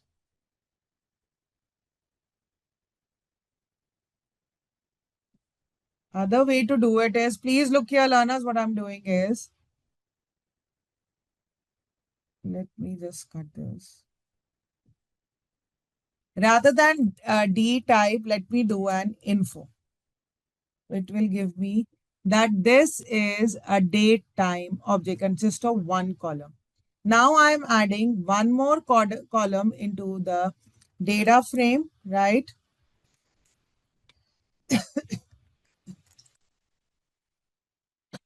My data frame looks with two columns.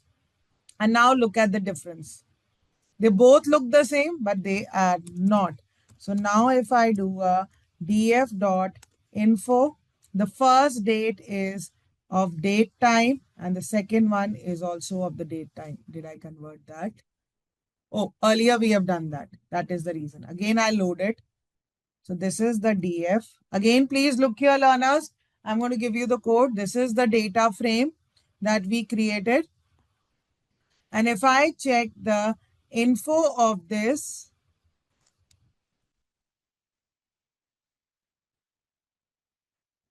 then this is of object data type. Now I convert this. This is the output. So the first date is now of the object type and this is new one is of the date type. Now clear? Now if I want to extract each individual's day, I can use df.date.dt and day access specifier, then month and the year. So by using these functions, we are able to extract that. What is the error?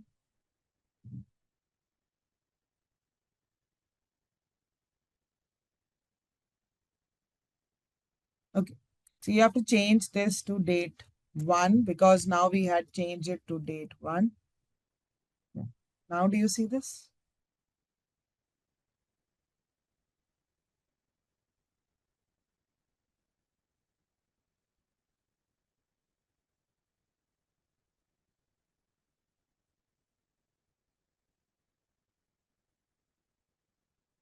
Got it, learners?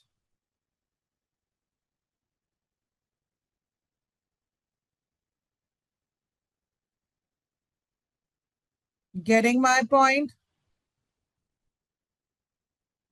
Are we good to go? Please run the code and give quick confirmation on the chat. Faculties, please check them that are they running the code or not. If they are facing any difficulty, please let me know. Come on, quickly, learners. Please run this code. Okay. Now moving ahead and now we have again created a data frame ranging from 1st of January to periods 5. So we will put it as today's date so that we understand the significance better. Okay. So if we see this, this is 4th, 5th, 6th, 7th and 8th of March.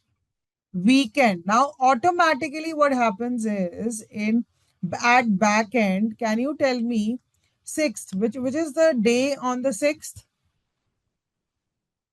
4th is today, Thursday. Friday is 6th. Then we have 7th as Saturday and Sunday. Is that true? 9th is Monday, right? right? So how do we go about it? Automatically, the weekday number, this is at 5, right?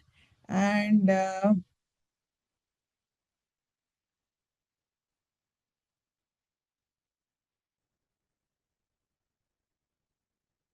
me put it as 9. Now check it over here. Today is 4th of, oh, it was March. It is 2023. That's what I'm confused with. Okay. Now let's go ahead with this. Right. Now look at over here. Today is Tuesday or Wednesday. So by default, Monday is given as value 0. Please try to understand. How is this date time module helping us? This is Monday. This is Tuesday. This is Wednesday. And this is Thursday. So Thursday, tomorrow is Thursday, tomorrow is this, then Friday, and Saturday, Sunday is 5, 6. So the moment it knows that it is 5 and 6. How do we know that? If the value is equal to 0, what does equal to 1? For example, if 5 is equal to 1, it is true. That means it's a weekend. And 5 divided by 6 is also 1 point something. Then also it is true. Rest all are not weekends. Are you able to understand this particular logic?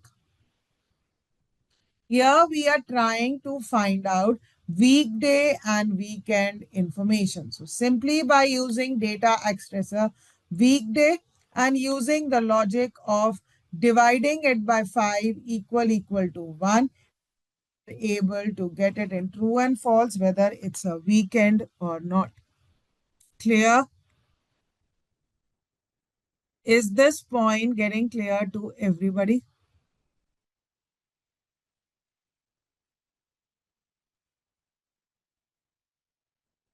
I've not made any changes except this date and period also. So now if you put it as 7, now you can see 0, 1, 2, 3, 4, 5, 6, 7. Got it, learners? So again, what is the use of this date time module? We can convert any date time module, any object data type, string data type to date type module. And if I want to add and subtract any previous or next date, that can be easily be done by the time delta module. Getting my point? So if that was the previous date on the 1st of January, the 1st January 2023, the previous date, automatically it gives me 31st December 2022. Getting my point? So we don't have to decide the logic. It automatically decides the logic and does the arithmetic operations on that. Got it, learners? Time delta function is used for arithmetic calculation. Can we pass this as months?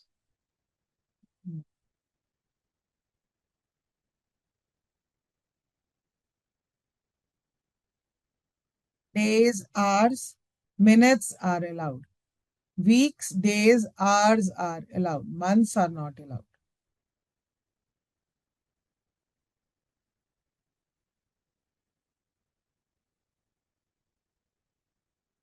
Weeks.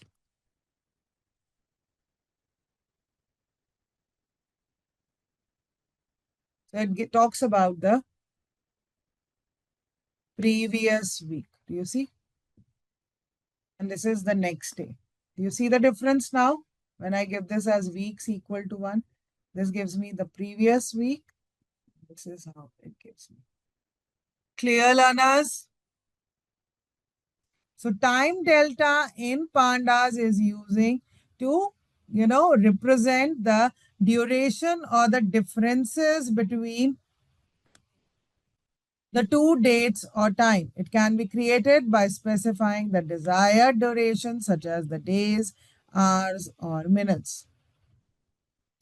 So again, what are we trying to do over here? Here I am my data frame with date ranging from 1st of January 2023 to 10 periods in terms of hours. The value 1 is range this much and value 2 is the range this much. So this is my data frame. Let's cut it over here so that we understand it better.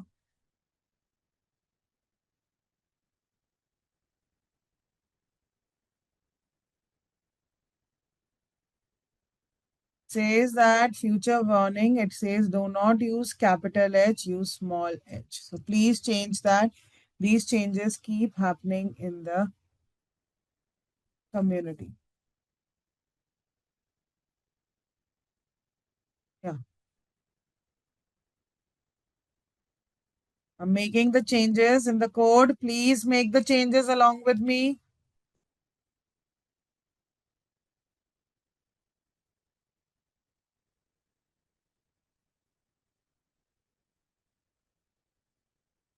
And now I am adding days 3, creating a time delta of 3 days. So what are we doing over here?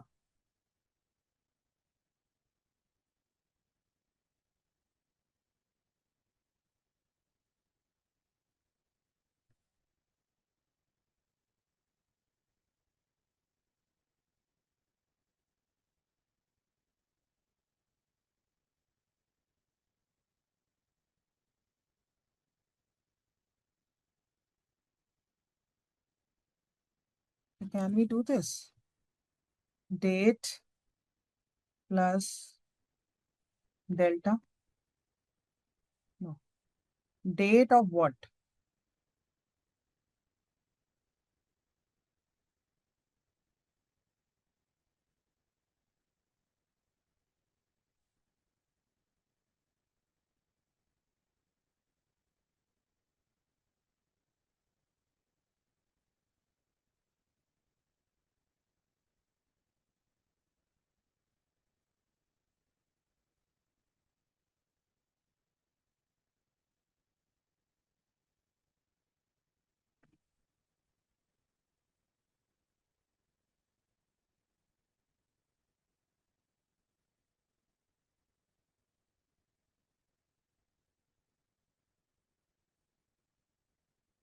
TF is equal to, no, TF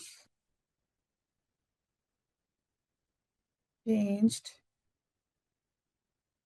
date equal to this. Okay, okay.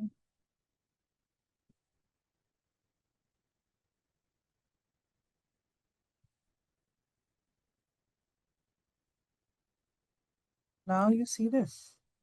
3 days are getting added, right? I'm just giving you the code. Whatever changes I'm making, I'm giving you the code. Yes, learners, are you there with me or not? Please run this code, everybody.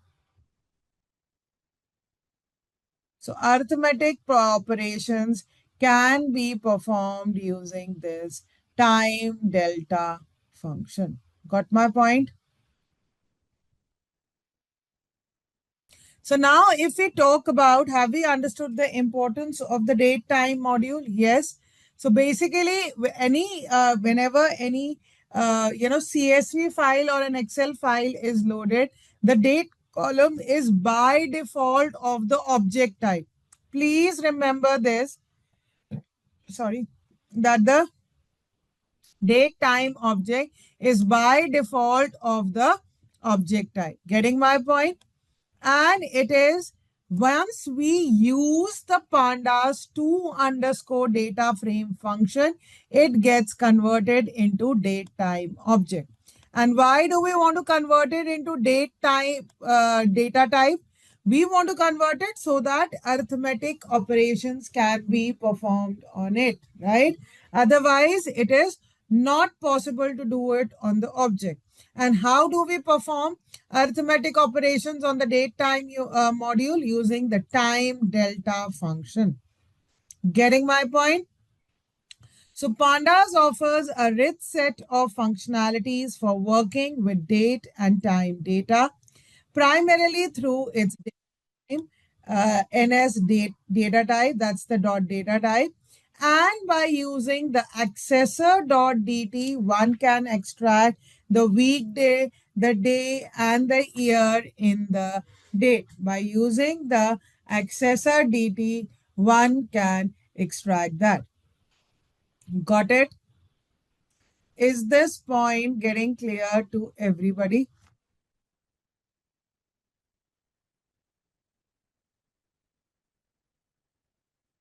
Yes?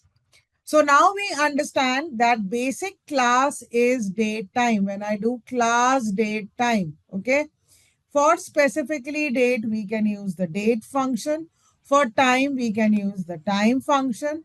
Then we can combine the two also for the date time function and for time delta function again for adding or subtracting the values. And then we have the TZ info, which helps us to give the for the time zones, right? For my time zone and your time zone can be different. Time zone for Asia, Tokyo, USA, etc. Clear? So first date time is nothing but the module that needs to be imported. Then we have the Python class, and today and now are the Python function which help us to give the date. So how can we create date time object using date or date time class? By using now or today, by conversion of object data type to date time object, or as we have understood using the pandas date time range function, which helps us to create a date range object, right? And if we want to specify the format of date time, you can use now.strf time, or you can also use strp time, right? To convert a string to a particular format. You can change the format of the date. For example, if you want the month before, then the day and the year, that can also be done. Clear, learners? And these are the different percentage: capital Y for 4-digit year, small y for 2-digit year, a small m for 2 month, and capital percentage M is for the minute of the time. So I've added all the description into this PPT whenever you need to, if you have any issues, once you go through it again, you will understand it better. When if you have any issues, you can use it, access the data if you have any doubt. And of course, it is the pandas date range function which helps us to create the range of the data. Got it? And extracting the date time component is through the .dt or date access specifier. Clear? So if I have this date as now and I give time delta days is equal to 3 days get added. And if I want to add the number of hours or week or minutes also, that's also possible to add that. Clear? And if I want to add years, then we have now is equal to date util, relative delta years is equal to 2. Clear?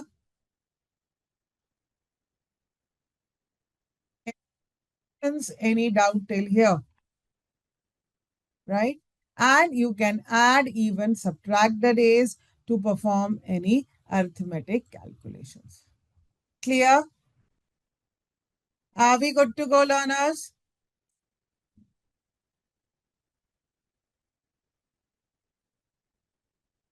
Right?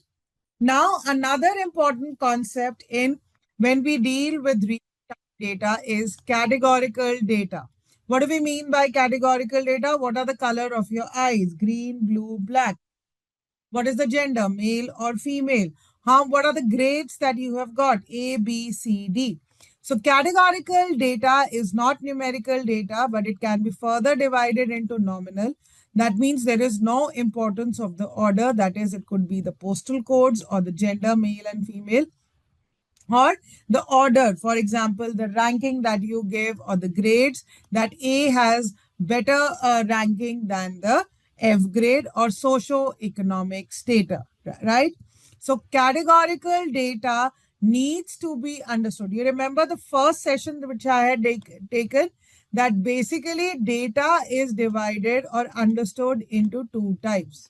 The two types of data are numerical and the second one is categorical. Please try to understand this particular point. So data can broadly be divided into numerical or categorical data, and the categorical data is further divided into nominal or ordinal data. Got it? So categorical features are, can, like, if the data is nominal, then the concept that we use to deal to convert categorical data to numerical is one hot encoding. You might be thinking that, ma'am, what is the need, or what is the need of conversion? See, practically, uh, categorical data such as eyes are red, blue, green, or black. Computer doesn't understand. We have to convert that blue, green, brown, or black into numerical data to make the computer understand in the algorithm, right? So the categorical data is further divided into nominal, that is one hot encoding, and the other one is ordinal due to label encoding, right? So the two types of encoding available are one hot encoding for the nominal data. In Pandas, we use the get underscore dummies function, which is also used in machine learning. But for machine learning, I thought I should give you an idea. Scikit-learn library, we also use the one hot encoder. And for ordinal data, in Pandas library, we use the cat.codes function. And for scikit-learn, we use the label encoder function. Getting my point? Is this point getting clear to everybody? So how does it happen? For example, if we have a column of fruit and these are the categories, right? I want to convert it into categorical data. Presently, it is of object data type. What do we mean by object data type? String data type. And the moment I change is data type. That was the mistake I was doing. I was doing a .as type. I was changing one type to another. To know the type of the column, we do D type. And for type conversion, for changing one data type to another, we use the AS type category, and that's how I get the output is exactly the same. There's no difference in the output. Yes, but the data type has now changed, and it has also understood that fruit has got two categories. One is apple and the other one is orange. Clear?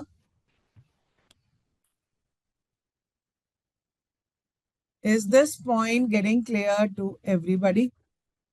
Right? And then print type fruit categorical value, we get these values. Got it, learners? Categorical data is getting clear to everybody.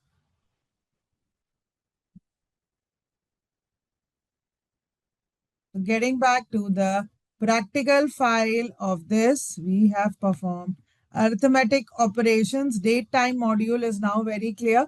And we can also do resampling of the time series data. That is, the time series data can often come with irregular intervals, right? It's not always a day after a day. So we can also do resampling in time data, which is the process of changing the frequency of the time series data either by upsampling in frequency or downsampling, decreasing frequency. So how do we go about it? We set the index to date in place true, and then select the D types number based on the days and do the sum. So are doing on the DF. Where is the DF? This is the DF that we are talking about.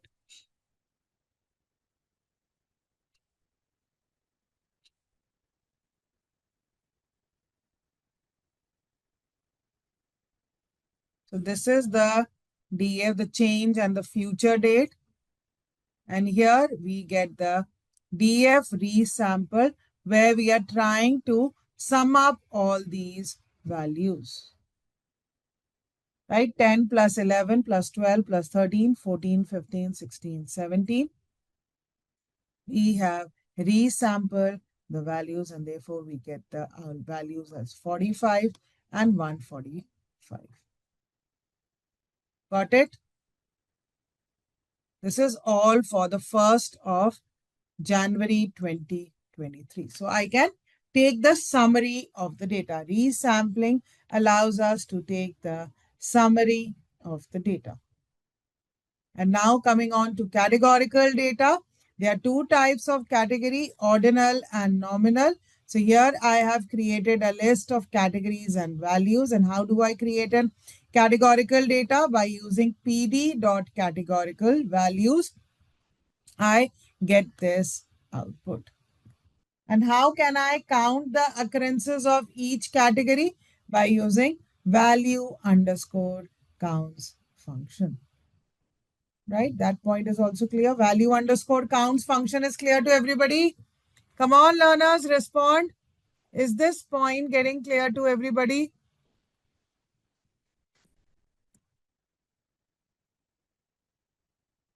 And then we have creating dummy variables. Again, I have this categorical data and dummy variable will create the number of values true and false, right? And label encoding is achieved with the help of df.category as type. So there are two types of encoding happening over here. This is for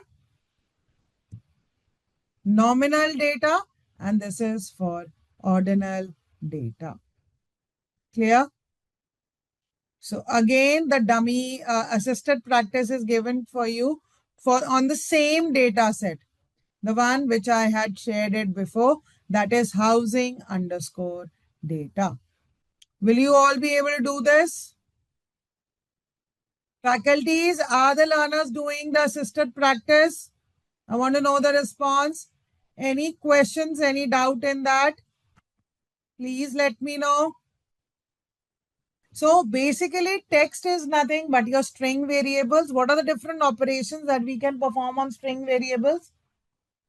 Changing uppercase to lowercase, lowercase to uppercase, finding out or replacing any substring. So what are we doing in this case? Yes, learners, tell me. We are creating a data frame with these columns and what are we trying to find out? Can anybody tell me what are we trying to find out using str.len function? What is this function doing? Tell me, learners.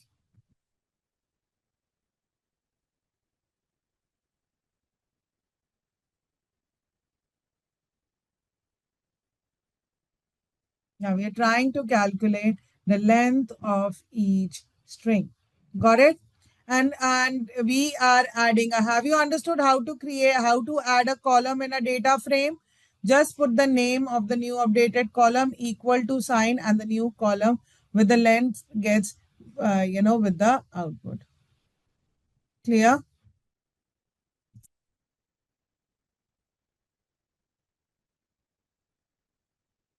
Getting my point?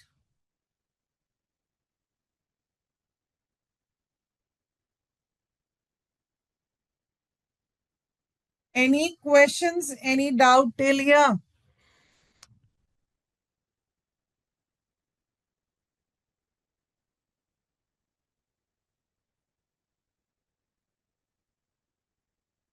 What is happening with str lower function? Tell me.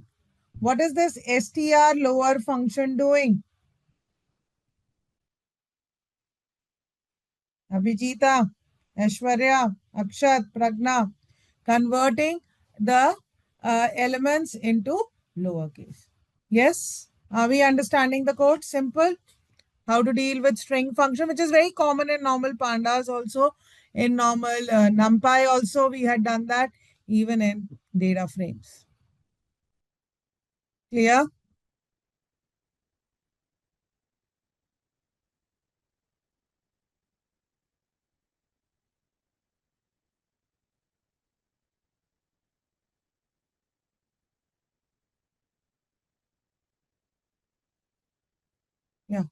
What are we trying to do in this case? Here we are trying to find out the substring, that which of the data has data in it. Hello world Python. So data science is the only uh, word or element in the row which contains the string. So that is why all else are false, only data science has true. Getting my point, learner? So it's returning me a Boolean value in terms of true and false.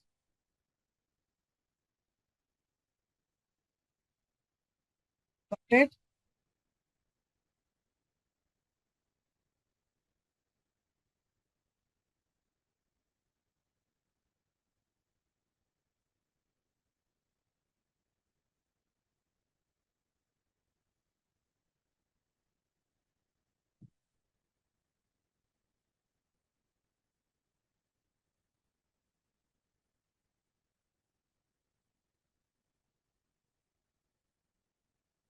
Yes, learners, are you there?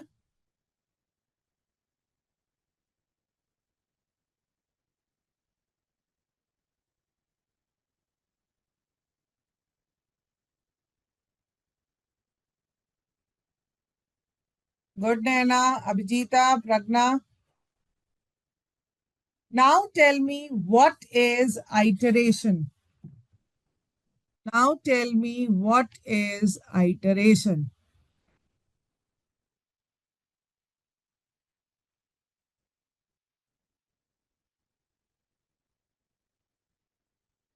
Tell me quickly, what does iteration mean in any programming language? I'm waiting for you, learners.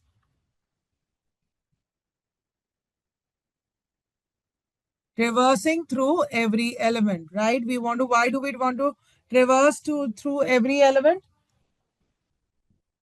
So that we are able to check some condition criteria, right? That's iteration, looping basically, right? So in normal, Python, what are the different looping structures available to us? How do we iterate in normal Python?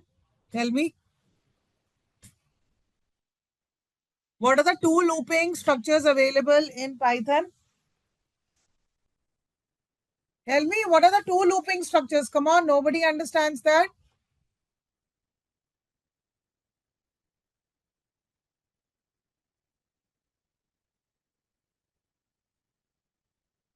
What are the two looping structures available in Python? Tell me quickly. For and while. Very good. And what is the difference between for and while? Come on, I'm not asking very tough questions. Please respond. What is the difference between for and while?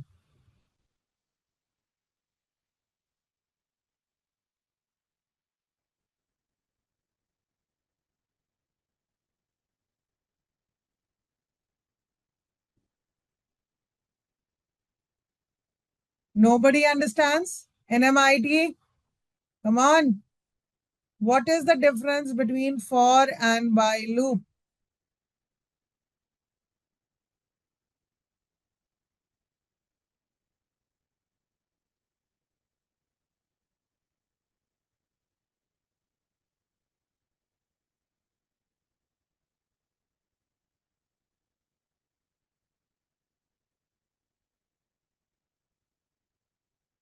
Nobody understands? Come on, this is very strange. I'm asking a very basic question. Ashwarya, Akshakriti, Amarthuna, Amratuna. Come on, Darshan, Danush, answer. For iterates to initial value to end of the value, incrementing the iterator. And can we say it's a count control loop? That's the correct way to answer. For loops are count control loops, Weber. We know the number of iterations in advance, whereas while checks the condition and then iterates, right? Then if we want to do this iteration in pandas, what is the challenge in pandas? How is it different?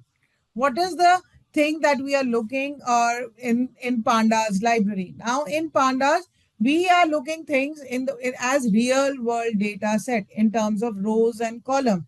Generally, we would want to iterate through the rows of the data frame in one go, not a particular item, not one single item, but a complete row together, like in SQL. Yes or no?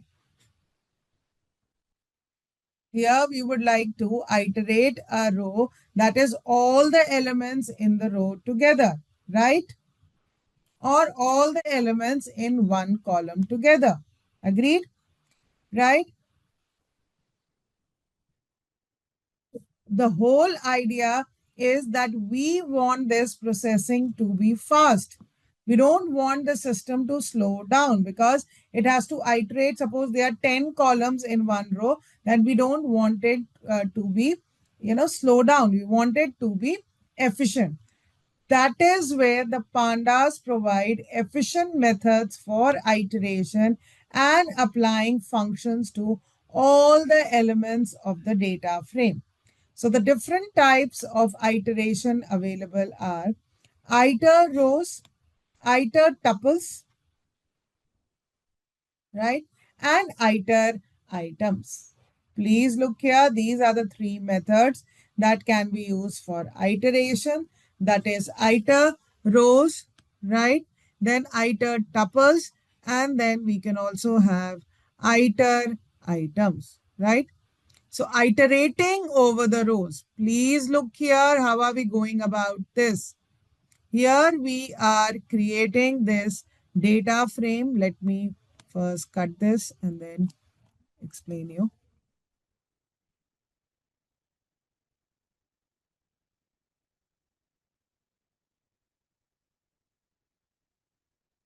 Right here we have this data frame df.pd.data frame over here with column 1 and column 2. So what is the challenge over here? That I want to iterate all the elements of the first row and then second elements of the second row. Got my point, learners? Right? So how do we go about? If I do a df.iter rows, automatically it will give me index and rows of the column. That at the first index, this is my data. At the second index, this is my data in the form of tuple. Got my point? Now suppose if I add an existing column, suppose if I add one more column to it, right?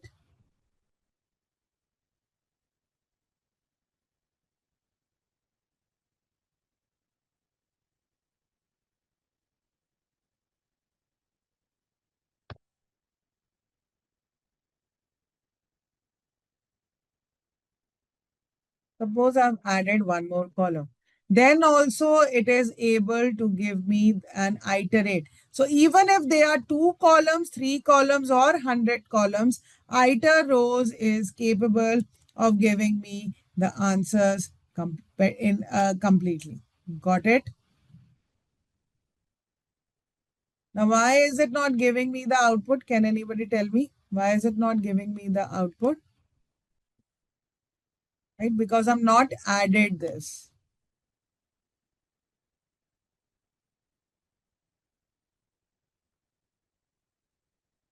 So for the row, I want to give.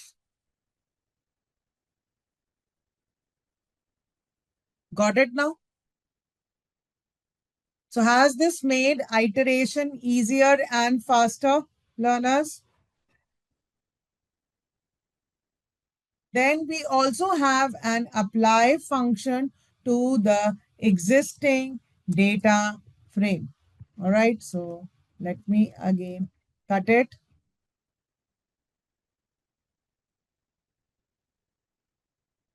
So this is my existing column, and the new column I want to apply is multiplying each element with 2.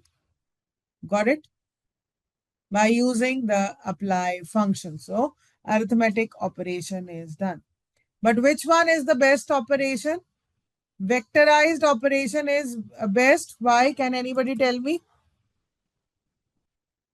What does vectorized operation do? It does element by element calculation. Clear, learners? Are you able to see the difference? And this is how it adds it. Here we don't even need to run the for loop. What is the beauty of vectorized operation? What does vectorized operation mean? Do you remember that? Do we need to run the for loop explicitly? Do we need to run the for loop explicitly? It automatically iterates and implicitly runs the code for me. And similarly, can I do iterating over series? So if I have created the series, I can run on series.item. These PDFs and PPTs are useful in understanding the concepts. So iteration in Pandas can be achieved with the help of iter rows, apply or vectorize operation. Iter rows are most successful for smaller data sets, apply for complex row-wise transformation, and vectorize operations are the fastest and the best method at the moment. So always use vectorize method. So iter rows does not preserve the data type across the rows. Each row is converted to a series, which might lead to type changes if columns have mixed data type, less efficient for large data frames compared to the vectorized operation. And the disadvantage of iter rows is it is not generally recommended to modify a data frame while iterating over it using the iter rows, as it can lead to unexpected behavior. Right? Syntax, we are very clear. For index gives me the index of the values and row series in data frame. In data frame, index is the current row. Row underscore series is nothing but the data of the current row in terms of tuples containing the index and data of each row. Right? So this is how I create my data frame of year and sales. And here when I run the iter rows, I get the index along with the row, year, and sales. I get the tuple value. Right? This is what we have seen practically. Yes, learners, we've already run it and seen before.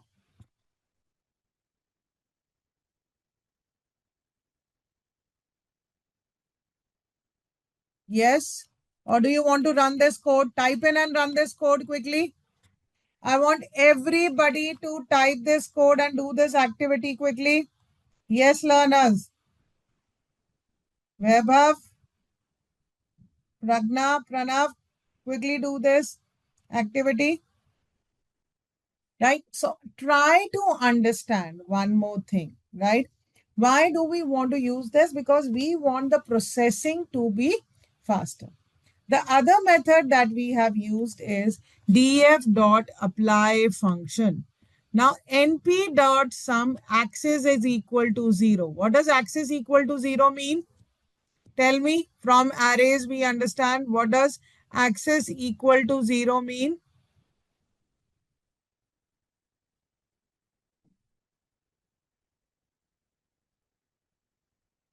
That means we are going to take the sum of all the rows. Axis equal to 0 means operation on rows. Absolutely correct, Akshay. Right, Vaibhav.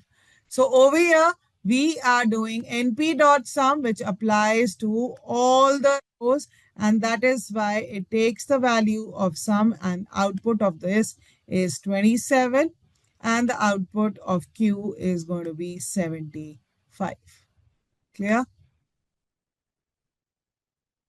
And if I give axis equal to 1, it means columns, operation on columns.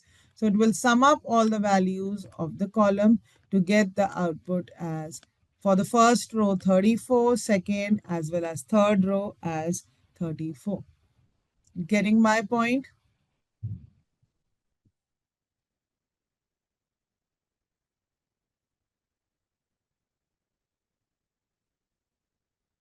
Clear to everybody? Got it? So we understand we also have map and apply function. I'm just trying to give the a comparison between map and apply function. Map works only on series, but apply works on series and data frame. That is why it is more preferred method. It accepts functions and it applies also. Works on multiple columns. Map does not work, but apply does. And element wise, yes. Got it? So apply function is more preferred function in pandas. Got it? Now, what is sorting? Tell me what is the concept of sorting? Learners, quickly.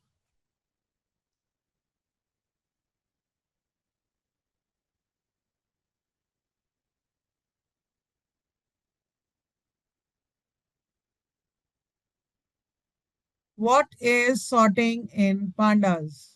Or what is sorting in general? Come on, tell me.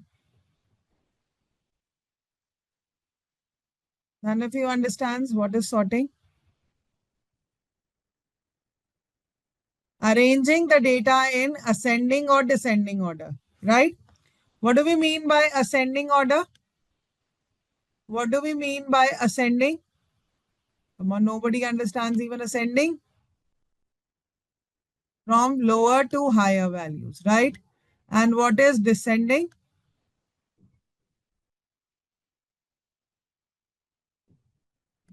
What is descending? 10 to 0, higher to lower. And if they are string values, then what does ascending mean? It means from A to Z, right, Abhijita? And if it is string, then it becomes Z to A. That point is also clear?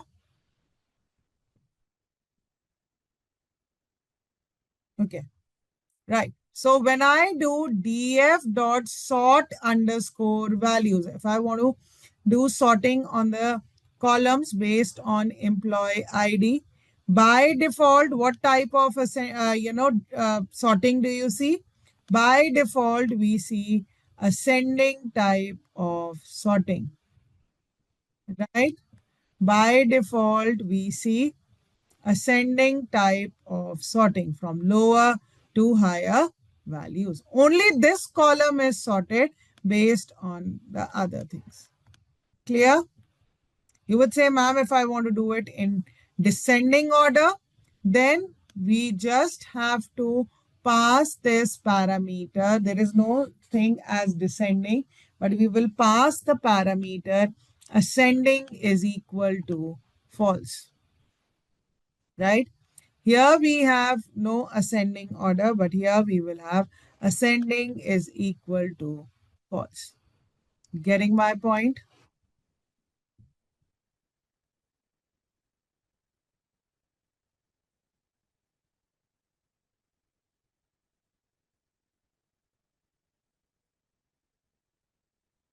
Clear?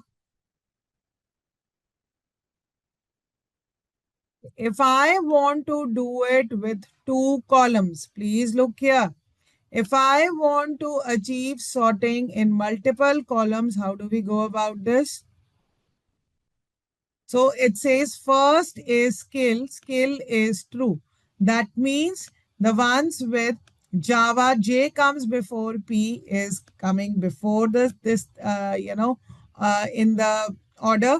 Then capital Python has more value than the lowercase. So capital P Python is before the Python with lowercase. Got my point? Now, what is the role of this second column, employee ID equal to false? Only in the case where the values are same of the skill. Then we would, select the second column, that's employee ID, and then sort it in descending order. Got my point, learners? Have you understood this point? Abhijita, Vaibhav, Pragna, Akshat? Again, I'm repeating, please listen to me. For multiple columns, how does the sorting happens? That scale by default is in ascending order. So we understand that the capital letters have more priority than the lowercase. So this is in the lowercase. But what is the role of the second column or the second criteria where these two skill match? Then we use the employee ID, right? Then we do it in descending order because over here we passed it as false. Now clear? Karthik, Jagannath, Chetra, Balvivek, Krishna, Kiran, Faiz, Hamsika, Mahir Reddy, Anshika. What happens if I want to do the sorting based on the rows? Df dot set underscore index employee ID in place equal to true. That means what is in place to? That whatever changes are in data frame, they are also reflected. So by default, employee ID, it has just set the index with employee ID, and now I can do the sort index also. For access equal to 1, it will do it alphabetically. Age will come to pay. And otherwise, if I give access equal to 0, then it will do like 7, 12, no, 7, 10, 12, 15, and 21. Clear? Got it, learners?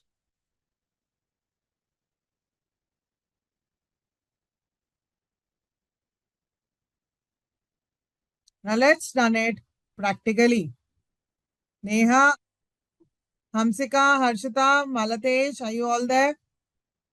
So sorting in pandas, again, it's a data frame consisting of rows and columns. So the rows can also be sorted as well as the columns, or the values can also be sorted. Both things can be possible, as well as in ascending and descending the column. Both things are possible. So here I have created a data frame. Look at my data frame over here.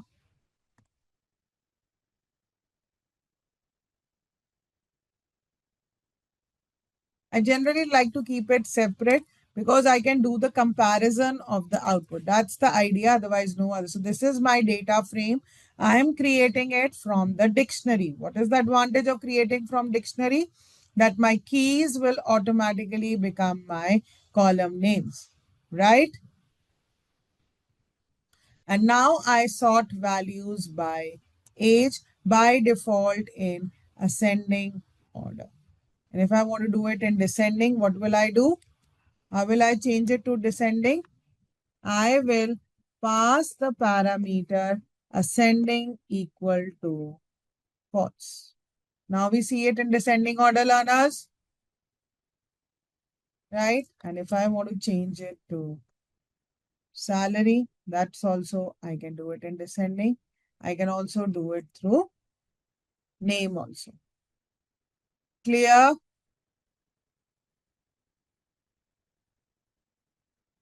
Any questions, any doubt till here?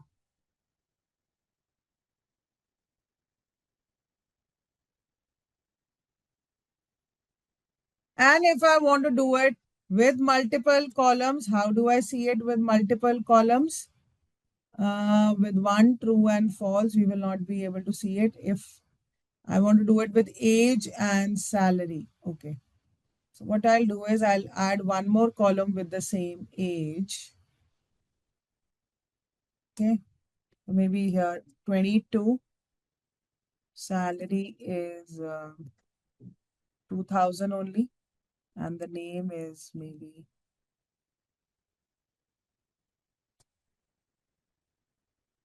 Sam. Okay. So that's the changes I've made in the data frame, learners. I'm just sending the data frame to you. Please make the changes in the data frame.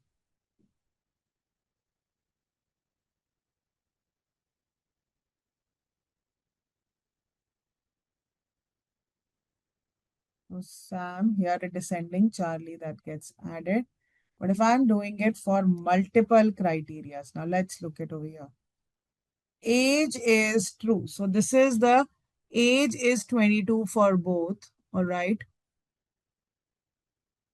and here is Alice and Charlie. Okay. But now the salary is false. So the first one with higher salary is above than 2000. Got it? Multiple criteria is getting understood.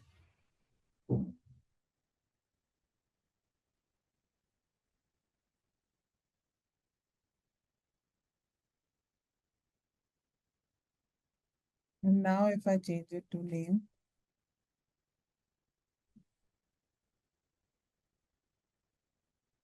so now Sam will come before that Bob. Is the point getting clear to everybody, learners?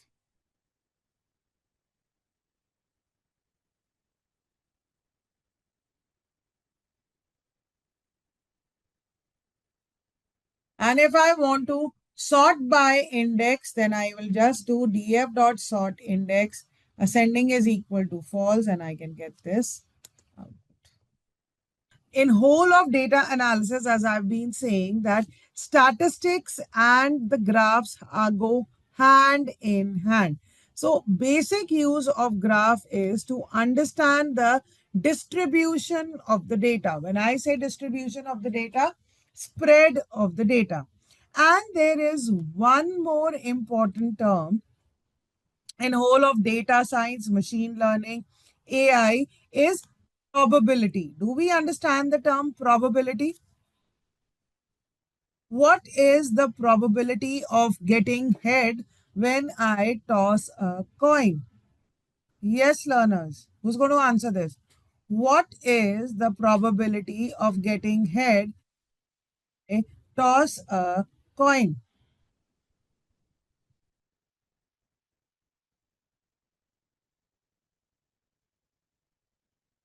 Nobody understands this?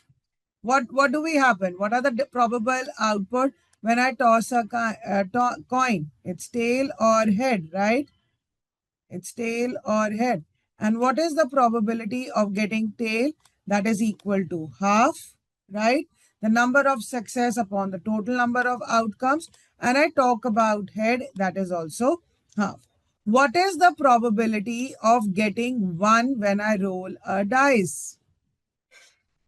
What is the probability of getting 1 when I roll a dice? It is equal to 1 by 6 because the output are 1, 2, 3, 4, 5, 6. Everybody understands this point, right?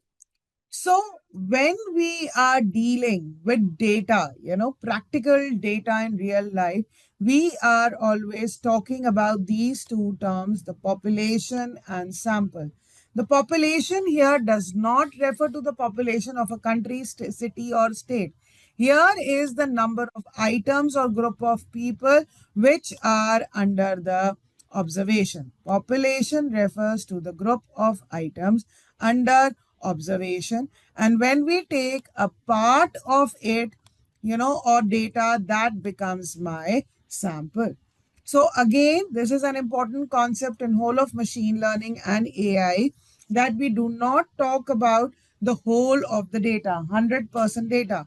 Why? Because it can be huge. It can involve a lot of cost as well as time. So when we take a part of the data sample, we try to analyze through that particular sample. Getting my point? Right? The point over here is the statistical data distributions, right? How my data is spread, describe how the data points are spread out across values in a data set. Understanding these distributions helps in analyzing and interpreting the data. So in most of the graphs that we are going to deal with, we are trying to understand the distributions. We need to understand the revealing patterns, trends, and the underlying structures in it, right? Now let's understand like what kind of graph are we going to draw, what kind of analysis are we going to do. So if this is my x-axis, right, we understand graph as two-dimensional structure, and this is my y-axis. Here it represents the probability because here we are talking about the probability distribution graph. All right. What is the probability of throwing one when I throw a dice? It is equal to 1 by 6. So the value is around 0.166. The probability of the 2 is also the same. 3 is also same, 4, 5, and 6. And therefore, we get this kind of distribution, which is known as uniform distribution. Have you understood this probability distribution graph? That basically we are trying to find out what is going to be the output, probable output. Getting my point? Is this point getting clear to everybody?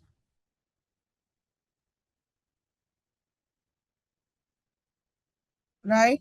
Let's understand it with another example. If I roll two dices, right? What is the probability that the sum is going to range between 2 to 12? So the total number of outcomes when I throw two dice could be 36. Agreed, learners? The minimum value of the sum is 1 comma 1 because when I throw both the dice, the sum is 1 comma 1 and the maximum is 6 comma 6, that is 12. Clear? So the probable outcomes are 1 comma 1, 1 comma 2 to 1 comma 6, right? Then we have 2 comma 1, 2 comma 2, and then we have 2 comma 6 and further outputs. Clear? Is this point getting clear to everybody? Right? So what is the probability of getting the sum 2? It is 1 by 36. What is the probability of getting 3? It is 1 by 18. So on x-axis, we have the number of events. The values can range between 2 to 12. Some can never be 0 and 1. And on the y-axis, we have the probable values. So this kind of distribution is known as a normal distribution. So how are we able to understand? The graph is explaining this. And this type of graph, can anybody tell me what is this graph known as? Anybody who understands these graphs? Is it a bar graph or is it a histogram? Yes, tell me. What do you think? This is a bar graph or a histogram? It's a bar graph. And histogram, what is a histogram? Bar graph is used for categorical data. Histogram is used for continuous data where we calculate the number of class intervals. So this is the power of visualization of graphs. We understand different types of distribution so that we have these two peaks. This is known as bimodal. Here we have this comb distribution. We have this edge peak, extra value coming out. This is how a normal distribution looks at. This is imbalance distribution, which is known as the skewed distribution. And this is nothing but your uniform distribution. Got it? Is this point getting clear to everybody? Maruti, Manya, Manvit, Nagendra, Vaibhav, Aishwarya, Ranjan, Rakshita, Shreya, please let me know. So now let's understand data visualization. That is, visualizing the distributions of our variable is an important step in exploring and analyzing the data. And therefore, the first basic library that was built by John D. Hunter in 2003, that is known as Matplotlib, which helps us to draw different types of graphs such as the bar graph, histogram, scatter plot, area plot, as well as the pie plot. Clear? Right? Now to understand little technicalities of this Matplotlib library, if we look at the architecture of this Matplot library, it consists of three layers. At the lowermost layer, we have the backend layer, which consists of figure canvas layer, renderer layer, which knows how to draw on the figure canvas, as well as event layer, which can handle user input such as the keyboard, strokes, and mouse, etc. Above this layer, we have the artist layer, which is known as the primitive layer with line, rectangle, circle, and text, or the composite layer that is axis, ticks, and figures. And on the topmost layer, we have the scripting layer, also known as the pie plot. Very, very important layer because this is the layer on which we as users work, right? At the back end, the library handles all the mouse, rectangle, circle, text, etc. At the topmost layer, we are pass commands to draw the different graphs. Getting my point? And that is why we always do import matplotlib.pyplot as PLT. We do not need to load the artist layer or the backend layer. We use the scripting layer. Clear? Then we have anatomy of the matplotlib plot. That is, we have the center, the title of the graph. In a graph, main figure, we can also subgraphs, all right, with their own titles and legends. Do we understand the term legends? That refers to the key that the dark blue, data points are referring to the zero value, and the green turquoise one are referring to the one. And which is the command which helps us to create these subgraphs, more than one graph in main figure? The command that is being, or the function that is being used is the subplot, right? The different arguments of this subplot function is n rows, n columns, and index. So what do we use? We use the number of rows, number of columns, and the index. Now, what do I mean by that? How many graphs do you see in this one figure? How many graphs do you see in one figure? 6, right? Can you tell me the number of rows in this particular graph? Can you tell me the number of rows in this particular graph? Yeah.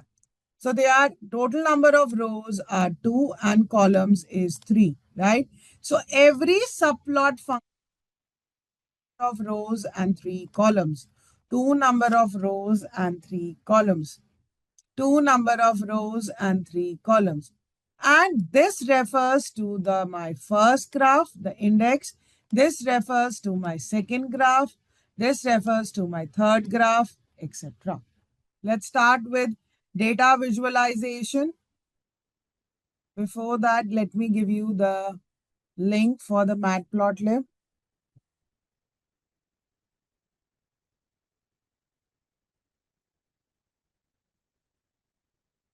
All right. So data visualization is nothing but a very, very important part of data analysis. It is a graphical representation of the data to reveal patterns, trends, insights that might not be easily apparent from the raw data.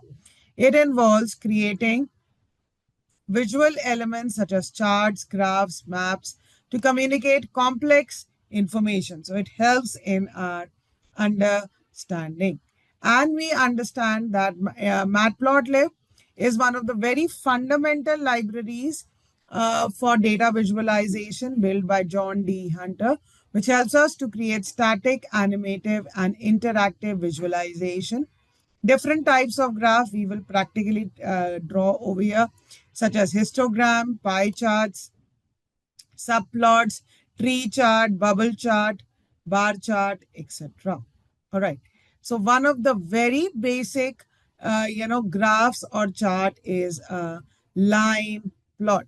Yes, learners, you remember we had discussed the line plot on the very first day, right? So how do we go about coding? Everybody has got this file.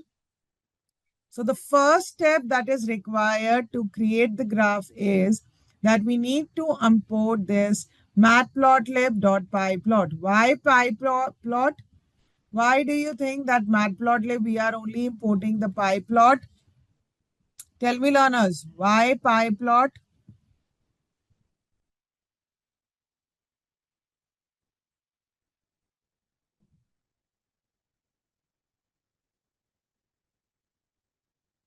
Tell me why pie plot?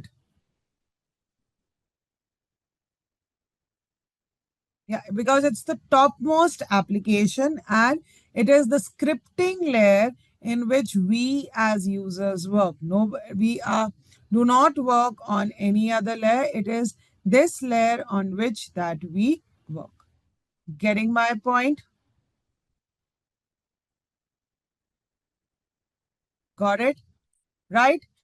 And then importing the NumPy. Do we understand the function np.linspace? Yes, learners. Do we understand np.linspace? What does a linspace function do?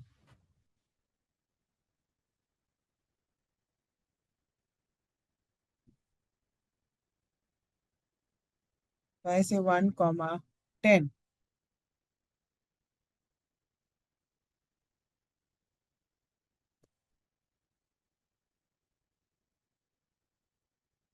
Do you see? It creates values 1 to 10 equal values, and by default it has created 1, 2, 3, 4, 100 values. So if I give a comma of 5, now you see, what does the np.linspace function do? It will create values between 1 to 10. The first and the second is a starting point, but will equidistance value 1, 2, 3, 4, 5. So 5 values have been created. And if I give it as 10, now we see that the values between 1 to 10 all equidistance from each other. Getting my point? Everybody is able to understand this. So here we are going to create values from 0 to 10 and it will generate 100 values. And based on these 100 values, I am also getting my y value for each of the x. Clear? Is this point getting clear to everybody? And which is the function which I am going to use to create a graph? It is plt.plot. What is this function? It is plt.plot. This is x and y. Label is equal to sine wave. We will get the output. Color is blue. Line style is dash. And the color width is equal to 2. Right? These are the certain parameters that can be passed to make the graph better. X-axis, we are using the X label. Y-axis, we are using the Y label to label it, and the title. Okay. So this is the legend, and then we have the plt.show graph. Please look here how we are getting the output.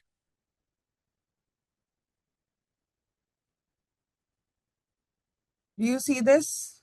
This is the legend. This is sine wave, right? The title over here is line plot is equal to sine wave. X-axis, we have the x-axis. Y-axis, we have the y-axis. Got it? Can I change the style? Yes, I can change this to red.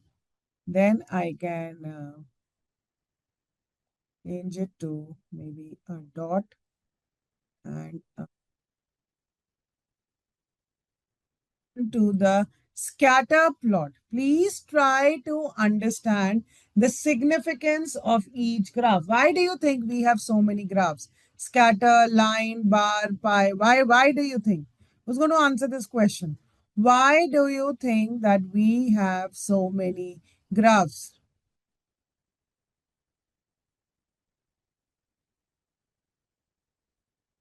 Tell me, learners.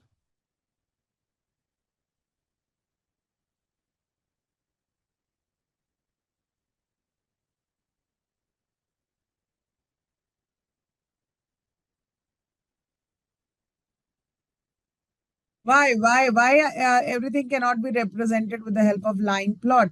Because every graph, every data, we need to analyze the data differently. Every data is different, right? Somewhere I would like to know the distribution, somewhere I would like to know the pattern. Absolutely correct, Sivaraj. Comparing two things, we might face difficulty for better understanding, right? And absolutely correct, Vaibhav, that due to the changes in the content of the data, that is why different graphs are required.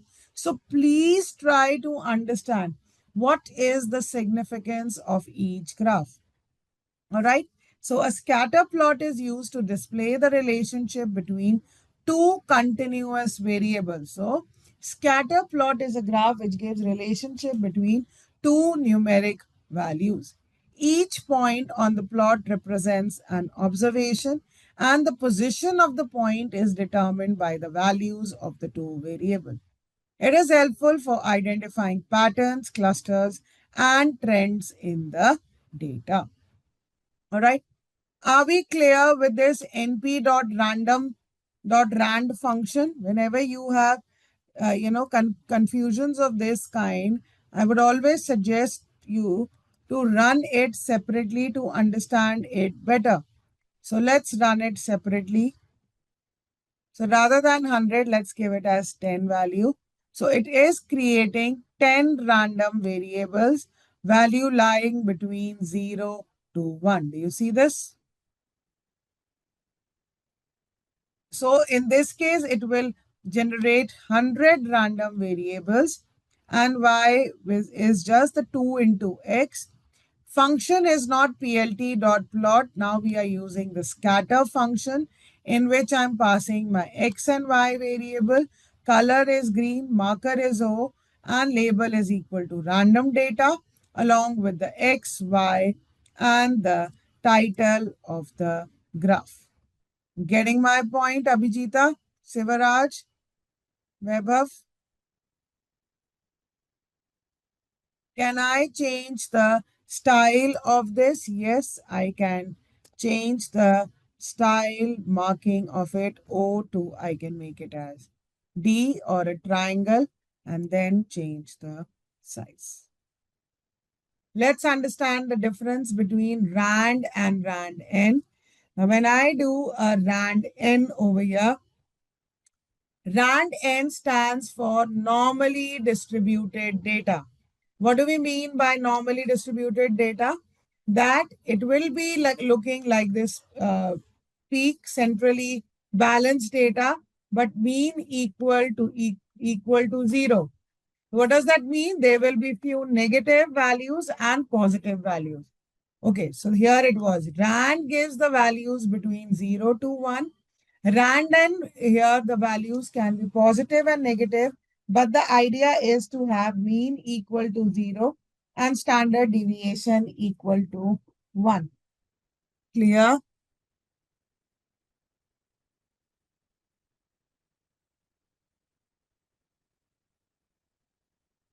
Any questions? Any doubt?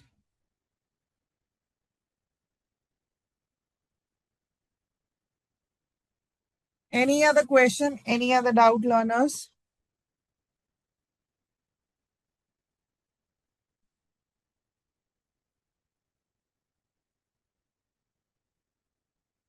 Are we clear with line plot, learners? Are we clear with line plot? Are we clear with the scatter plot? Now let's move to the bar chart. What is the use of bar chart? That this is a common way to represent categorical data. Very, very important, right? And it uses the rectangular bars of length proportional to the values they represent. This chart is useful for comparing the sizes or the frequencies of different categories. So a bar chart is a common way to represent categorical data. It uses rectangular bars of length proportional to the values they represent and useful for comparing the sizes or the frequencies of different categories. Getting my point? Right? So here we have created a list of categories along with their values. which is the function which is used to create a bar chart. Plt dot bar, where I pass the first parameter, the x-axis as categories, y-axis as the y values of y-axis, color is equal to orange, edge color is black, and the label is bar chart. And now are we clear? The x label gives the label for the x-axis, y label gives y label, and title gives that. Clear, learners? Are you all getting this point, learners?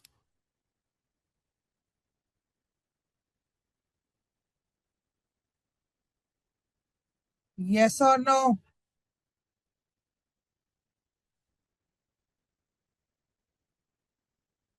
This point getting clear to everybody?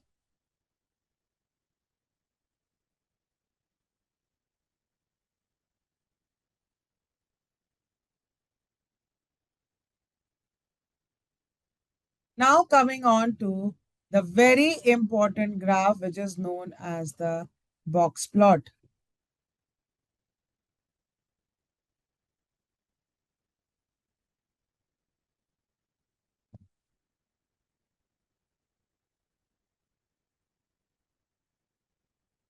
Now let's understand the box plot. Very, very important graph. All right. So a box plot looks like a box, right?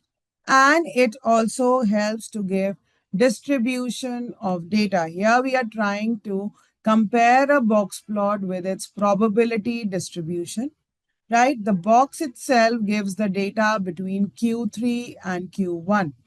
Q1 refers to the first quartile or the 25% of the data,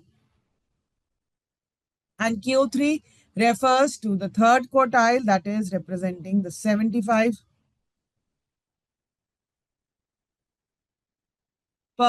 of the data. And if we look at the interquartile range, that refers to Q3 minus Q1. All right. So it is a very, very important graph because it gives the 5-number summary, that it gives me this minimum value. This whisker is the minimum value. This vertical line gives me the Q1. The center line gives me the median or the Q2 value. The third vertical line gives me Q3. And finally, we have this last whisker, which gives me the maximum value. And the values which lie beyond this, that is Q1 minus 1.5 into IQR, these small circles are known as outliers. Very, very important term in whole of machine learning and data science. Outliers are nothing but extreme values represented of the data. Clear? Is this point getting clear to everybody? Getting my point?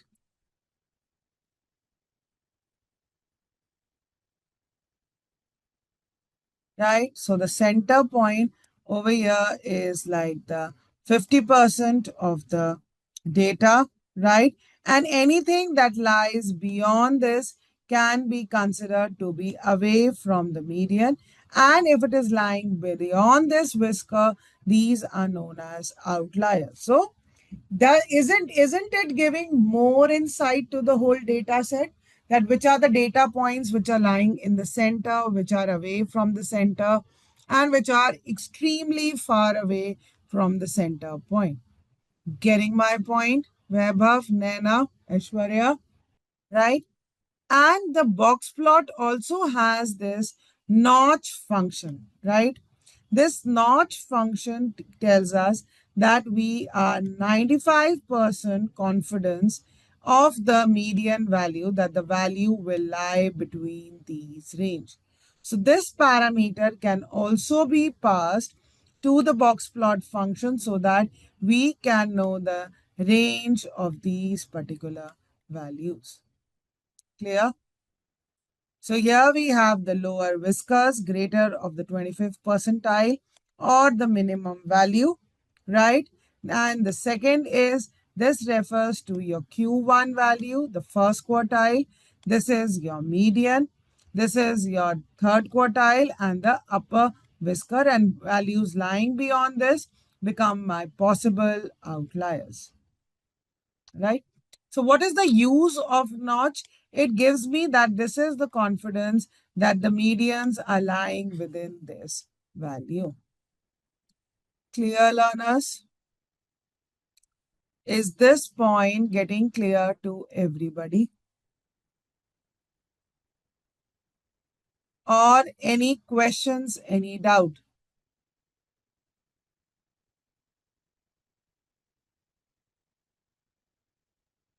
Only Sivaraj is understanding. What about others? So what is the advantage of box plot? It helps us to do comparison. If we look at A and B, the median values are lying very, very close to each other. That A and B are lying within this particular range.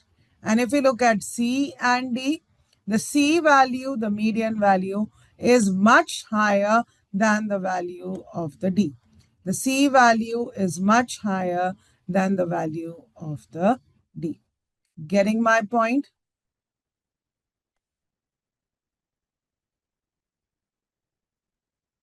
Clear?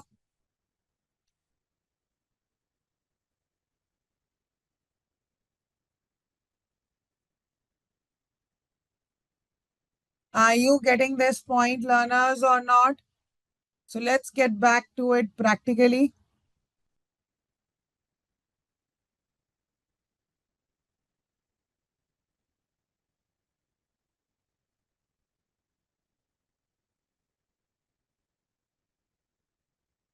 So a box plot is also known as the box whisker plot, which provides the graphical summary of the distribution of the data set. So box plot is a very, very important graph. I'm sure you might have not heard about this before. Anybody who's heard about this box plot before? Anybody who's heard about box plot before? So a box plot or a box whisker plot provides the graphical summary of the distribution of a data set. It displays the minimum, the first quartile, the median, the third quartile, and the maximum value. Another important feature that it is useful for, and it is generally used in almost all the analysis, is useful for identifying outliers and understanding the spread and the central tendency of the data. Clear? So again, I am using np.random normal. So again, I am generating this random data. If you ever have confusion, as I always tell you,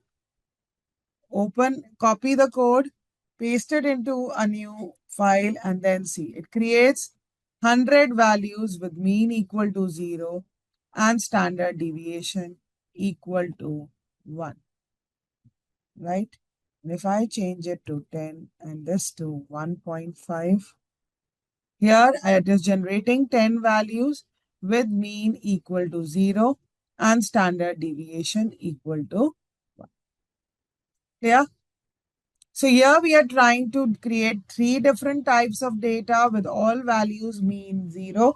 But standard deviation of the first one is 1, second one is 1.5, and the third one is 2. And then give the labels. And here I am giving patch underscore artist is true and notch is also equal to true. Therefore, I get this kind of graph, right?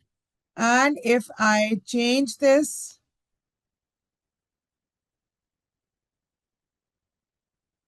to false,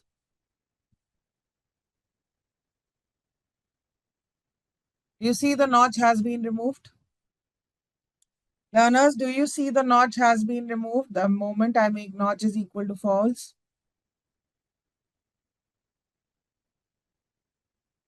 So it gives me a warning over here that the labels parameter of the box plot has been renamed as tick underscore labels. So this is not labels anymore. It is whatever changes it suggests, one should make it. So now run it. You see this? The warning has been removed.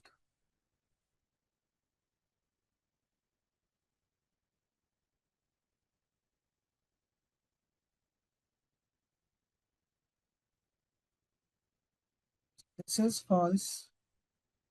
And the patch artist is removed. The color is also removed. Can you play around with this particular graphs now, learners? Now let's understand the comparison between radar and polar chart. Practically, this graph is used a little less because it's more used for navigation and for more scientific purpose. You might have not heard about this radar and polar chart, but definitely web chart, radar chart, spider chart, it is used for comparison for multiple variables. Do you see this? This is used for comparison of multiple variables, red, gray, and orange. This is variable 1, 2, 3, 7, and 8, right? So if there are 18 variables, this graph will be, extended horizontally.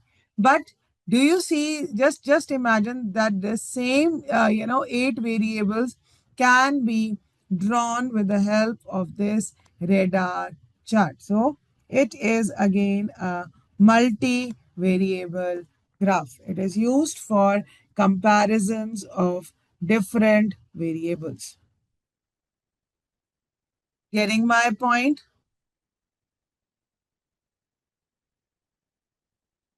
Right? So the elements of the radar chart are the axis. This refers to my axis over here. The circular refers to the grid lines or the grid points that we need to pass. Clear? These are my data points, the label axis, and this is the legend that over here the light blue is the unresolved one and the dark blue is the resolved one. Clear? Is this point getting clear to everybody?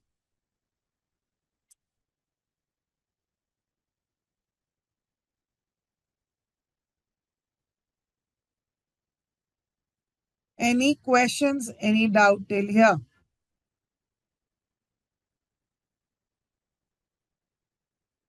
Right?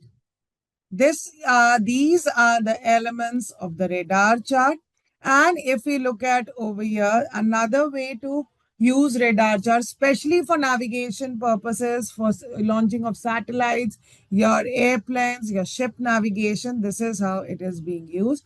That the center point, we have this static point. This is the grid points.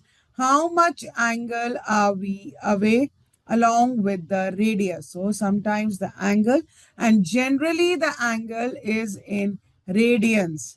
Generally the angles, our values are passed in radians. What is radians? 2 pi. Multiplying by 2 pi is radians. Do we understand radians? So a polar chart is represented by its radius and the angle in radians. Getting my point?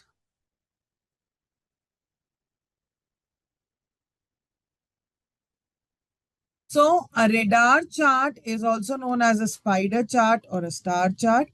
The basic advantage is that it helps in analysis of multivariate data. With radar chart, however, each radial axis acts as a dimension, allowing us to plot the multivariate data. So it acts as a dimension to plot the multivariate data. A radar chart uses one continuous axis and other one needs to be categorical or a discrete axis. Getting my point? Learners, is this point getting clear to everybody? Moving ahead with polar chart. A polar chart typically plots two dimensions. One using, as I told you, the radial distance is important, the radius, and the other one is angle. Use of polar chart is generally less in the normal data analysis, but they are used in scientific and mathematical context to represent the specialized data set. Polar charts are specially suited to cyclical data sets. We can use bar graph instead of radar graph as both help in compare. Yeah, it we can, but radar chart, gives comparison in more compact way for the multivariate data, right? They can be two and three datas together, right? Even this bar chart, this is a bar chart, but this is what I told Shivaraj that this can occupy, if they are 18 variable, it will occupy more of the horizontal space, but not the radar chart. It is more compact than that. Better now, Shivaraj?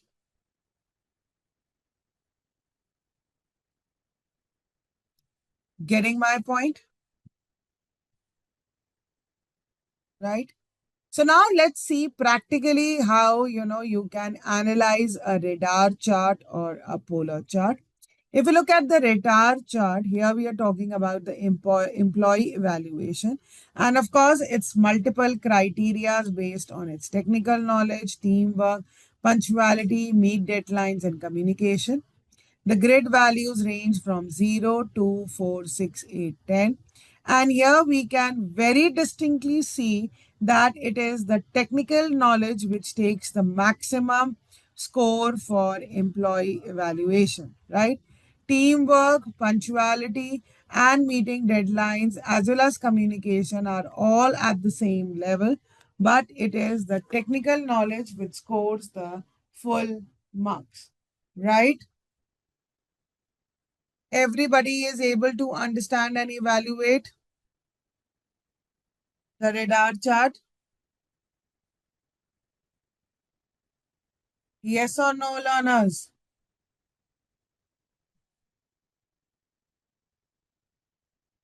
Is this point getting clear to everybody? Right? And if we look at the polar chart, again, we have three axes: $0, $1 million, and then $2 million. And these are the quantities sold, like 1 lakh, 2 lakh, 3 lakh. These are the quantity sold. So this is the revenue. If I move from right to left, for product one, the revenue lies between 0 to $1 million, and the amount of product sold is 1 lakh.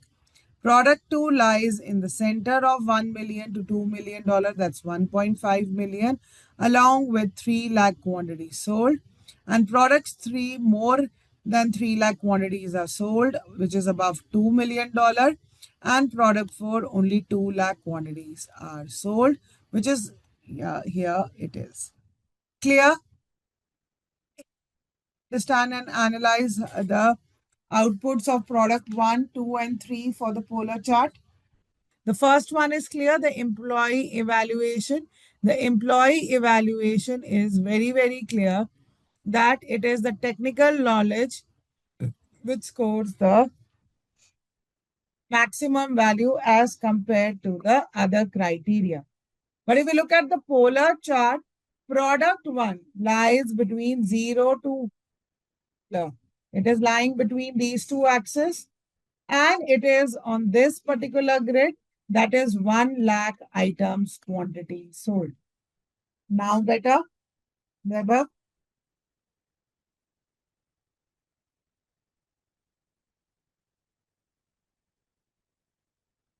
Another question, any other doubt?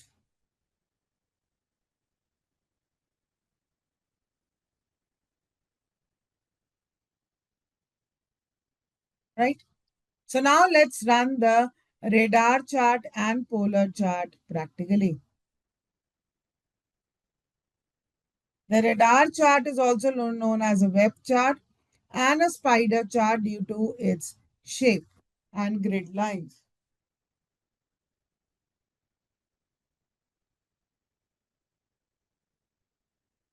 Got it? So what is the basic use of this radar chart? Yes, learners, we need to understand that.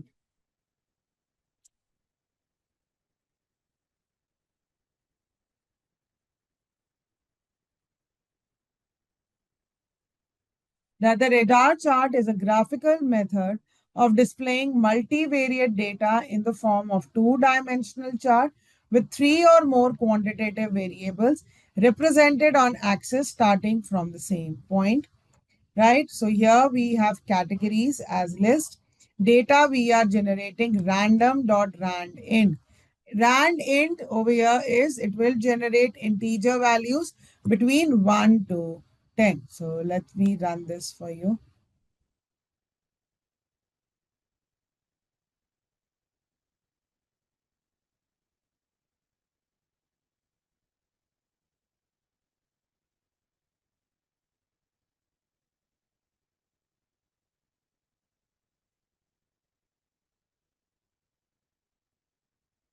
It is generating only one value between this.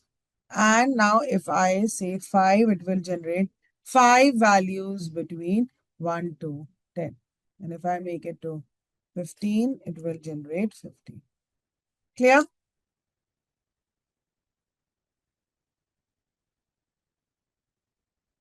Again, we are supposed to create a radar chart using angles. So I am creating the length space equal distance angles from 0 to 2 np dot pi. np dot pi because we want the angles to be in radians.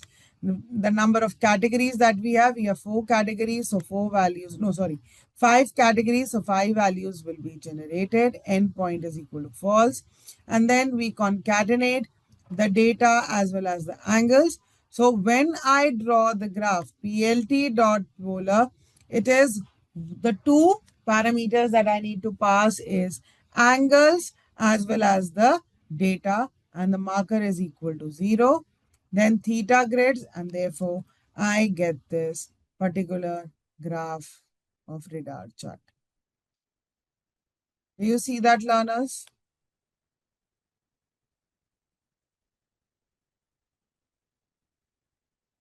So the endpoint over here is false, and let me make it to true.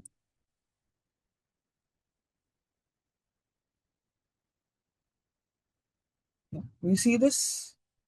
The last point is getting joined. Again, if I make it to false,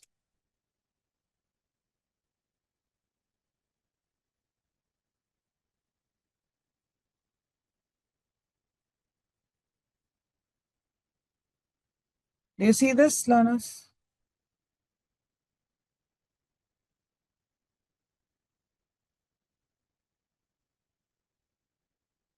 Any doubt till here?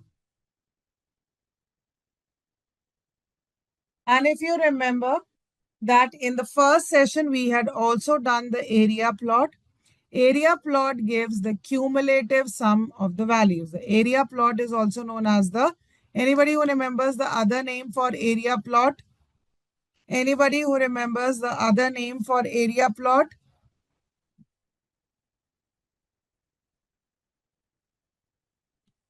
None of you? It is also known as the stack plot. The area plot is also known as the stack plot, which gives over continuous values. Again, I am generating my new data x, y1 is x, y2 is x squared. And rather than using the stack plot function, I'm using the fill between function. It will color the values between x1 and x2 to get the output. Do you see this?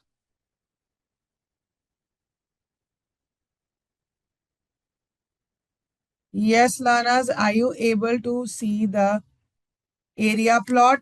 Can I get a quick confirmation? Malatesh, Kohli, Kiran, Karthik, Gautam, Ganga. Please respond for my motivation. Am I talking to you or are you understanding? I don't keep my sessions unidirectional. Come on, respond. Neha, only Sivaraj will respond. And Abhijita. That's it. Others are not there in the lab. You're not there. You're not working.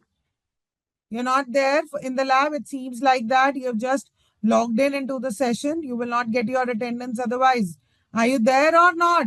Lakshmi Shrikar Reddy, Monica, Nagendra, Maruti, Manvit, Manya, Prajwal, Booja, Purnesh. Come on, respond, everybody.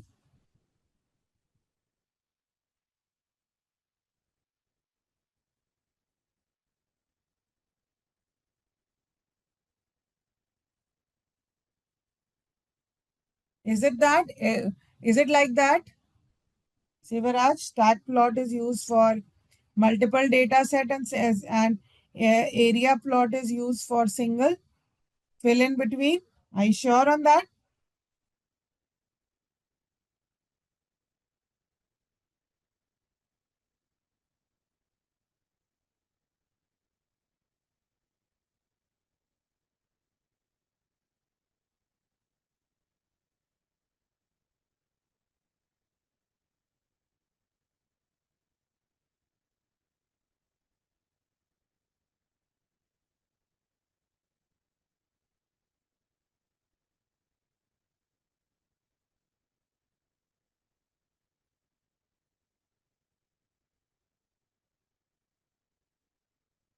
Well, they both are same. The stack plot and the area plot are the same, Sivaraj.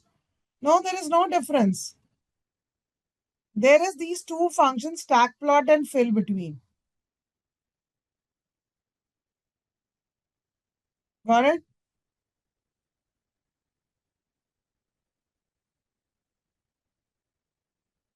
Got it, Sivaraj?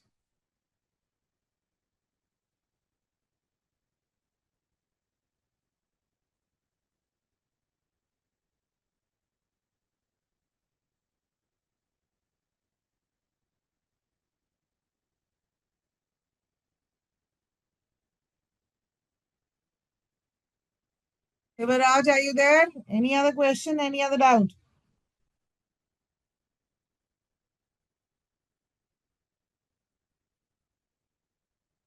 Both can be used for multiple handling of the data set. It's not that fill underscore between is used for single data set.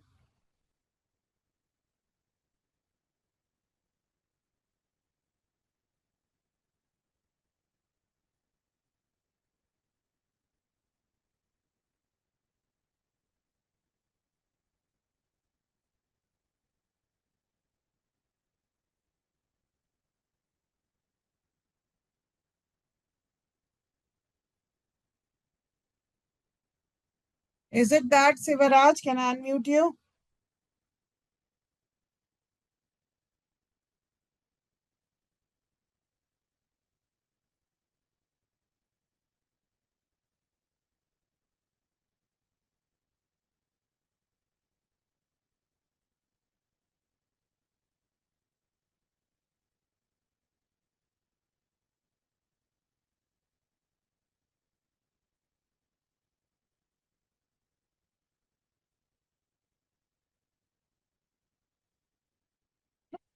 Between can be used for single as well as multiple data set.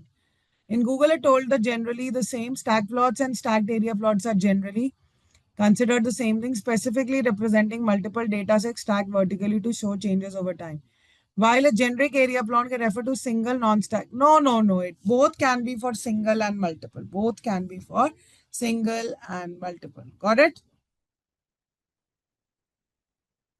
Got it, Shivaraj? Yeah. Coming to the polar plots, which is used for polar coordinate, useful for visualizing cyclic patterns. Here it is important to give, as I told you, the radians and the angle. So plt dot polar is the name of the function. So here also we were in the radar chart also we are using plt dot polar. But here we are giving angles, data and marker over here. And here we are supposed to give the radius and the angles to it.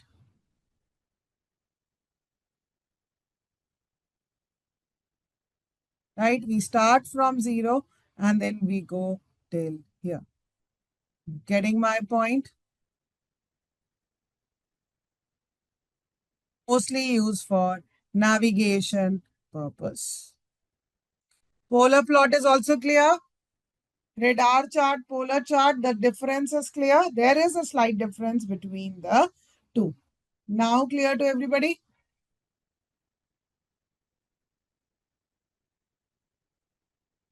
Sivaraj, Vaibhav, anybody who's facing difficulty to run the code? No?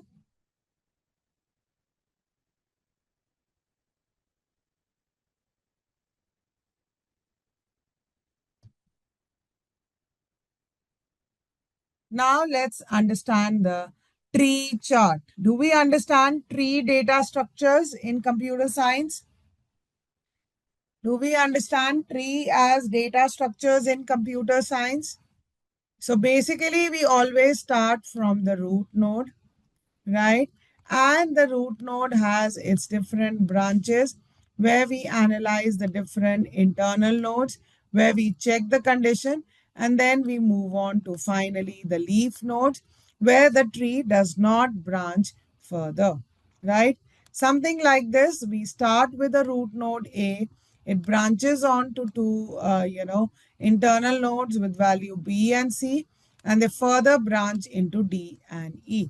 If that particular node is not branching further, then this is known as the leaf node. So this is known as the leaf node. This is known as the root node. And this is known as the internal nodes.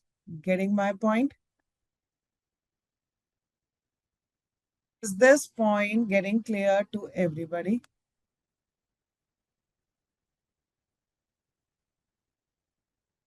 Right? So we have this root A node branching into B and C, and B is further divided into E and D. So it's not like a tree structure that is getting created. It's like a rectangular graph. And the more the value, the more the area of the rectangle. So E has more value than D, so the area of E will be more. Similarly, H has more value than F, so F area will be less. Getting my point? And where is it mostly used? Tree chart represents hierarchical data. The shapes are used to show a size relative to its area. The tree maps are able to show how categories are divided based on each level of the hierarchy. Getting my point? Is this point getting clear to everybody? So a tree map is used to represent the hierarchical or the tree structured data as a set of nested rectangles. It is generally represented as rectangle. Each branch of the tree is given a rectangle, which is then tiled with smaller rectangles representing sub-branches. A leaf node's rectangle has an area proportional to a specified dimension on the data. Often the leaf nodes are colored to show a separate dimension of the data, right? So this could be the chart title, the legend, and this is referring to the different types of Tennessee whiskey, straight bond whiskey, corn whiskey, etc. Clear? Any questions, any doubt till here? So how do we create this tree map? First, we need to do an pip install squarify. I want everybody to run this command.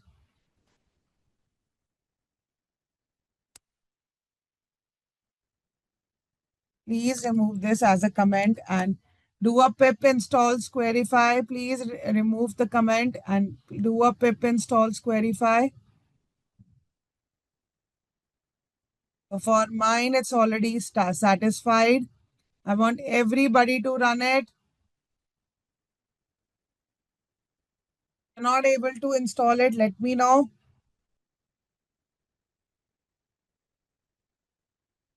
And can you tell me the data type of this data? What is this data type with curly brackets?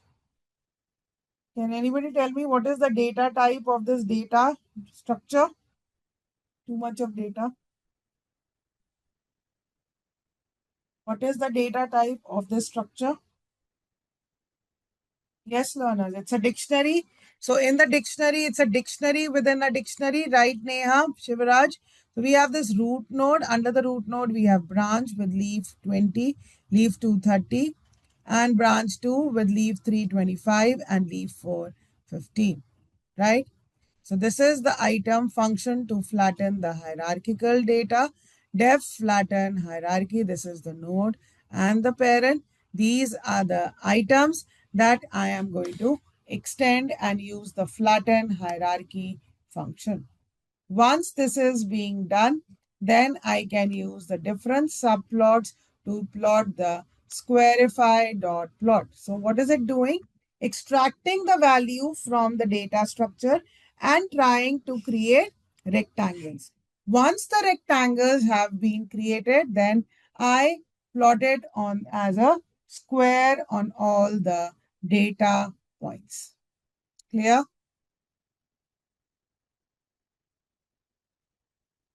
So if I run this, please look at over here. This is the tree map sample hierarchy. The leaf 2 has more value than leaf 1, therefore it has more area. Leaf 3 has more value than leaf 4. Clear? To make it more better, maybe I can make this as 5.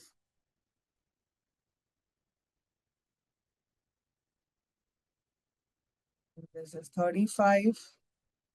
And maybe this as 10.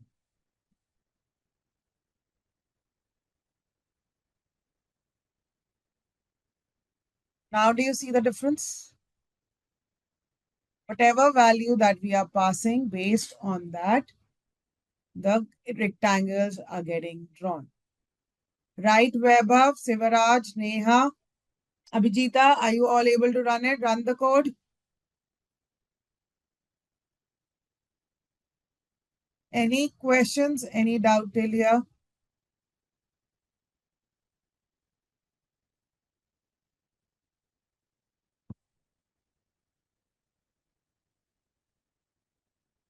And last but not the least, we have the pie chart. Pie chart is one of the favorite charts that we have been studying from our school days.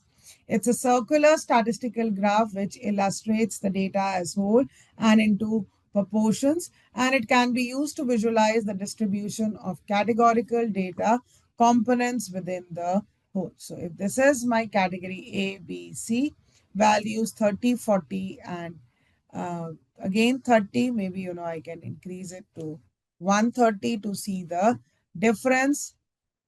Then the different function used over here is plt.py with given values. Labels is equal to labels. Auto PCT is 1.15 and the start angle is 90 degrees. So the category C is 130, which is taking the maximum of the data.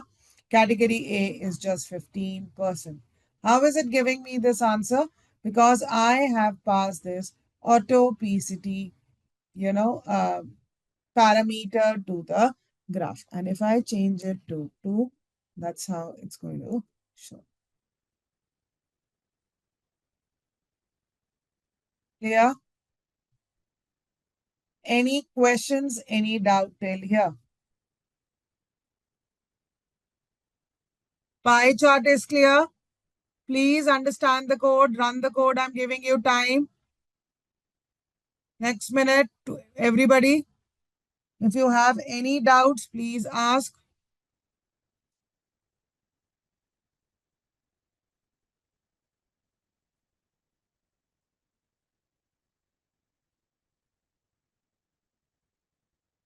I'm running it in VS Code. It's giving me different tree structure. Show it to us, Vaibhav.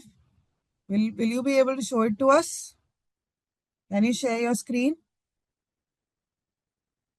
Anybody else who's getting a different output? Please share it, Vaibhav.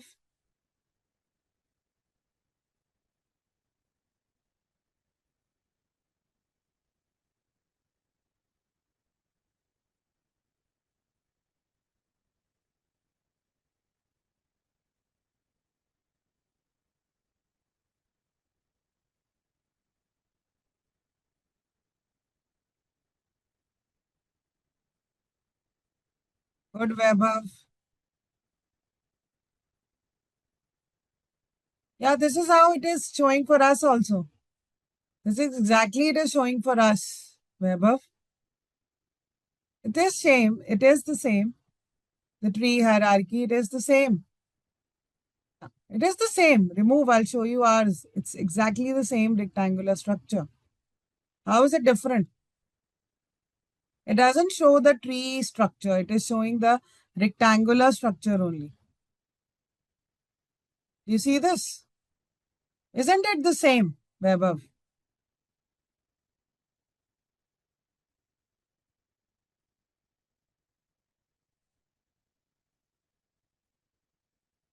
All right.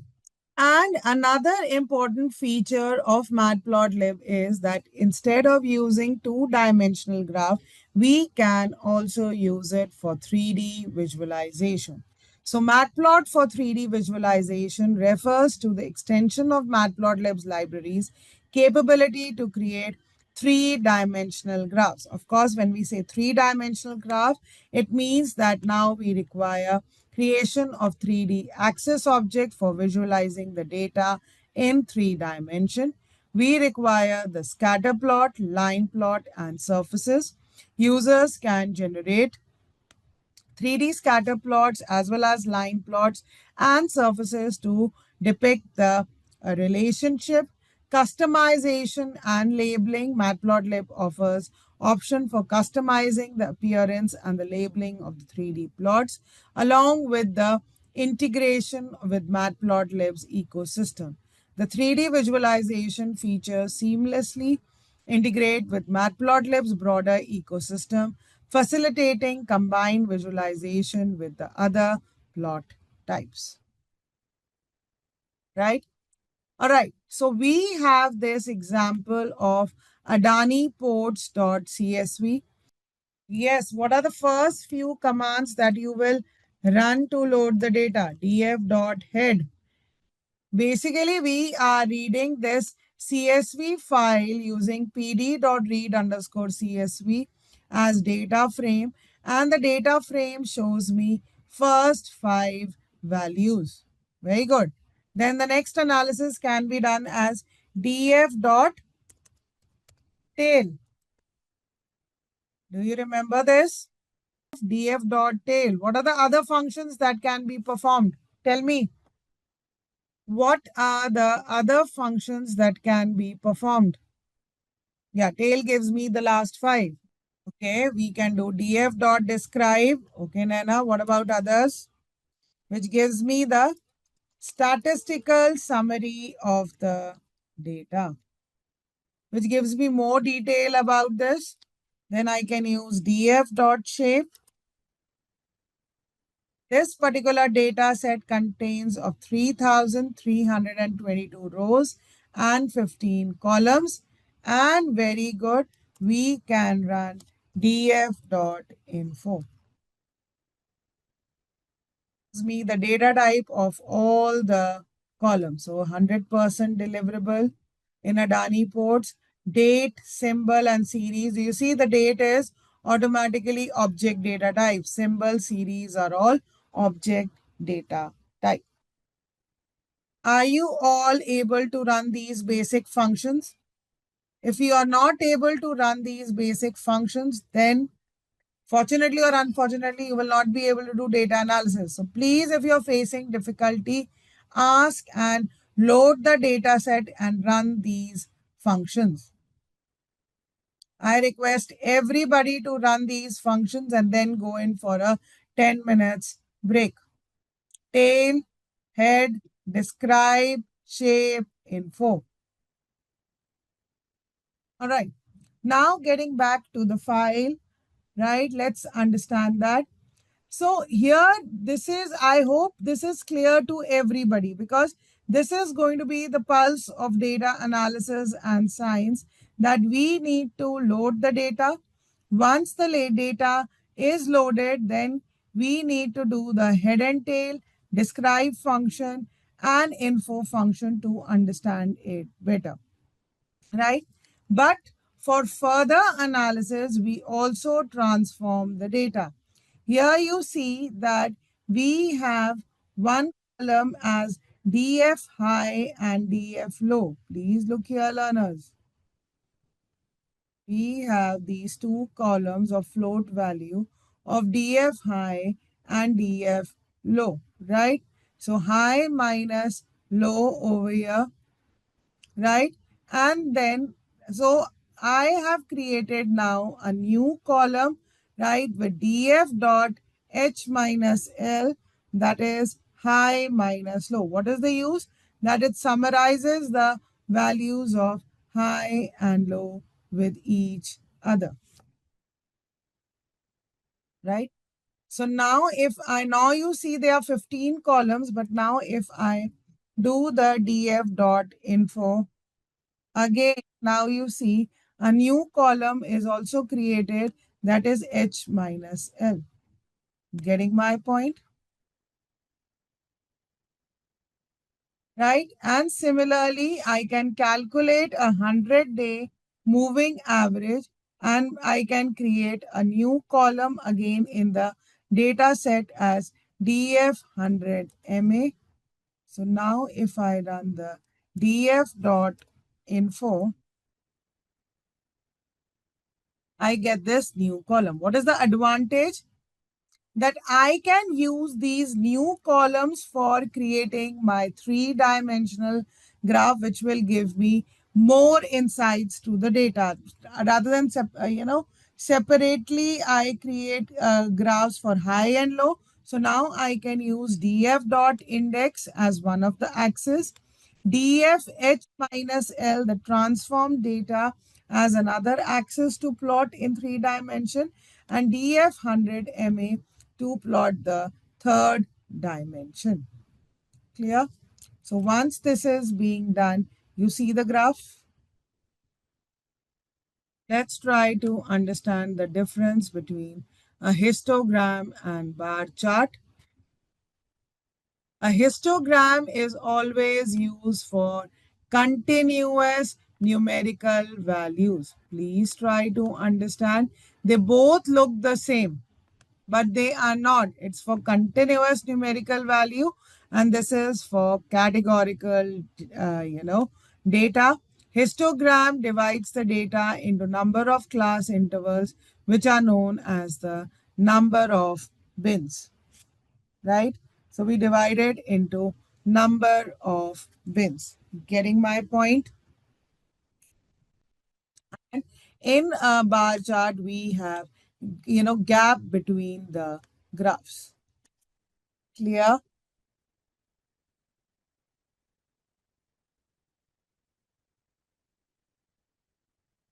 Right? Now let's understand the significance of these number of brains. Suppose they are 100 points and are divided into different intervals, that is 0 to 2, then 20, then 20 to 40, and similarly we will have from 80 to 100, right? But what is the significance of number of bins? I can also create it from 0 to 5 and 5 to 10, and similarly I can have 20 class intervals. So if the number of bins are less, you cannot get the correct shape. But as the number of bins are increasing, that is bins equal to 24 and then 43, we get a proper shape. But as the number of bins is increasing more, we are getting this as normal distribution. It becomes very difficult to analyze the data. So to get a smooth curve from histogram, that kind of graph is known as KDE. Please learn, learners. The graph, when we smooth out the histogram by increasing the number of bins to get the shape or the distribution of graph, is known as KDE, which is also known as the kernel density estimate.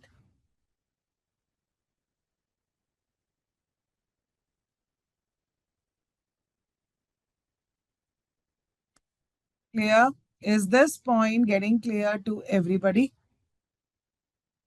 So another important graph for analyzing the distribution of the data is the KDE plot. which is also known as the kernel density estimate, which is used for visualizing the probability density of a continuous variable. It depicts the probability density at different values in continuous variable. We can also plot a single graph for multiple samples, which is in more efficient data visualization. It provides smooth representations of the underlying distribution of the data set, right? So if these are my different kernels, the kernel density estimate will take the sum of the value. If there is single, there would be a dip so that we get a smooth curve. So as we started in the beginning, basically we are interested in understanding the distribution of the data, which this helps us to understand. Right? So now if you look at a histogram versus KDE, it is nothing but doing the comparison of histogram in the left and KDE on the right, constructed using same data. Each bar or graph which are closely joined represents the kernels, are red dash curves, and the kernel density estimates the blue curve. So the values which are together are joined together, and if there is a missing value, it shows a dip. Are you is the difference between histogram and bar chart clear to everybody? One is used for continuous numerical data and the other one is used for categorical. And have we understood the significance of the kernel density estimate graph, learners? Have we understood the significance of KDE?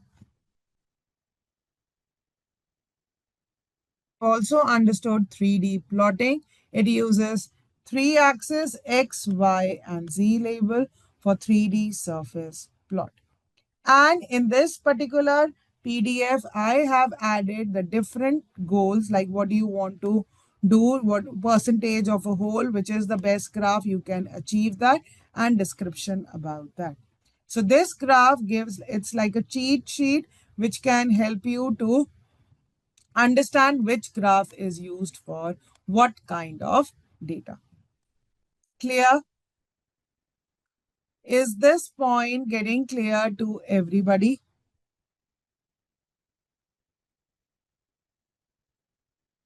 Any questions, any doubt, learners?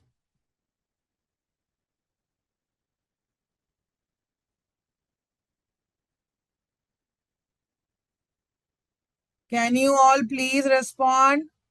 Can we move ahead with the next topic?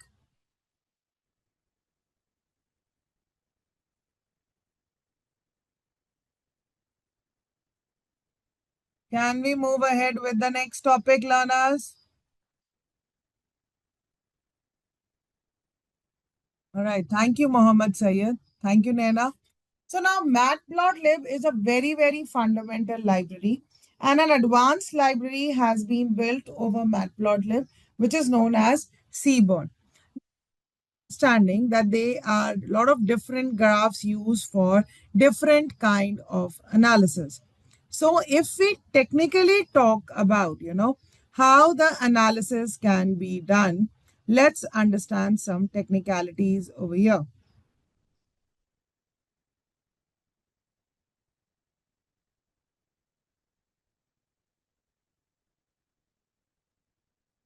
Yeah, let's understand certain technicalities over here, that when we are doing data analysis, we can also divide it in the category of univariate analysis, bivariate analysis, as well as multivariate analysis. Univariate is single value analysis, bivariate is two value analysis, and multivariate.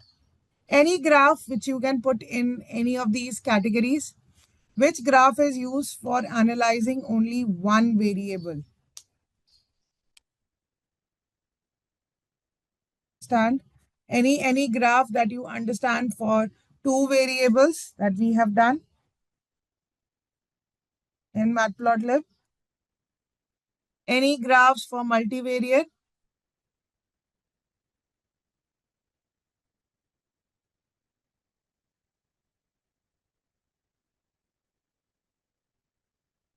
No? Scatter. Scatter comes under which category? Radar chart 3. Under which category? Multivariable? Very good. Very good, Vaibhav. Yes. Abhijita, what about scatter? Very good, Vaibhav. What about scatter, Abhijita? In which category it can come?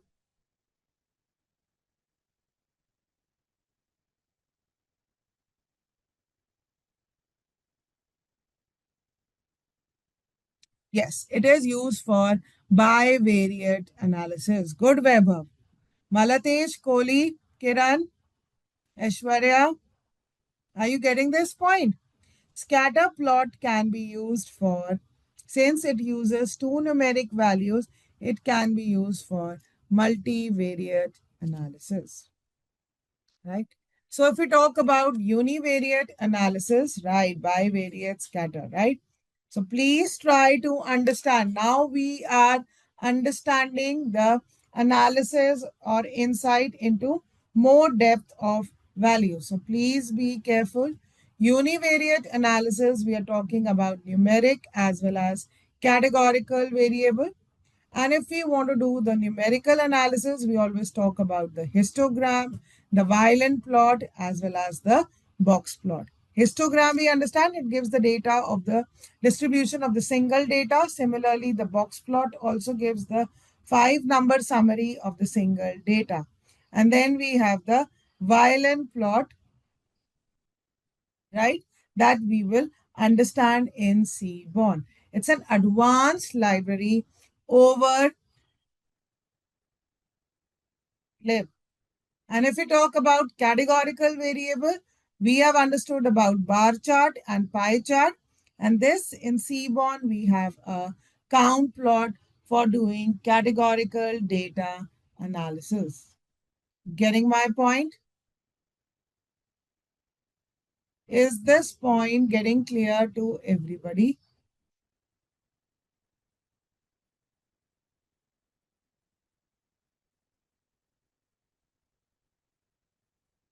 Now, moving ahead to bivariate analysis for numerical data.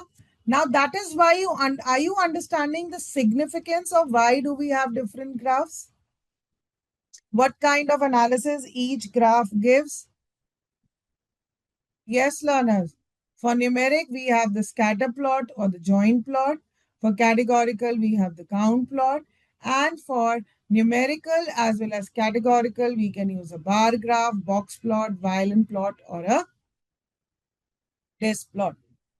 Getting my point, Shivaraj, Malatesh, Kohli, Shyam,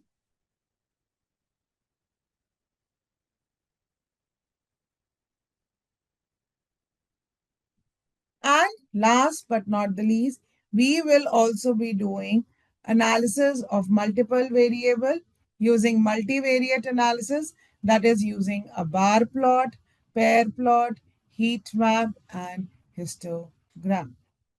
Getting my point, learners?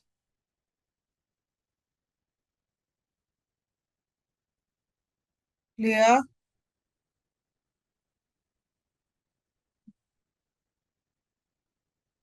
All right. So now let's understand how Seaborn helps in more an in-depth analysis of the data for visualizing the graph. Seaborn is a library mostly used for statistical plotting in Python. It is built on top of Matplotlib and provides beautiful default styles, color palettes to make statistical plots more attractive.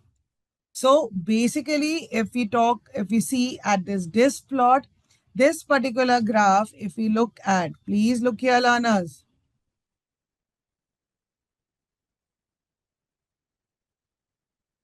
This is a combination of which graph? Can anybody tell me?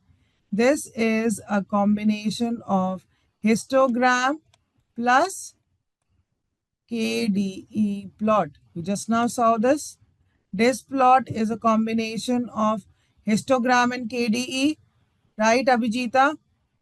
Vaibhav, Sham, are you all getting this point? Okay. Joint plot is by default a scatter plot which gives between two numeric values but also gives the distribution in the opposite side. It also gives the distribution on the opposite side. Clear?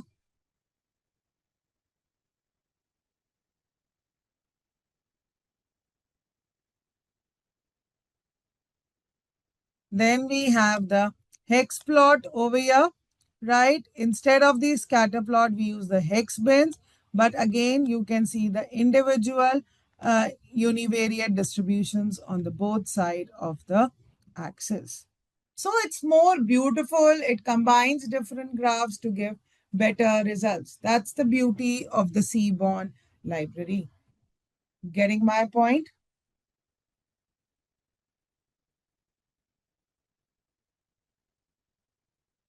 This is my box plot. These are my box plot. Everybody understands box plot.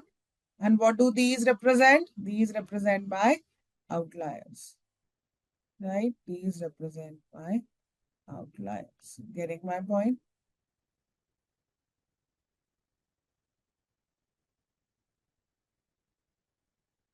When I talk about the KDE, this is how it shows the density. The darker color shows the denser points. Again, on the opposite side, we have the distribution of each of these points. Pair plot over here is nothing, but it is showing you your multivariate analysis. In one single picture, we can do multivariate analysis. And then we have the LM plots where we are passing this linear model or straight, fitting the straight line on the different data points.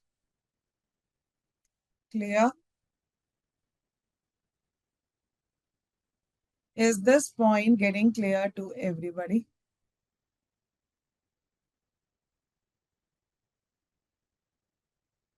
And then we have the violin plots over here. These are the violin plots. It is again a combination of box plot. We'll do it in detail, don't worry. Box plot as well as KDE. Since the shape is of a violin, it looks like a box plot. The black line in between is nothing but your box plot. Got it, learners? Is this point getting clear to everybody?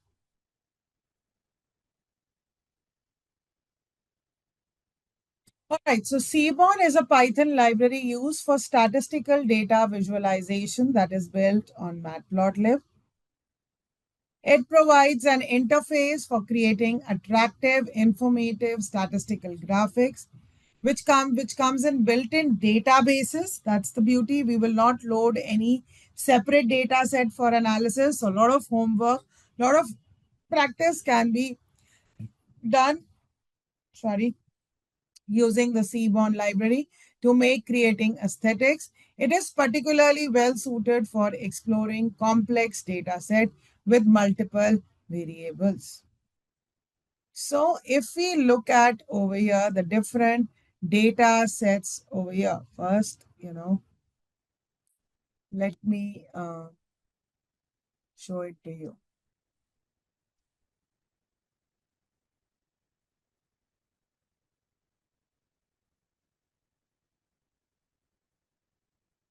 Please run this code, learners. Import Seaborn as SNS and get SNS names. Please run this code.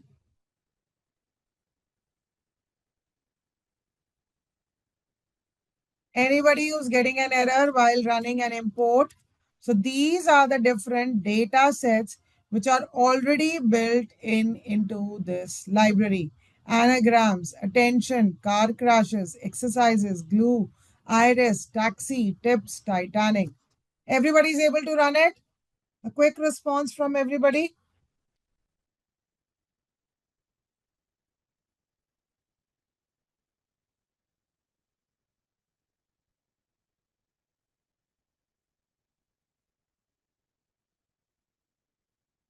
Yes or no?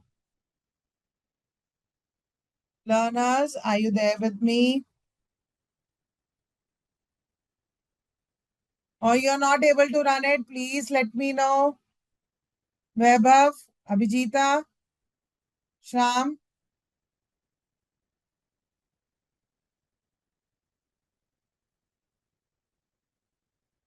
others. Looking for more responses. Shivaraj, Malatesh, Kohli, Malikarjun, Kiran, Karthik, Gautam, Himsika.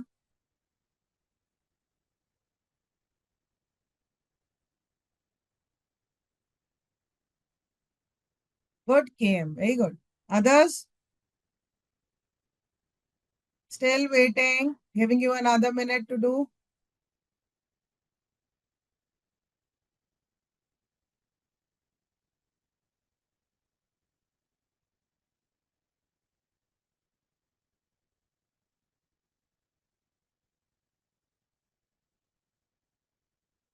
Good, Naina. Good, Abhijita. Right? So let's start with this first data set. Please try to understand. We are starting with this fMRI data set over here. So what is this fMRI database? It is a repository that stores collection of functional magnetic imaging data, right? So functional magnetic resonance imaging, that is mostly, I think so, related to brain, which will predict that like what is the output, do you have cancer or not, so which are essentially brain scans. So fMRI database is a repository that stores collection of the functional magnetic resonance imaging. Why am I giving this? If you just put fMRI database, you can get all the information on the net. All these data sets are also available on Kaggle, right? So they are nothing new specific to Seaborn. Python code is an open source, so it is freely available. So which are essentially brain scans that measure changes in the blood flow to indicate brain activity, allowing researchers to study how different brain regions activate during the various tasks or stimuli. A prominent example of fMRI database is OpenFRMI, which provides publicly accessible data sets. So the different columns for this are region represents the identifier for the subject in experiment, example S1, S2. Region indicates the brain region being studied. For example, frontal and parietal. Is it the frontal part or the back part? Event describes the type of stimulus or event during the experiment. Time point refers to the time point in seconds during the experiment when the measurement was taken. And signal represents the measured brain activity signal at the given point of time. All right. So now please load this data set, run this code, learners.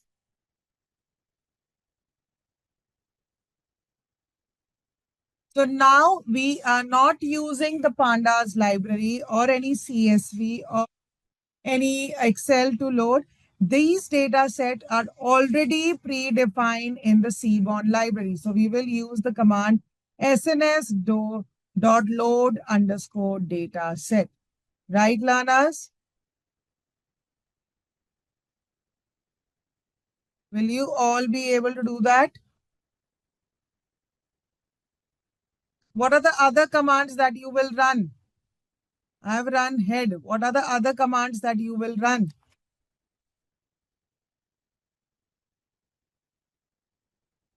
Tell me. Yes, learners, if you're not able to do this, then there is no point in sitting in this particular course and batch. If you don't know how to load the data, how to do real-time analysis, we have started with the real-time analysis of the data. Abhijita, straight away, if you want to go to describe, let's first do the tail. Anybody in this particular session, faculties, please let me know who's not able to run these 5 main functions. That is head, tail.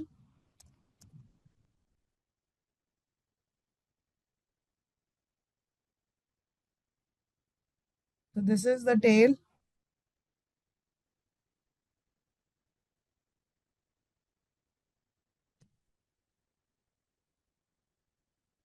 Then the other one is, as I always tell you, shape, how many rows in column. So this data set has 1065, 4 rows and 5 columns. Then we have fMRI dot info. Please do it along with me, which gives me the details of all the columns. Subject is object type, others are all integer type, even event and region. So how do I judge the categorical data? And let me do df dot describe. Yeah, there are two numerical values. Yes, learners. How do I, decide on the categorical value? Please look here. fMRI event and fMRI region. So how do I go about it? fMRI event colon dot value underscore counts.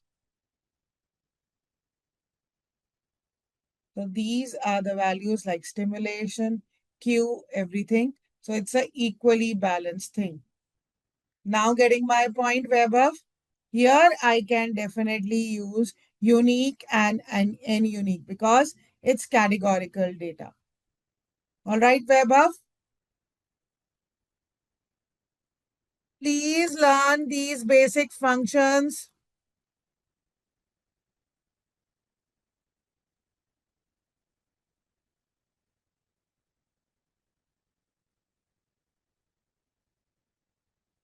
So now it gives me two unique values, right? And if I do an n unique, they are not very useful because they give only two. I prefer value underscore count because it gives category along with the frequency. Similarly, I can do it for the region.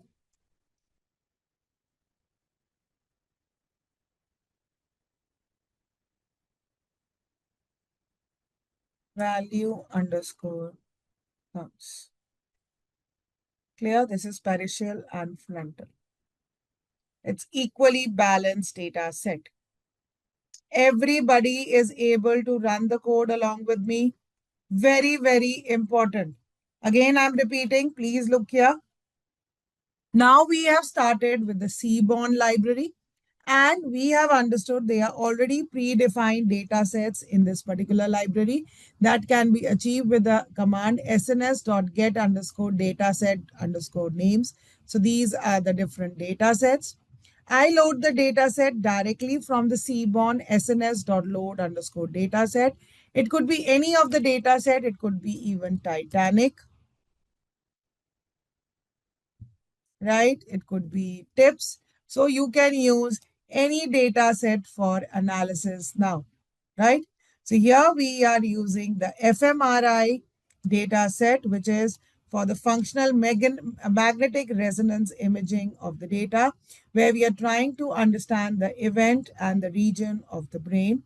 So head, tail, shape, info. And for the object data type, I want to understand there are two types of events, stimulants, stim and Q, and region is peripheral and frontal. And then there is one more which is known as the subject. Let's see that. What does it contain?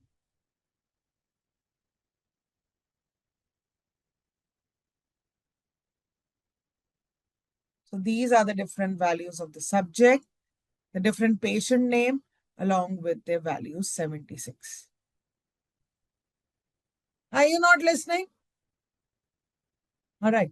So now let's understand another important graph of the Seaborn library, which is known as the rel plot, which is also known as a relational plot. Short form is rel plot. Data is equal to fMRI. Kind, I'm trying to draw the graph as a line plot. X-axis I am giving specifically as time point. That's the column in the data set. Y is equal to signal. Column is equal to region. hue. Hue is another parameter which gives the different style and event. Now, suppose if I remove this, okay, and then see the graph. Please look here. Do you see? One graph it is giving me between the time point and the signal, and the another point is between time point and signal. But this is the X, this is the Y, and I have given column equal to region. So it draws me two graphs. But if I want to make the data graph more easier to understand, then let's see that it gives me the comparison between the events also, the stem and the Q event. This is the stem and this is the Q event. I can do comparison. So this is the beauty of the rel plot. Getting my point, learners? Is this point getting clear to everybody?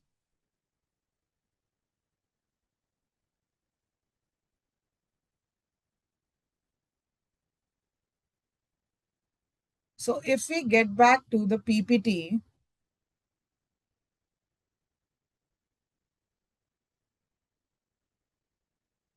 okay, if we get back to the PPT,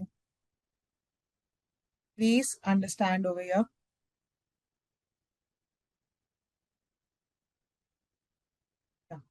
The first kind of graph that we are understanding in Seaborn is after loading the data sets which are already present as the line plot. We are trying to understand this as line plot, scatter plot, and rel plot. We have understood rel plot, but we can also obtain scatter plot and line plot from it. How do we go about it? Let's understand. The rel plot function provides access to several different access level functions that show the relationship between the two variables with semantic mappings of the subset. The kind parameter selects the underlying access level function to use. First is a scatter plot, right? If I change the kind equal to scatter, by default, a scatter plot will be drawn, and line plot if I give it as kind. So what am I trying to do? Let's first analyze this. What it is saying, let me please copy this code. I'm back on the code. Paste it over here. And it says to comment this particular line. Kind is equal to line. And now if there is no, I do not give the kind. By default, it gives me the, what is it giving me? A scatter plot. Do you see this? That means the rel plot can work as a line plot as well as a scatter plot by giving what is in the kind parameter. Clear? Another important tip that I want to give over here is, yeah, set underscore theme. You can set different themes in the Seaborn library web hub. You can set it to dark grid, white grid, whatever grid you want. As you move along, we can understand. Okay, where is it given? Are we setting any theme over here? No, not really. Yeah. When we move to that particular point, then I'll explain you. Okay. Another way to understand any function, for example, your question also, like rel plot, you can always put a question mark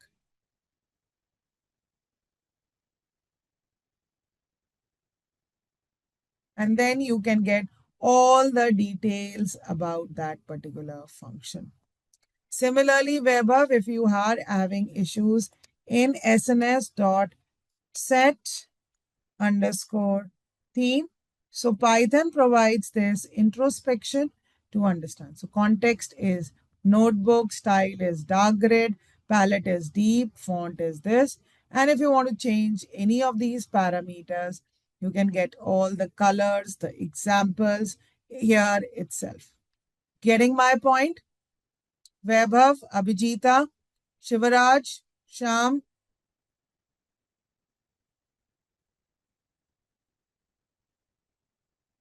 Everybody is getting this point or not? Good, Sahil. Right?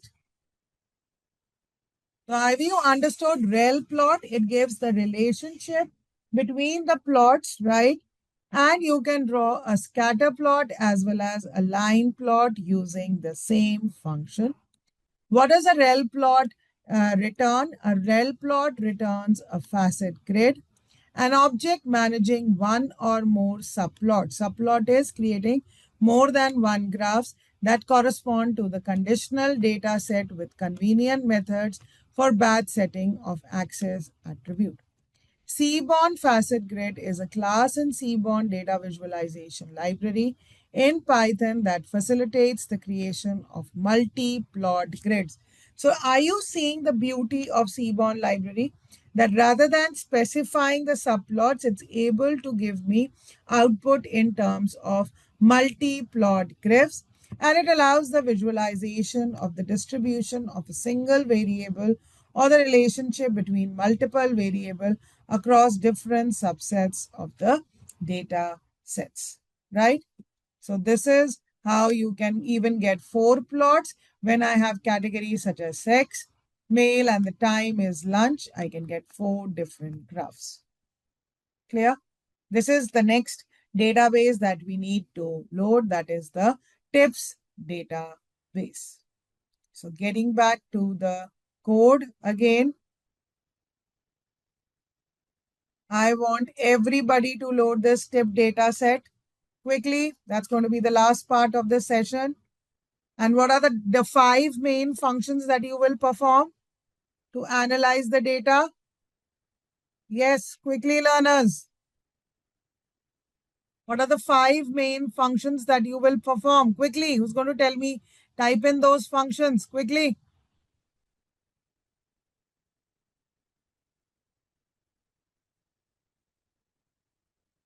What are the five main functions? Good, Sahana. Head, tail, info, describe, and shape. Everybody do that before leaving the session today. Everybody load the tips data set and work on head, tail, all these functions. Good, Sahana. I want everybody to do that. And if you're not able to do it, please let me know.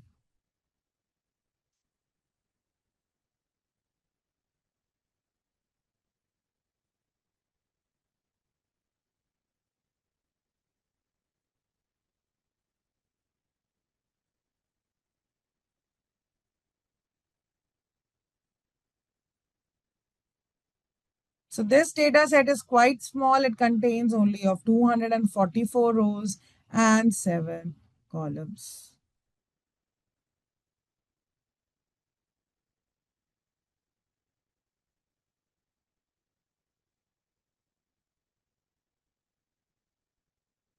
So this is the different columns: total bill, tip, sex, smoker, day, time, and size.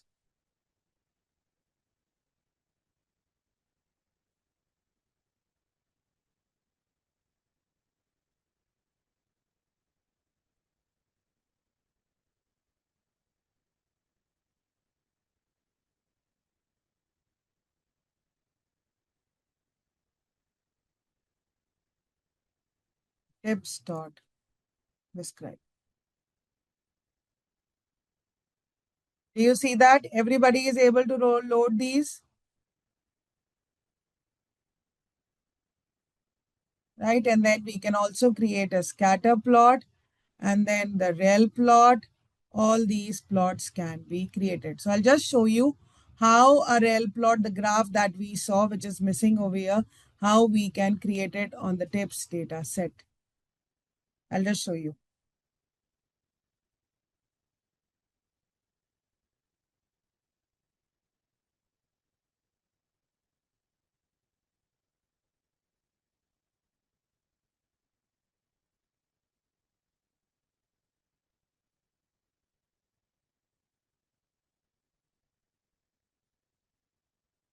Yeah, you can check out the value underscore counts function also for different categorical data. This is the graph that I was talking about.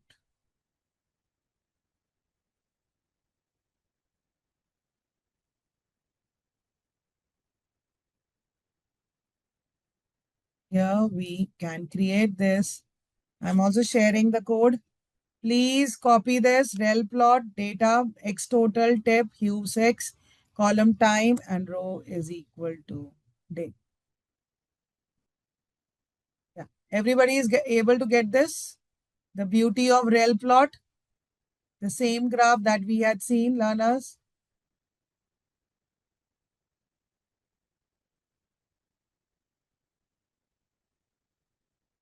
It's not day. Row is not equal to day. Row is equal to 6. And change this to day.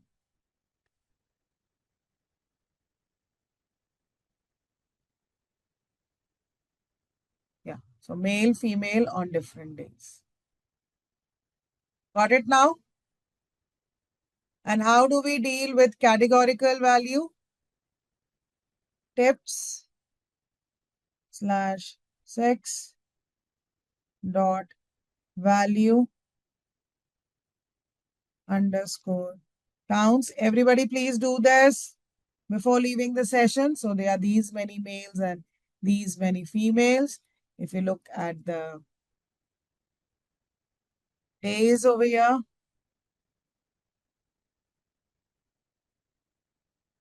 these are the value counts over here. It is not the days, it might be the day. Saturday, Sunday, Thursday, and Friday. Right? Then the other category over here is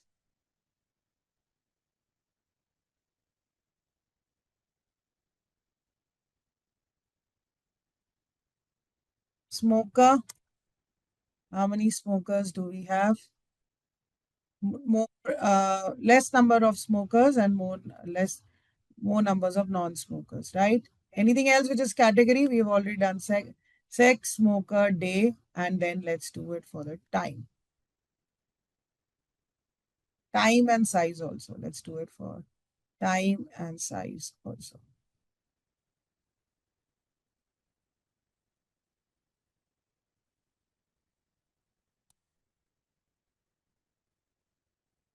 So dinner time and lunch time, people come more for dinner time.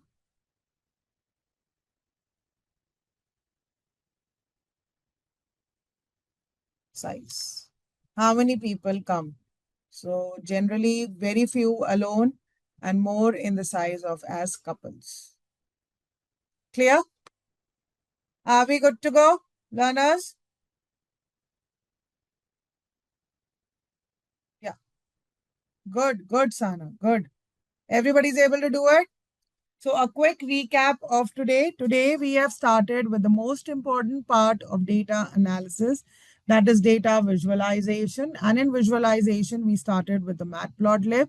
How, the topmost layer, the scripting layer is used for designing the graphs, right? And the graph that we have understood in Matplotlib was line plot, radar chart, pie chart, tree chart, polar chart, right? These are the different graphs we covered in Matplotlib, box plot also, right? But advanced library over Matplotlib is Seaborn that we are doing presently. That Seaborn has already pre-built databases and gives more design and coloring and different insights to the data, right?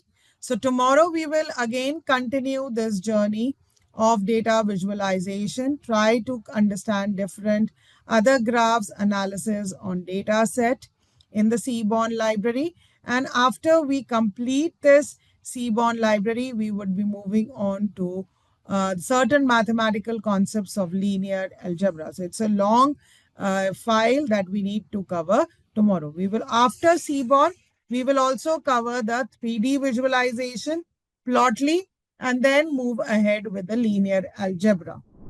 And that brings us to the end of this Applied Data Science with Python session. In this video, we explore the foundation of data science through Python, including NumPy arrays, Pandas series and data frames, indexing methods, data frame creation, and the importance of data visualization and analysis. We also saw how these tools help transform raw data into meaningful insights, and these could help support smarter decisions in real-world situations. The key takeaway is simple. If you understand data structures, indexing methods, and visualization basics, you already have a strong base for deeper data science work. Thank you for watching. Until next time, keep learning with Simplilearn.